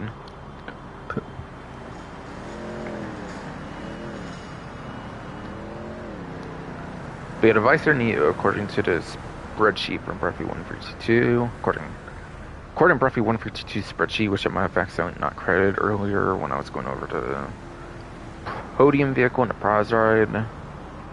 Yeah, any performance I get on vehicles goes from Breathy 132's vehicle spreadsheet. And the Vicer Neo, it is at the top of the C tier for the sports class. It is, yes, at the top of C tier for sports class. At least on the 9th gen version game has 15th place for lap time, while it gets 24th place for top speed. So top speed, no matter what, is outside of top 10. I guarantee the lap time is within top 10 on 8th gen, so PlayStation 4, Xbox One, and PC. Legacy, though, on those platforms, you'll probably get within top 10 for lap time on this vehicle, since it's 15 for PlayStation 5, Xbox Series X/S, PC Enhanced, and Sports has like something like 5-6 HSW vehicles at this point, so yeah. I think it would be like 9th place for a lap time, which is actually pretty insane on those platforms. And also, this is the only vehicle in the game that has the Vicer vehicle manufacturer, I'm pretty sure, so this is actually a pretty good vehicle to get, I would say, on a discount. If you care about unique vehicle manufacturers, they only have like one vehicle in the game, basically. Then this is actually one of those, for example, basically. So I especially recommend getting this for performance on the PlayStation 4, Xbox One, PC, Legacy. Otherwise, it does have a unique vehicle manufacturer, just the only Vicer vehicle. This is, yes, the only Vicer vehicle in the whole game, I'm pretty sure.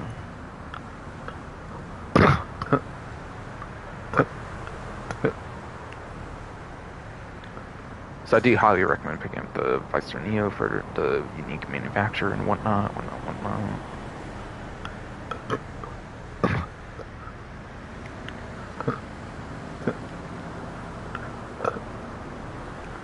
Next up for vehicle discounts is the Debauched Wagner Supercar.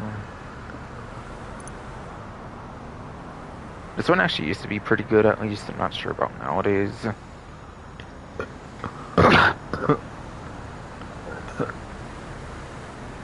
No, not sure about nowadays, but this used to be a pretty good supercar.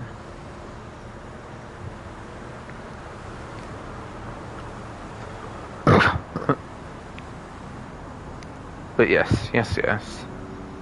going from 1,535,000, going yes from 1,535,000 over to $1,074,500 for the 30% off discount.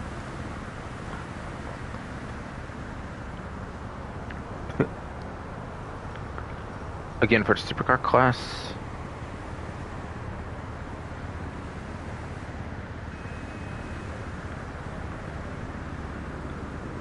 it is apparently in the B tier for the supercar class. And yeah, by the way, this also does not have a trade price, pretty sure, like the Neo, so yeah, just price for everybody. Yes. It's apparently in the B tier for the supercar class.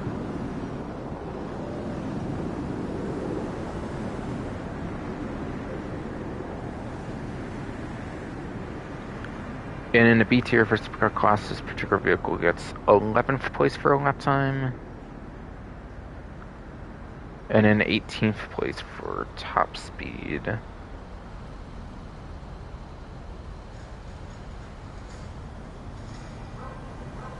So since this is 11th place for a lap time, it definitely would get within top 10 if you are on the PlayStation 4, Xbox One, PC, Legacy platforms. But if you're on a newer version of the game, it's out of top 10. But it is worth noting, obviously, HSW cannot be disabled, as seen in some of the creator stuff I was playing for the community jobs, basically, so that can kind of matter on 9th gen as well, and just obviously won't always matter like it will on the PlayStation 4, Xbox One, PC, Legacy. See, on those platforms, 3 of 4 HSW vehicles actually have a better lap time, I'm pretty sure. Though I think the NTMT does have a worse lap time already, so I think it only goes up to 8th place, I think, on the lap time at best. That's the best thing. It's like 8th place on the lap time, which is even placement of like the 9th place I mentioned earlier, I believe, for like the Vicer Neo, basically. So yeah, this is actually another kind of good vehicle to pick up, at least on the PlayStation 4, Xbox One, and PC Legacy. So that's pretty cool. So that is actually definitely pretty cool.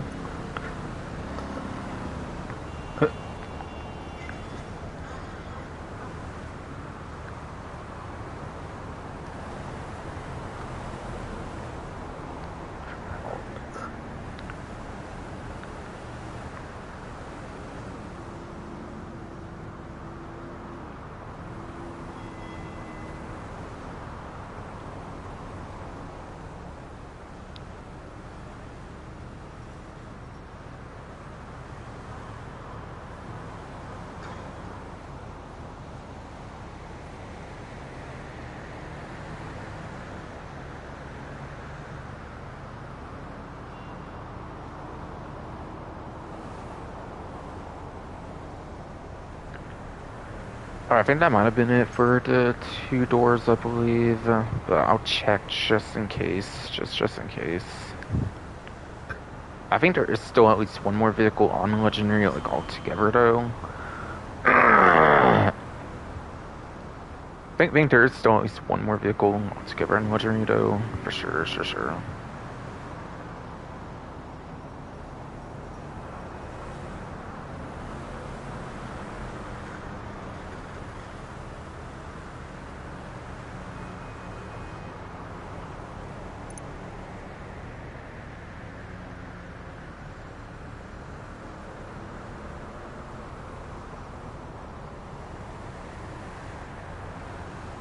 Alright, it looks like there's one 4-door, and I think that's going to be it for Legendary Motorsport, probably.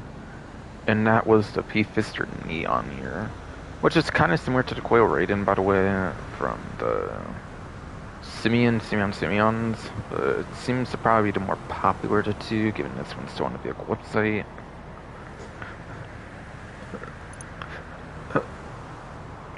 But yes. So this goes from $1,500,000 over to $1,050,000, apparently.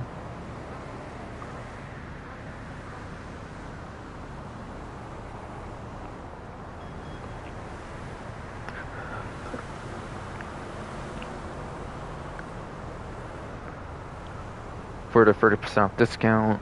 Again, I don't think this actually has a trade price, even though it's Doomsday Heist, where there was a lot of trade prices. It's one of the more normal vehicles of Doomsday Heist, of course, so obviously don't think this has a trade price. And at the prices listed, should be the same for everybody.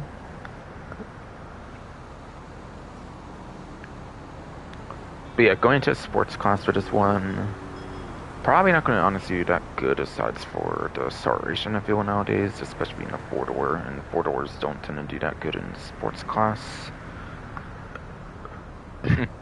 Usually it's the 2-doors that obviously do good in sports, for sure.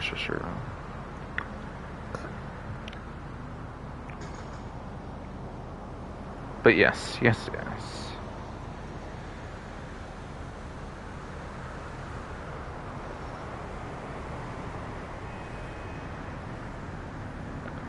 So this vehicle is in the E tier, apparently, when it comes to the sports class.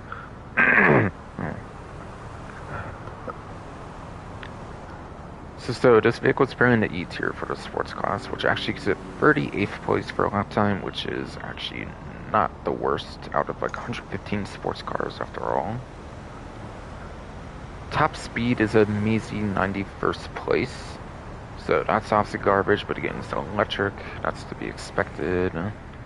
And then being electric, the acceleration's pretty damn good. Which means it can hit the 91st place top speed it has for the entire sports class extremely quick. Albeit again, the top speed does suck because it is electric, and the acceleration is how quick it's top speed. So if top speed didn't suck, it would probably be overpowered, quite frankly for performance. Or at least it would have been before HSW was even a thing. Or yes, at least that would have been the case, of course, before HSW was a thing. Surely.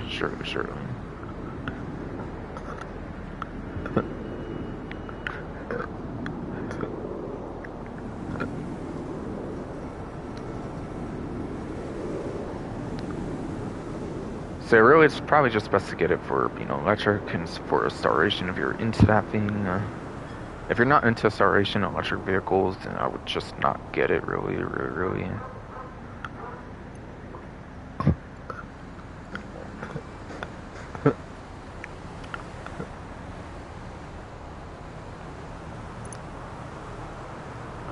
You know, motorcycles, and then none of the special ones, indeed.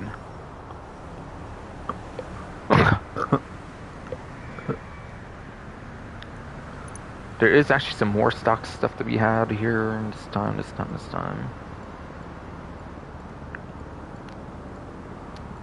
Starting with the Mammoth Squatty, apparently from the Carpico Heist DLC.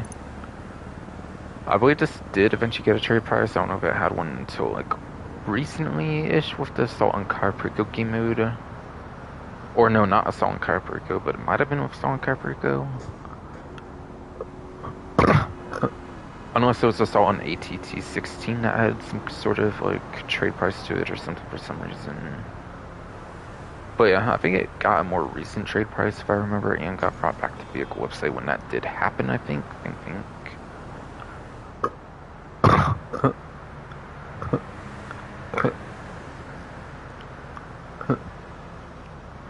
But yeah, 30% discount on a possible trade price going from $847,500 over to $593,250.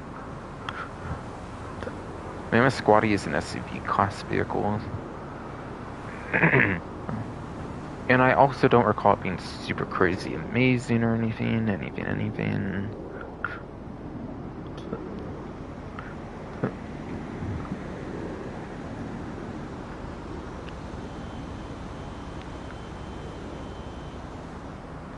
But anyways, for the Squatty, it is apparently at the bottom of the H tier.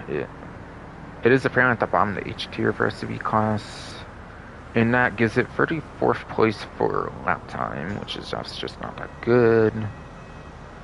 And then it is also 32nd place for top speed, which again is just not going to be that good.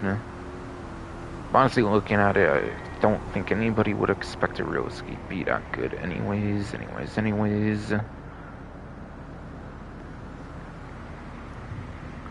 especially with all the super sporty SUVs that like to top the class, no doubt, no doubt.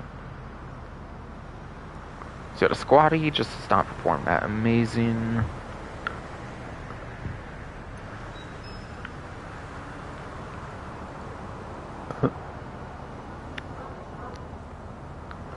And then also you have the Winky as well for the Chiropractor Heist DLC.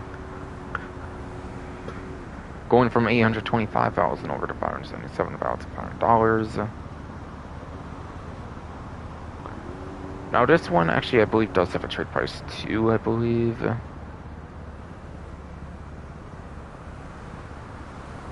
Tied to like something like Chiropractor Heist, I think, where you have to like find everything in like a single run. Okay.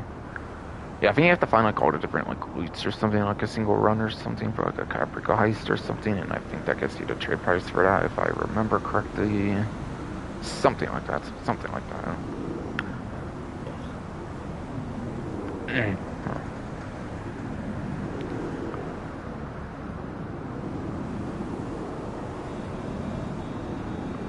But yeah, this vehicle is basically, or no, it used to be the worst raceable off-road, I believe, until the Zaba got me to a raceable vehicle. And possibly think of that for later, actually. But it's like the second worst lap time option for off-road class for a raceable option. It's not like a non-raceable vehicle, since off-road does have a lot of the non-raceable vehicles in the class. Has like the most non-raceable vehicles in a class for off-road, I believe.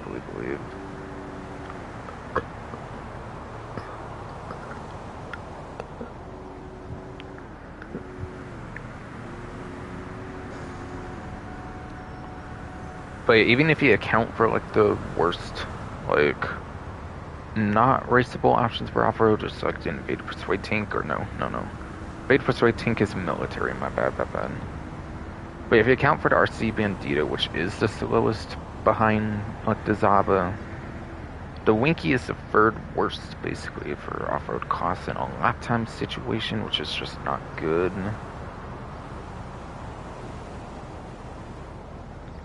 And then top speed is like fucking 72 fucking miles per hour, bro. Which again, I think makes it like the third worst there as well for the whole class of off-road. And if you really want the Winky, there is actually a way to get it for free if as long as you are on PlayStation 5, Xbox Series X/S, and PC Enhanced, there is a way to actually get it for free on those platforms. Tied to the career progression for the Heist DLC, or no, not Heist DLC, but the Heist section, I mean. And obviously that's for the Chiropractor Heist, since it's debuted in that update for the Chiropractor Heist DLC. Tier 4 for that one. If you do manage to get the Tier 4 for it, which is actually one of the easier Tier 4 Heist challenge ones, I would say, since it is a solo heist as an option.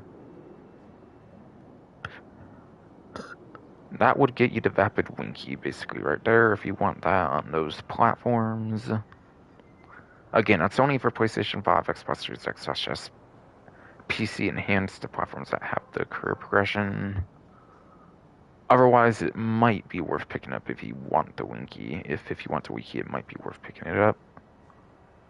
On a 30% off discount, no doubt. I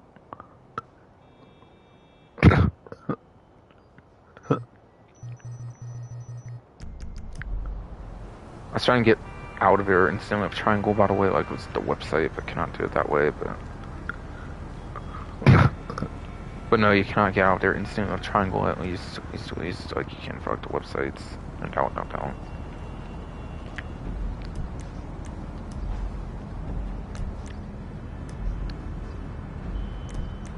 Yeah, I did not mean to do that, my bad.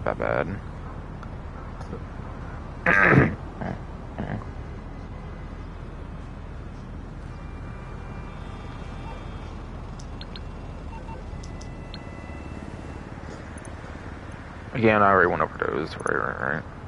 My bad. Bernie's just really being a bitch and messing me up, of course. But yeah. These two are not armored or weaponized, by the way. Squatty looks like it might be armored, but yeah. The Squatty's not armored, by the way. It's just a basic civilian vehicle. There might be armor plating or something, but it doesn't actually work, if I recall, too.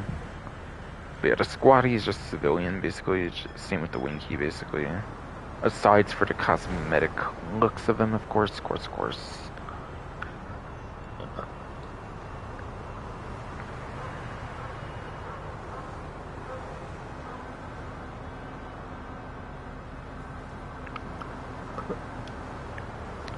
Alright, and then yeah, the Sabotage is actually ironically next.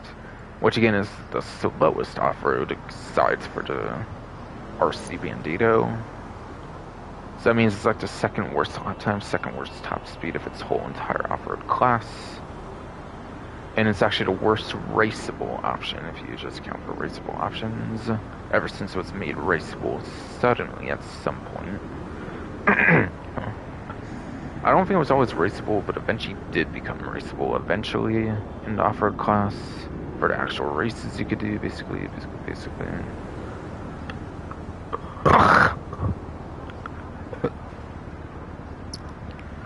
Now this one does have a trade price, because I think you can actually use it for the Diamond Casino Heist, I think Diamond Casino Heist does already use it, so it does actually have a trade price, so it would be in 2 million if you don't have a trade price, probably.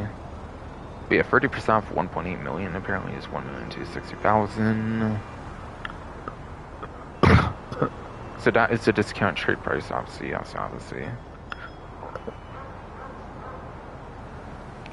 But yeah, it's 47th place lap time, 47th place top speed, since it's the worst raceable option, by the way.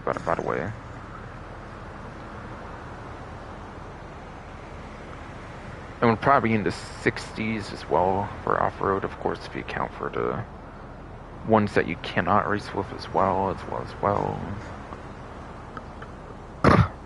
It's just like with the Winky, just like with the Winky. Now, this one actually does have some interesting uses to it, though. This one does actually have some interesting uses to it, though. It is armored. It is armored, unlike the Squatty and the Winky, so there's that going for it.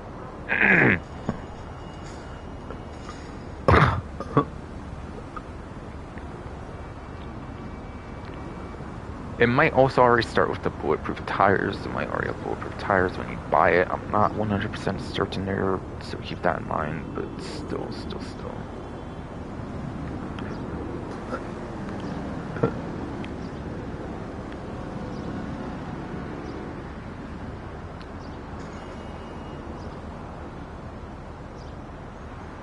But it's armored like 10 plus explosives, I think it could take like 16 explosives, I think it does take like 16 explosives for it, I think. Now it is pretty bouncy, so just be aware of that. It's kind of pretty bouncy, so it is pretty lightweight, so it can fly around like crazy when you do get hit by an explosive. So be aware of that, though.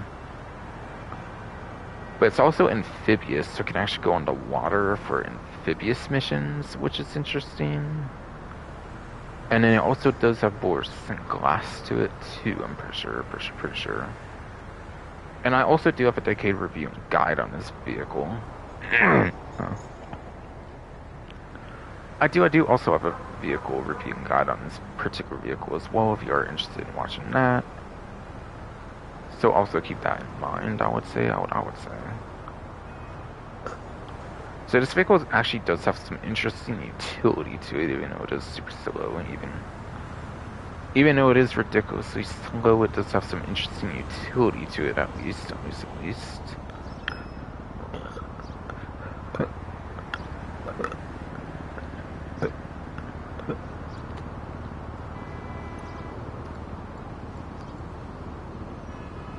And it's not it yet for Warstock, even.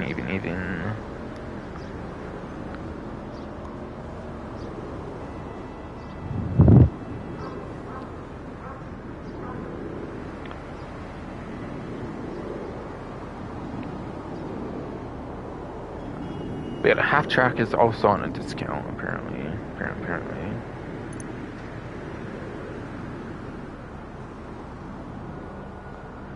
So instead of being $1,695,000 on a trade price, it is $1,186,500.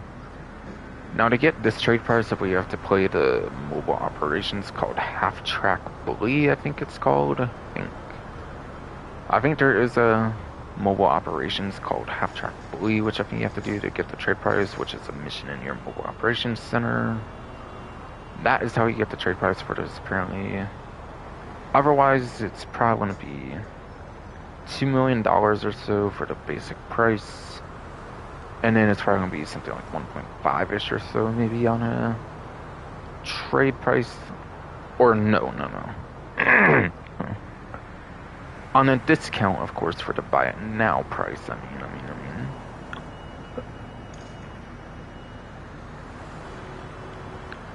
But yes. So the half track, it is a super slow vehicle, so you're not going to have much maneuverability in it, which kind of sucks. However, though, it is completely bulletproof in the front and the back, so you can only really get shot in the sides of the vehicle, which is interesting, which yes, is pretty interesting.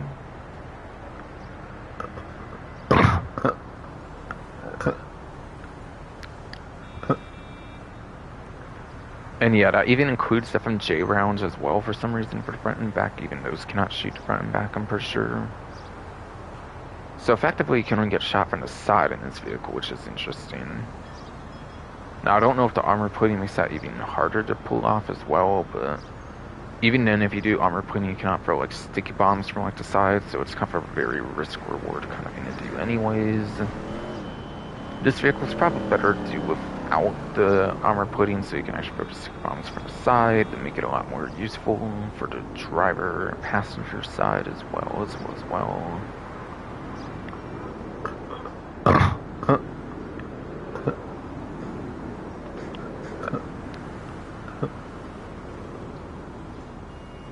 And then aside for that, you have like an anti-air gun that you can kind of have on the back.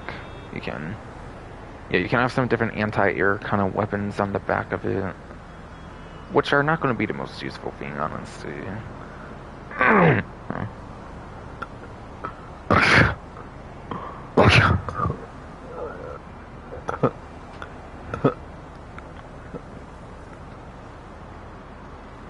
Which honestly is not going to be the most useful thing at all.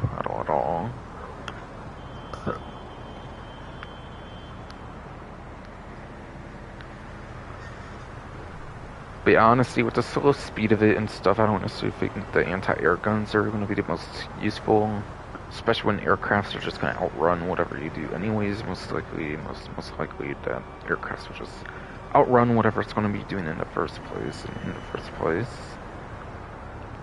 But I think it does have proximity mines as well. I think you can also do proximity mines as like an upgrade on this too. That way you can also use it against ground targets as like a driver. That you can at least do proximity mines on it, I think. So being complete bulletproof in the front and back makes it pretty useful even against FMJ rounds. So you can only get shot from the sides in the first place. And then proximity mines for ground targets. Yeah, this thing's not a force to be reckoned with, and even having a ton of explosive resistance as well. Might be in the 20s and 30s for the explosive resistance, given how slow this thing is, even. Yeah, this thing is not a force to be reckoned with, depending on like the people that are inside of the vehicle. Now, this thing's probably not going to make you good money, of course. Even a Zaba could maybe make you more money with those amphibious missions. You could even use Zaba on like certain amphibious missions, being amphibious, of course. So yeah, while both of them are pretty slow, it won't be as good as making money as the Zaba, where the Zaba could actually be useful for the amphibious missions if you wanted it to be, if you did technically want it to be.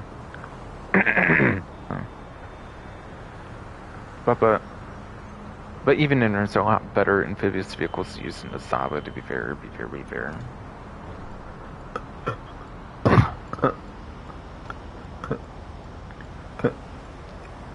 But yeah, pretty good vehicle on discount with the weaponry.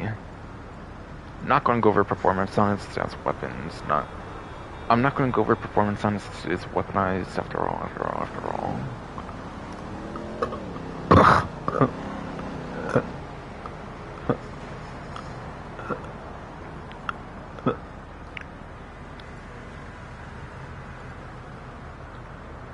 But yes. Now this one is usually glitched up, but it is actually on discount this time for the insurgent pickup. Insurgent pickup is actually on discount. But yes, available for free as a holiday gift. I already own the vehicle though, so I cannot claim it.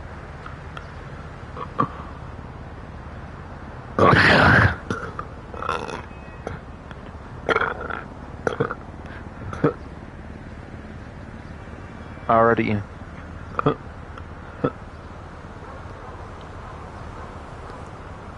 I already own the vehicle actually, so I cannot claim it for the holiday gift insertion pickup.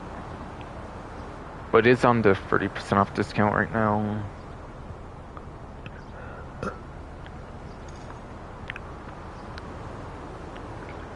It is also on 30% off discount, so 30% off could maybe put it under $1 million. I'm not really sure. Not really sure on a trade price. And then on buy it now price, that's going to be more, obviously. I was just going to be even more on a buy it now. Where it's probably for sure still over $1 million, for sure.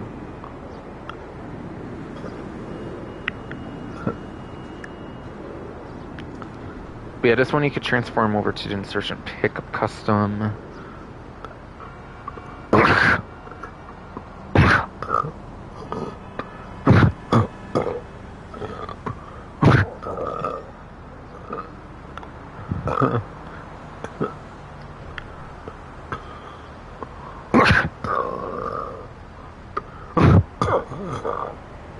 Fuck ass body, bro. What the hell? Come on.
God, apology fucking jeez, bro.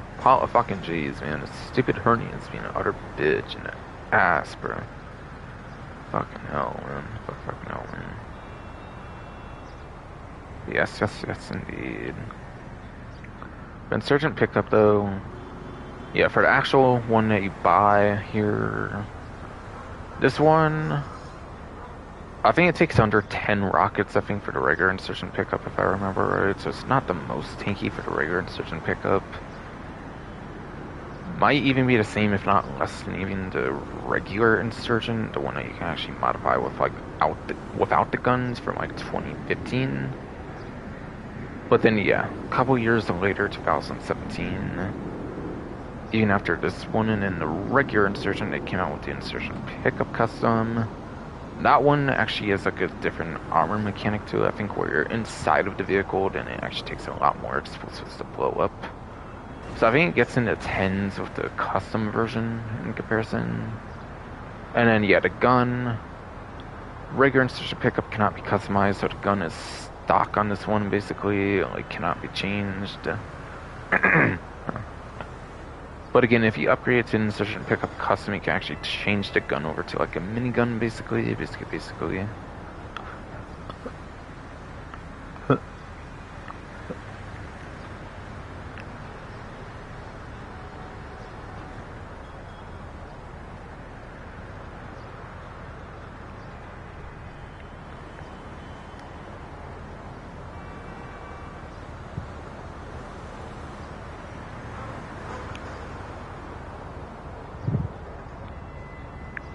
But yes. This one fits like 9 seats basically. Sergeant Pickup Custom also has 9 seats, I think. Now, I don't think this one can necessarily tow the anti-aircraft trailers since it was made in 2015. I'm not sure, but I think the one in the gun running DLC, the Pickup Custom, can also tow the anti-aircraft trailers, so that might also add like an extra seat on top of that too, that you might be able to seat for 10 if you include the anti-aircraft trailer, if it can in fact tow that for the custom one.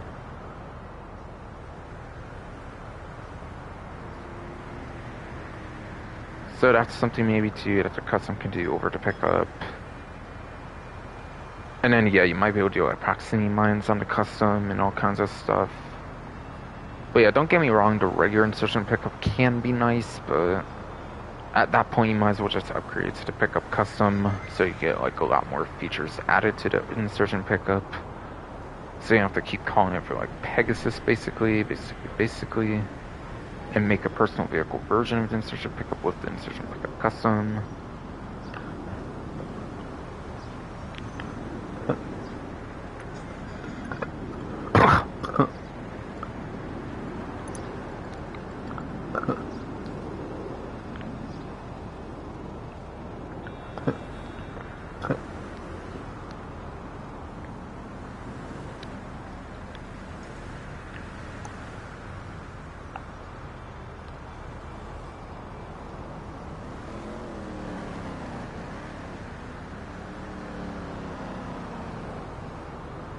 Alright, I think there's 5 vehicles left to go over still, so I went over 8 of the 13 I think I said there was. And I think all the last few are all on Sovereign Standards Super Autos, I believe.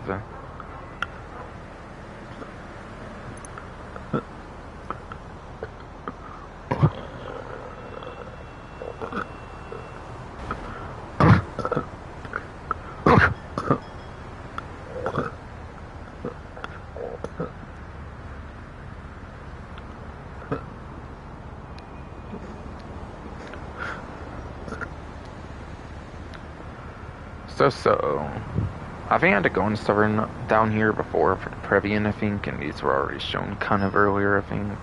I just did not cover them obviously earlier, but yeah. Yes. There is a Karen Bordeaux.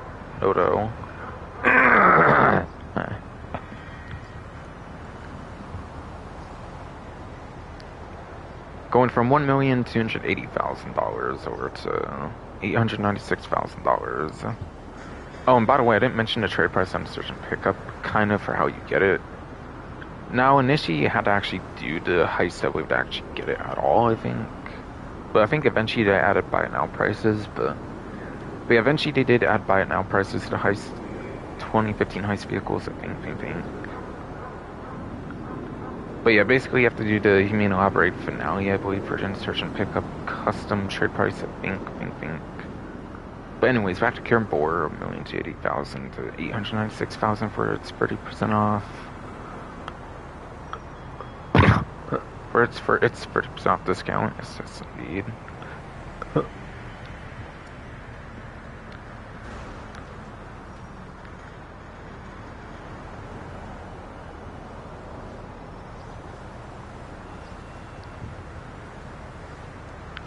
Almost $400,000 off there is the ECC. But it's an off-road vehicle. It's kind of a civilian-looking-ish off-road vehicle, so I don't necessarily think it's all that good for off-road class, I would say. And going on roughly 152 spreadsheet.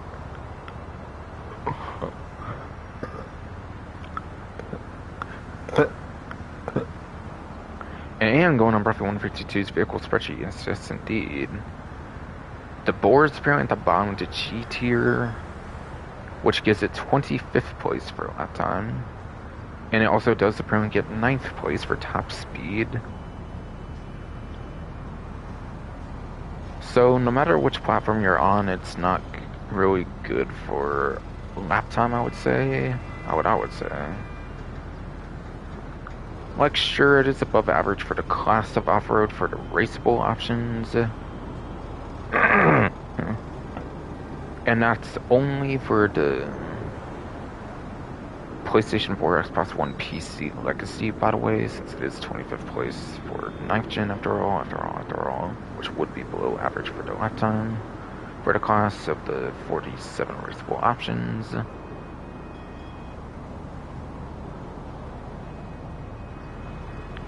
But regardless, it is number 9 even on PlayStation 5, Xbox Series X, S, PC Enhanced for top speed, which is a decent placement for top speed.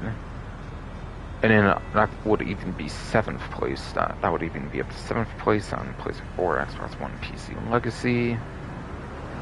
So it does actually have some nice top speed.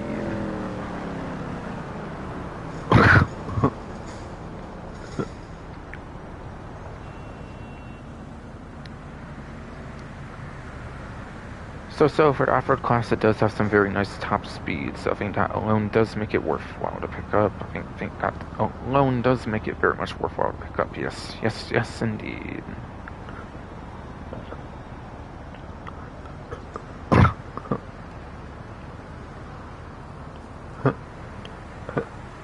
Yeah, I'm pretty sure this does not have a trade price, by the way. Pretty sure this does very much not have a trade price, by the way, by the way.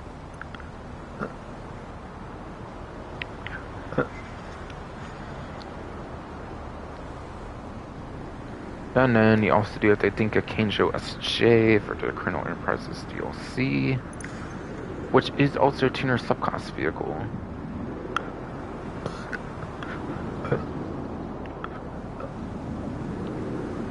And I think just this DLC, they also fixed mistakes with the Keijo SJ in the post-loot as well, where you could not use a custom version like the street races, pursuit races, robbery contracts, but now you can. But now you can as of the latest Agent Sabotage DLC.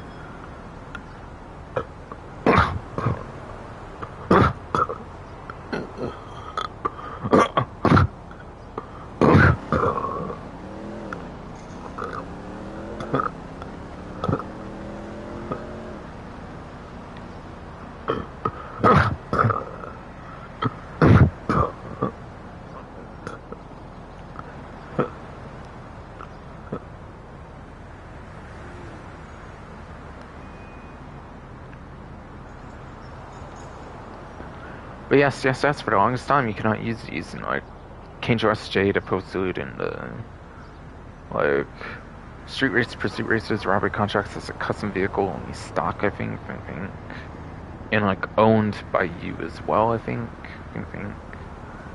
But yeah, I think this update apparently fixed it, so you can actually use custom vehicles for the Keijo SJ post-loot, like any other tuner subclass vehicle, including the new Just R wide body. But either way, I kind of mentioned earlier this vehicle is complete trash compared to like the Previan, basically, for the podium vehicle, basically.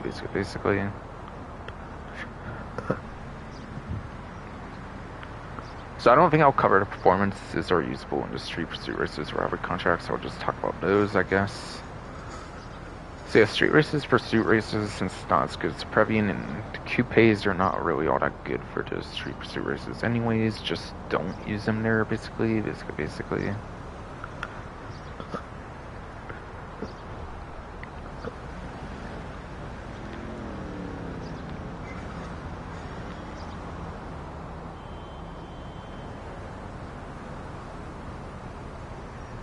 And then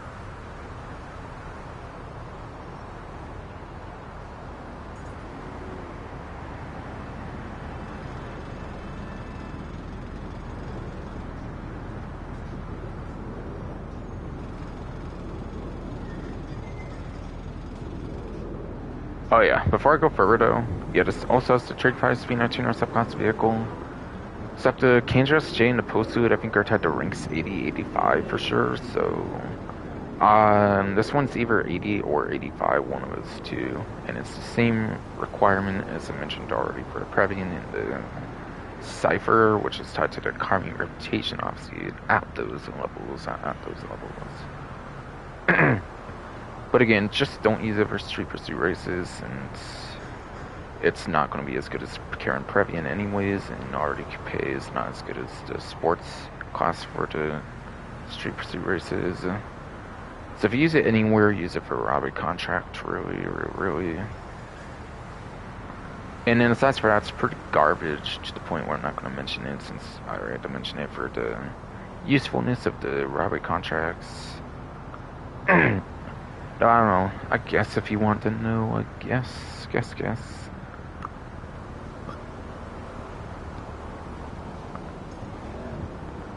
The Kanjo SJ is in the G tier apparently. It is apparently in the G tier, which gives it 19th place for lap time, and it also gives it 20th place for top speed. So, God as a platform, it's one of the worst you could use, basically.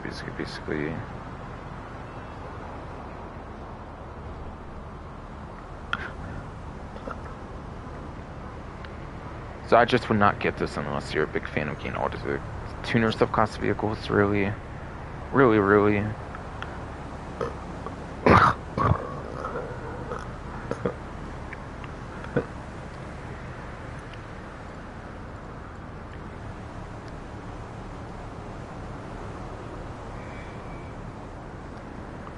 And then also another tuner subclass vehicle, which I believe will be the last one to go over for the stream, of course, will be Tinker RT3000. This one is in the sports class. At a trade price, goes from $1,286,250 or $900,305, whatever. At its 30% off discount. Again, same ordeal, trade prices tied to the LS car meet reputation. Either rank 5, 10, 15, 20, 25, 30, 55, 40, 45, 50, 55, 60, 65, 70, or 75. It's one of those numbers. It is one of those numbers, pretty sure. It is very much one of those numbers, pretty sure.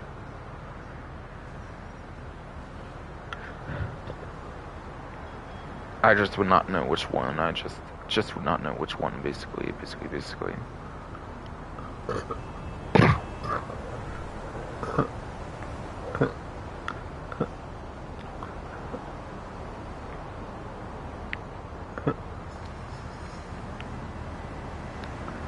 But yeah, street races, pursuit races. It's actually not one of the better sport tuner vehicles. I believe it's actually not a good one for the street pursuit races, then, technically speaking. In fact, I don't know if any of the tuners that are relevant right now are good for street pursuit races, unfortunately. And then robbery contracts, I don't know if you could put like a rear louver on the back of it, same with the Kanjo SJ, kind of, to make it more useful for the robbery contracts, but if you do use it anywhere, it's going to be for those robbery contracts, I would say, no doubt. And then if for some reason you want to know how bad this performs,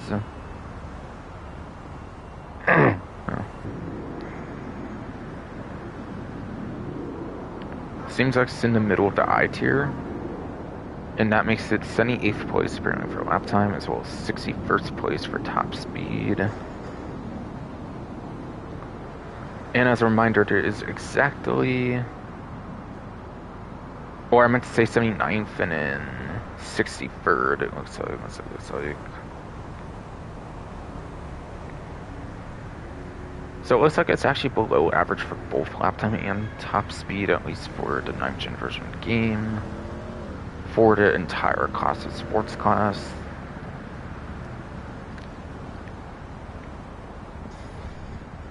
So yeah, it's really not a good vehicle at all for the sports class. Again, not that any of the tuner subclass ones are for the sports class, but this one is just not good for street pursuit races either, though.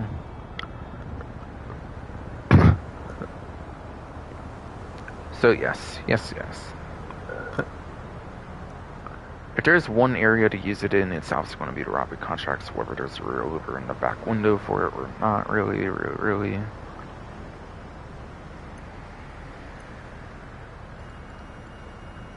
Oh, and I'm not done yet. Right. My bad.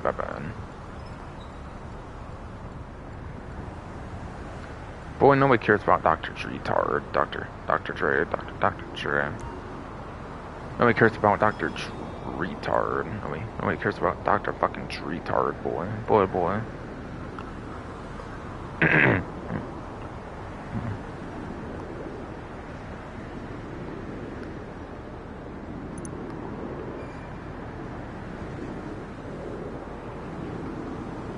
next on the list is next on the list is apparently the Bravado Greenwood, apparently. Going from $1,098,750 over to $769,125. Now, this vehicle actually technically has a trade price, if I remember right, for the Criminal Enterprises DLC. And I think you just have to do like the first rescue UOP mission or something like that for like the mission strain for the contact missions they add for the Criminal Enterprises DLC. Those rescue UOP missions, basically, whatever. And this also is a Monitech vehicle, which is cool. So it does have the missile lock-on jammer, remote control unit, silk lines, armor plating. It does not have ballistic glass from anti-machine guns, though.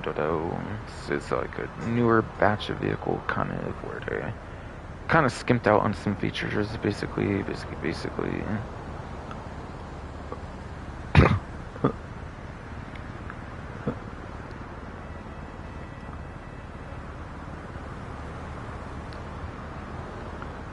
But yeah, it is armored, but it's not going to have the best armor of any Monitech vehicles, since it's not electric. The best of Monitech vehicles for armor actually are electric vehicles. The best of Monitech vehicles for armor definitely go to the electric vehicles, no doubt.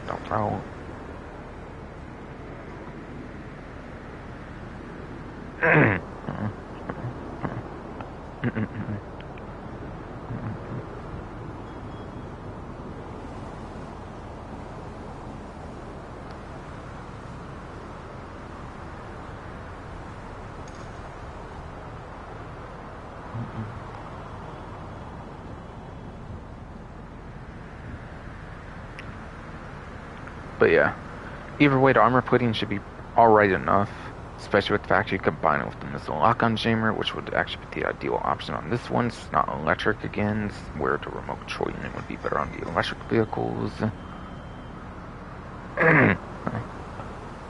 But yeah, some people do consider this some of the worst Monitech vehicles of the game for the Greenwood, not gonna lie, but I mean, at least it doesn't just have the bare minimum missile lock-on jammer remote control unit to call it a Monitech, and it at least does have silk mines and the armor plating at least.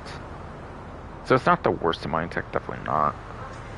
Back then it was, but now with all the different ones nowadays, it's nowhere near the worst of Monitech vehicles. So I think this is a very good buy, quite frankly, for all those Monitech features.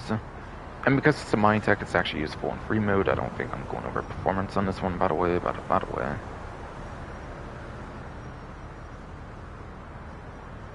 And yeah, I don't actually know if the Greenwood Cruiser actually has any of those Monitech features, so this actually might be the one to go for if you want the armor plating compared to like the Greenwood Cruiser, no doubt.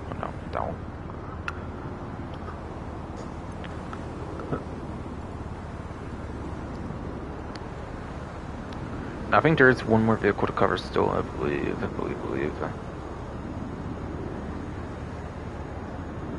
Yes, and that is the Karen Kruma Armored. Now this one is going to be very helpful for your heists, because it's like pretty much entirely bulletproof. Only bullets that can penetrate through the windows is the full metal jacket rounds, whatever, the FMJ rounds. However though, yeah, no AIs pretty much ever use those. It's only for players, for like free mode and like player versus player combat, basically. So unless they're going against other players in free mode, there's really no use to worry about that, basically.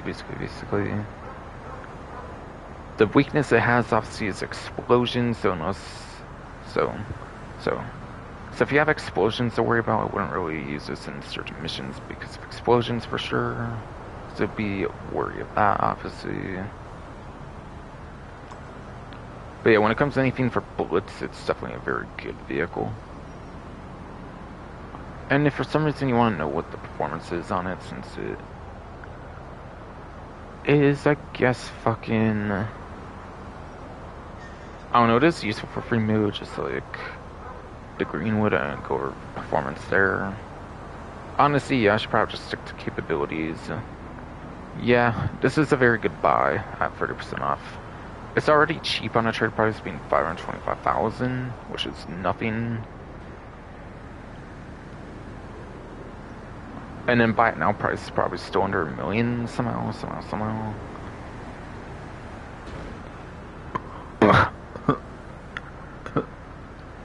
Yes. I wouldn't even be surprised if buy it now price is not even $1 million. That might be how cheap that is, no doubt.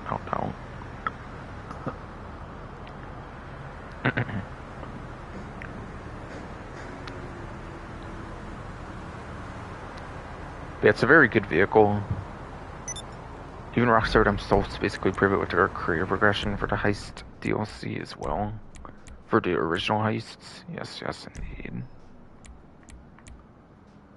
But yeah, for doing the Criminal Mastermind Challenge, for doing Insane Criminal Mastermind Challenge where you pretty much need to use Armored Kuruma, they give you an Armored Kuruma for something you pretty much need to use Armored Kuruma for that Criminal Mastermind Challenge, so yeah, not really good, not really good for sure.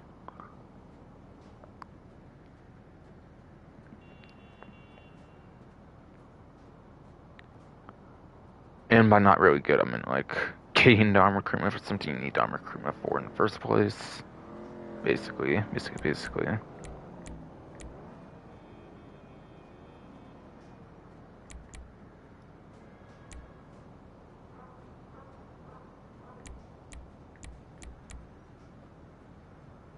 So I livery for the regular Kuruma, but not the armored one. Boy. But no, I'm not too surprised. Not too surprised, honestly. I think that was it for discounts for sure. Again, sorry my hernia was being a bitch. I wish I was able to say that so much more clearly and stuff without interruptions and shit and all kinds of disgusting shit happening, but still. This hernia just ain't stopping, unfortunately.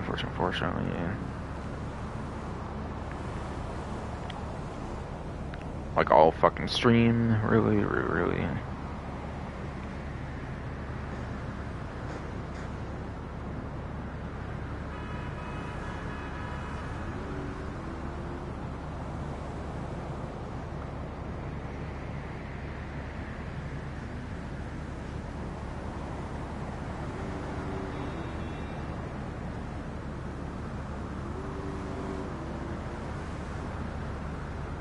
Alright, yeah, I definitely went over every single vehicle discount, so.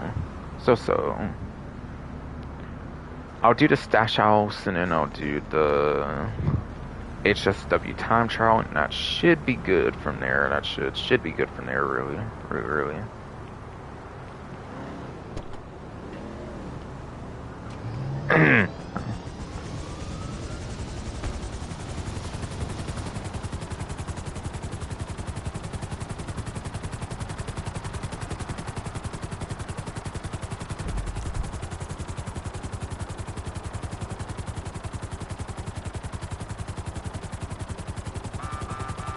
Where is it even, actually?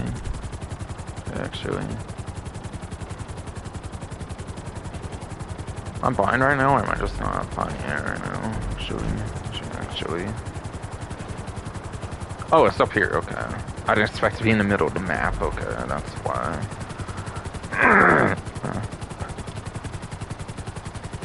That's why I did not expect to be in the middle of the whole map. So that's why I was not finding it really. Besides for my hernia being a bitch, of course.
Bro, just a gang hideout into the same spot, really, bro. What the hell? What the hell? Let's break into that stash house and fuck the stupid gang hideout. Fuck that stupid gang hideout, boy. Oh, boy. You just stepped in. Son of a bitch! We got no a man count down. Asshole. Hide. Shoot this character? Come on, shoot him. Alright, I got a shot, at least one. Die. I had to use a whole clip there. Sheesh. Oh, okay, there's one. Okay. I don't know how I didn't realize I was the character for that earlier, but okay. Just one left. So cool. Die. God, I'm surprised I have over 9,900 bullets still, given everything that happened, really.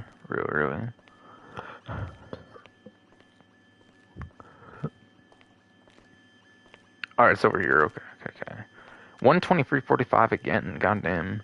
Feel I've had that like 3 times in a row. I feel like I've had that combo 3 times in a row, actually. I don't know if I usually change the day I stream oftentimes or what. I've been doing it Tuesday pretty consistently lately for some reason. Maybe that has something to do with it. I'm not really too sure, but whatever. Oh wow, I ended right on that with the analog stick. That's cool. Cool. Yo, I did that with all of the numbers. What? With the analog stick, not even the D-pad. Let's go.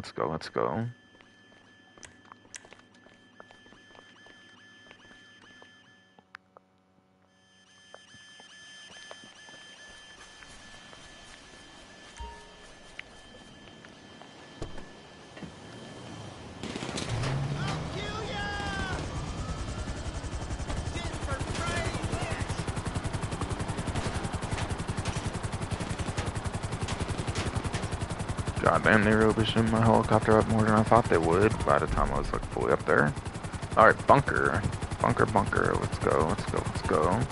And a $1,000 as well. and a $1,000 as well. I see.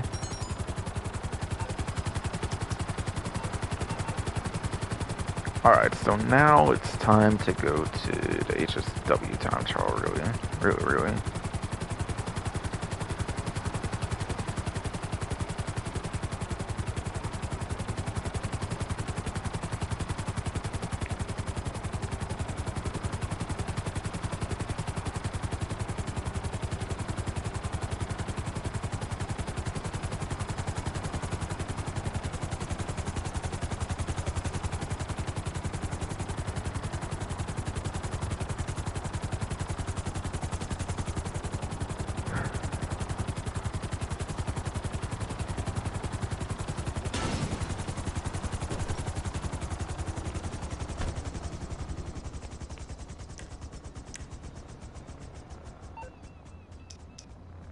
Alright, yeah, right.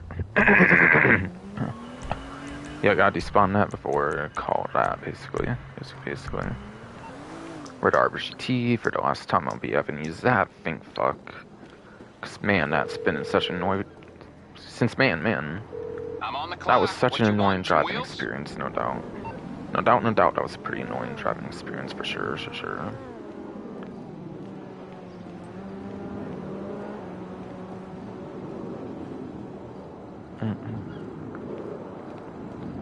Yeah, no doubt. RGT is very much an annoying driving experience for sure. I would say. I'll bring it by. It's definitely one I'm going to be the most happiest to be able to move on from. No doubt.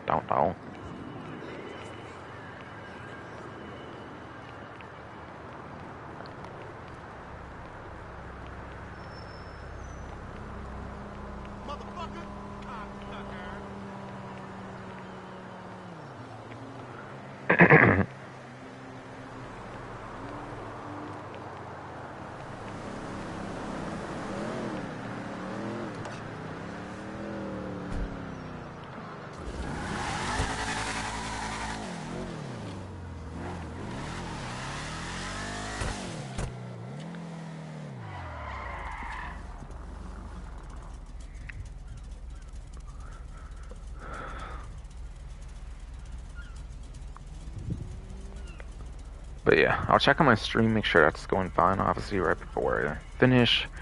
Right before I finish up, obviously. Yes, indeed. There's been no recording issue, it seems. Everything seems to be going fine, so good.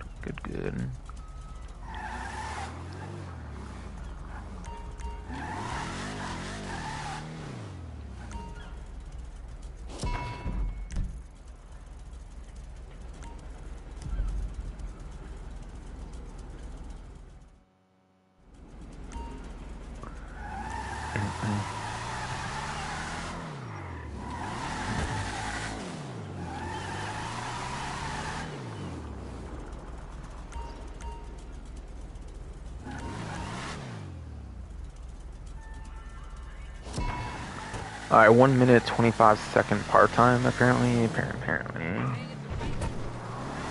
Yeah, going for there is a shortcut. Aside for that, I feel it's mostly just going where the GPS route wants to go. I would say for this one, I didn't really explain the route yet, but yeah. Yes.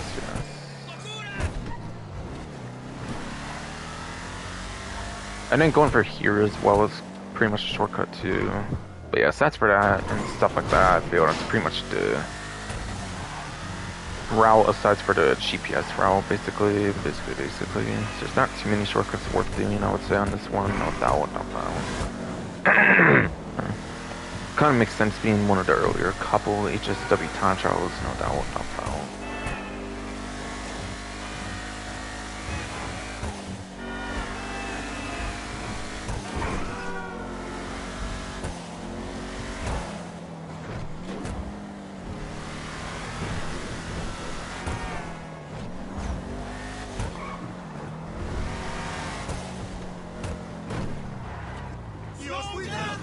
Alright, please tell me this is good.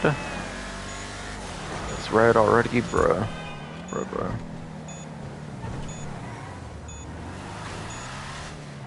Yeah, no, I don't think that was gonna happen. I was just a little too slow, I think. Again, I blame the way this vehicle handles, really, for why that happened like that, really.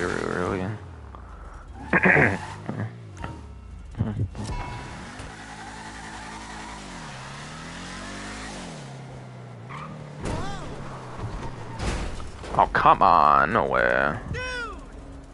And yeah, maybe I didn't do that as good as I meant to do for the for the first shortcut. Not force, but first, yes, stupid ass. Tongue twisty ass fucking throat. Hernia and everything, I swear.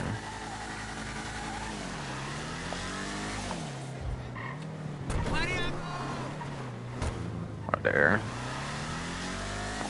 But yeah, vehicles are too much in the way last time, and yeah, plus this does not handle well, like I say. My experience anyways.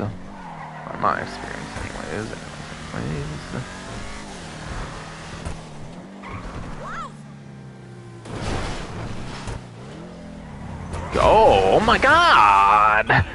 Stupid vehicle. God damn it.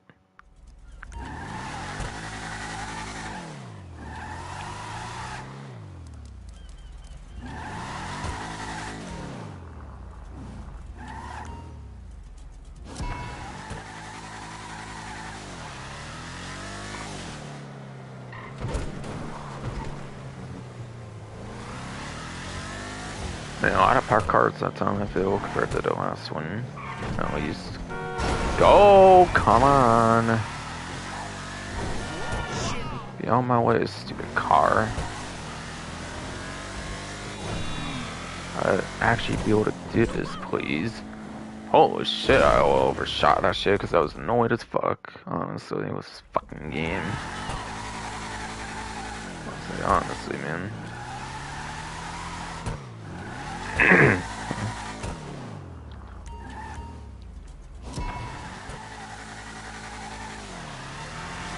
I got a lot of daytime at least, so good. Felt like it seemed that case was how it looked on the map and everything. Why is there another car right fucking there? I need there not to be a fucking car.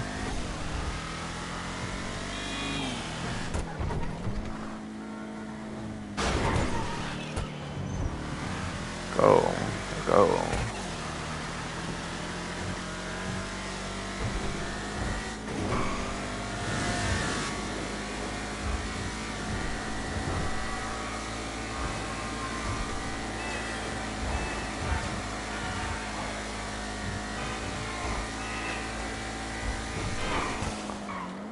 Holy shit, I'm surprised that went as good as it did. Until now! Why? Fucking bro. God, this fucking vehicle with a mind of its own. God, man, I swear, if it weren't for that first stupid vehicle pissing me off every time. Oh, I feel I would fucking be dealing with this shit. Come on.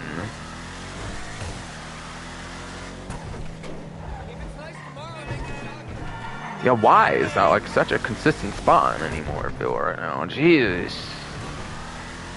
I swear I do that shit on purpose sometimes, I feel. It sure feels that way at least. Obviously, surely there's times where that does not happen, of course. Of course. So I don't think they really script the traffic during these, obviously. It just so happens that time a lot of times go! Stupid character. God damn, my character's so ass at driving right now. Jesus. That's such a shitty vehicle to drive, to be fair, but come on. Jeez. Jeez!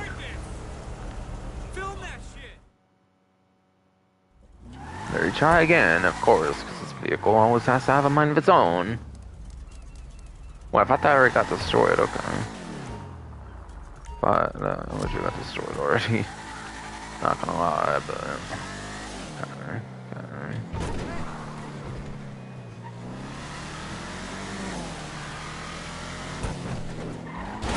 Why are the cars parked again? I don't think there were cars parked there last time.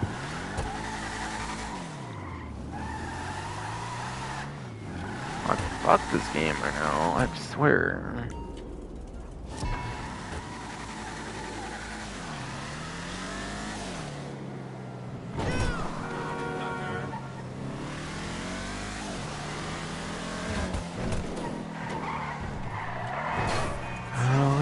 Why is there always some car over there?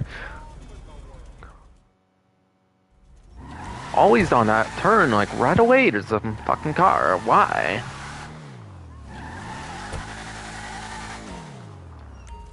I think for a vehicle like this it would help not to have that even.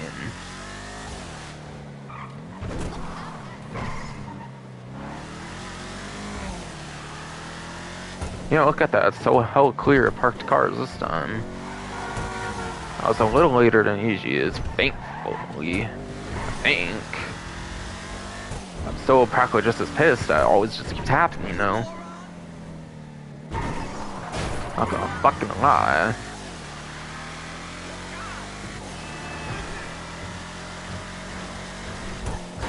Bruh, come on.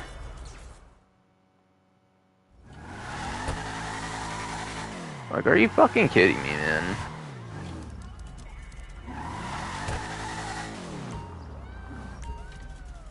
This is fucking ridiculous. This is absolutely fucking ridiculous, so holy shit.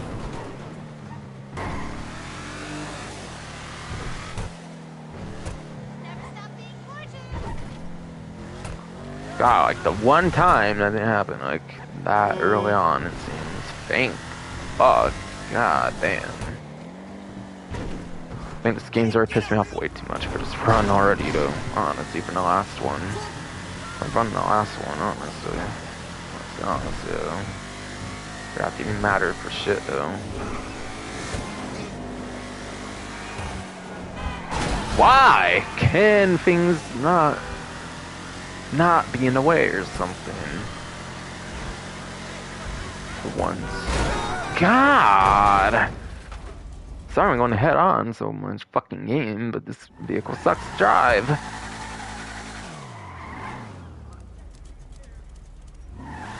Yeah, of course all my headlights are destroyed too. Wonderful. Even when its back ones are destroyed now.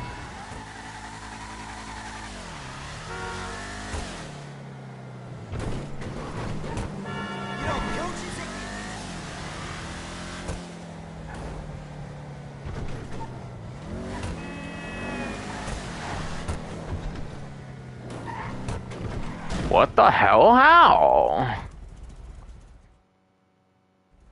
Man, this fucking car, man. Always of a mind of its own, I feel, anymore. Wanna be done with this stupid ass car. Holy shit, man.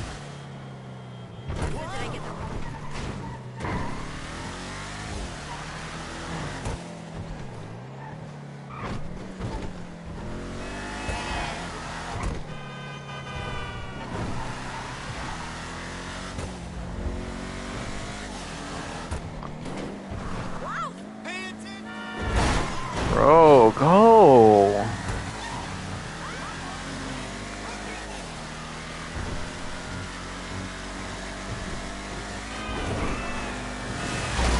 What? There was a car there. What? Hiding under that shade with that black? Bruh.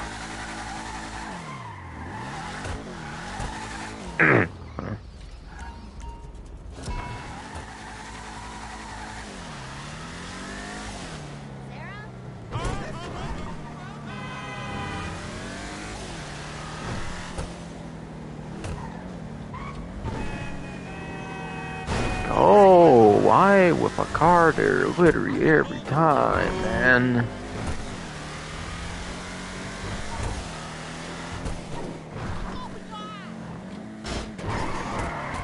Jeez, what the fuck?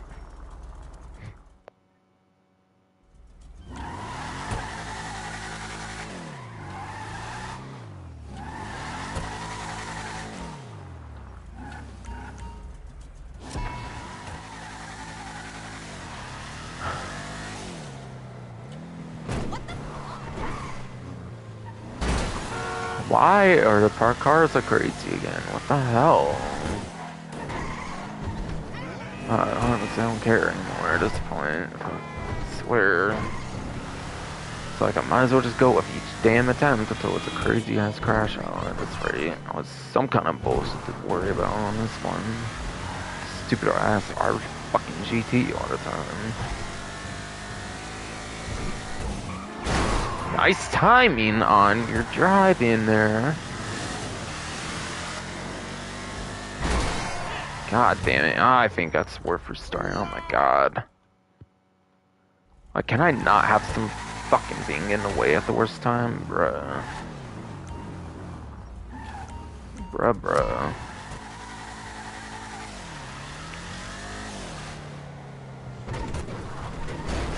Bruh. Still having those random times where we can't make it through the goddamn fucking shortcut. Like, really.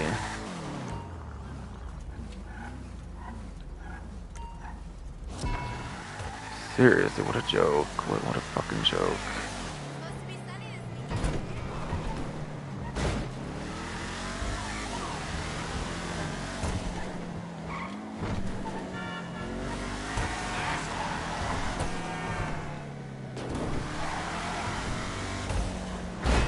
God damn, okay. I'm surprised that did not do anything somehow for me. Like, in a negative way, of course. Of course.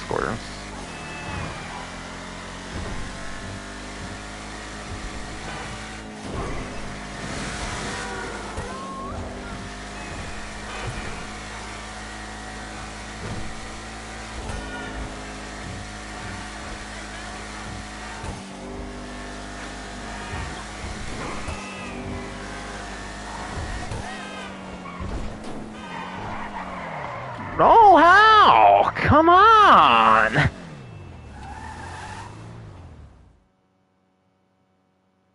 What the fuck? I swear, it can't even break with this stupid car, bro. Jesus. Wow, going all fucking over the place. Like it's 360. And everything. What the fuck, man? Like, why did 360 over me breaking there? Like, what the hell, man? Like, jeez. Move your stupid ass car. I'm so starting this one.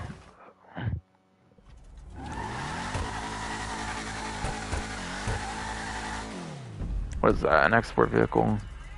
Crime scene sign. Okay, I was about to fucking say.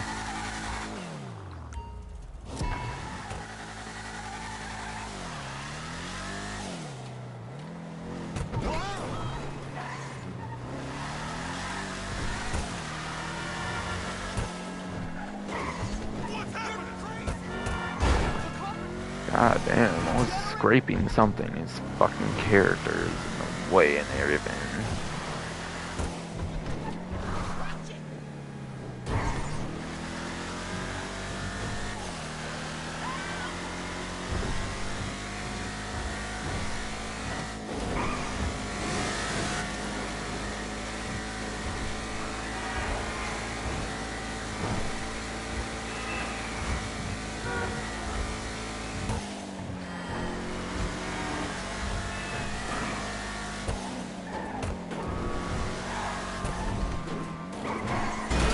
Oh, Jesus. But after last time, that might actually be kind of good. I'm not really sure, honestly. See, honestly, though.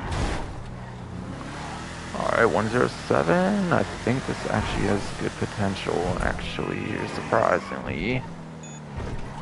Alright, yeah, this is definitely good, okay. Okay. Alright, 121, 296. Okay, fucking finally. Holy shit, man. Holy shit, man. Finally done with this fucking car. Holy shit. Never have to drive this shit again. Never have to drive this fucking shit again, basically.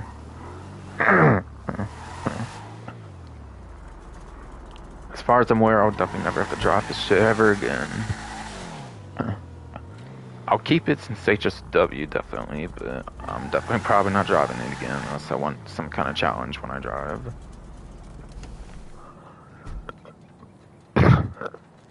Yeah, I don't know if I usually see in the vehicles by the time I end the stream, but this one I'm not, because fuck that piece of shit.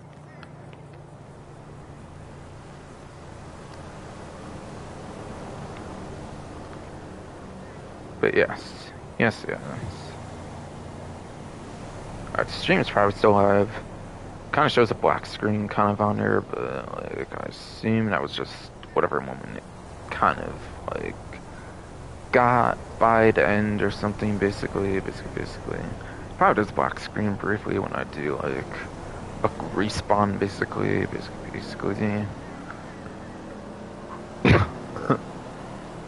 If I want, I suppose I can wait out until like it shows proper, I guess. But like, probably not necessary to do that, honestly, though. Let's be honest, though. I don't know, I feel sometimes when I like end the stream, it might do whatever thumbnail is like on there at the moment. Not really sure, so it could be worth waiting for a more interesting looking thumbnail. But yeah, kind of have to go kind of soonish maybe here because like kind of got a doggo to take care of and shit, basically. Because doggo's carekeeper. Because yes, doggo's carekeeper, whatever. Fucking is that hospital or some shit? I think right now, fucking. Yeah, I got a doggo to take care of. Think.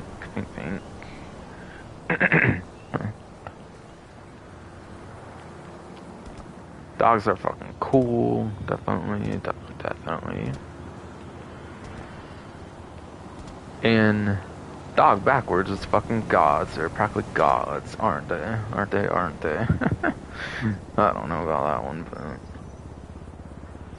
my dog was pretty cool, in my opinion. Don't care if anybody get mad if they bark or some shit. I like them. I like them even if they bark. People just get annoyed at everything, I feel, honestly.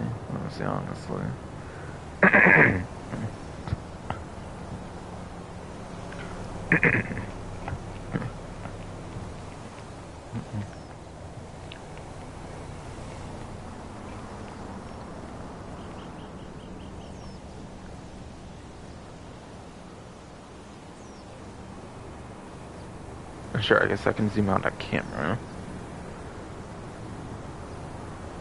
Alright, yeah, now it's showing something proper now. Okay, cool. But I assume it's just showing a black screen because I've respawned or something at a moment. Yes. But yeah, that's fine. I'm gonna be it for this stream though, for sure though. Next stream will just be another GTL non-1. Probably gonna heist a little bit, at least, probably after the stream for sure. At some point, no doubt. Yeah, that's fine. Gonna be it for this stream though. Hope you enjoyed.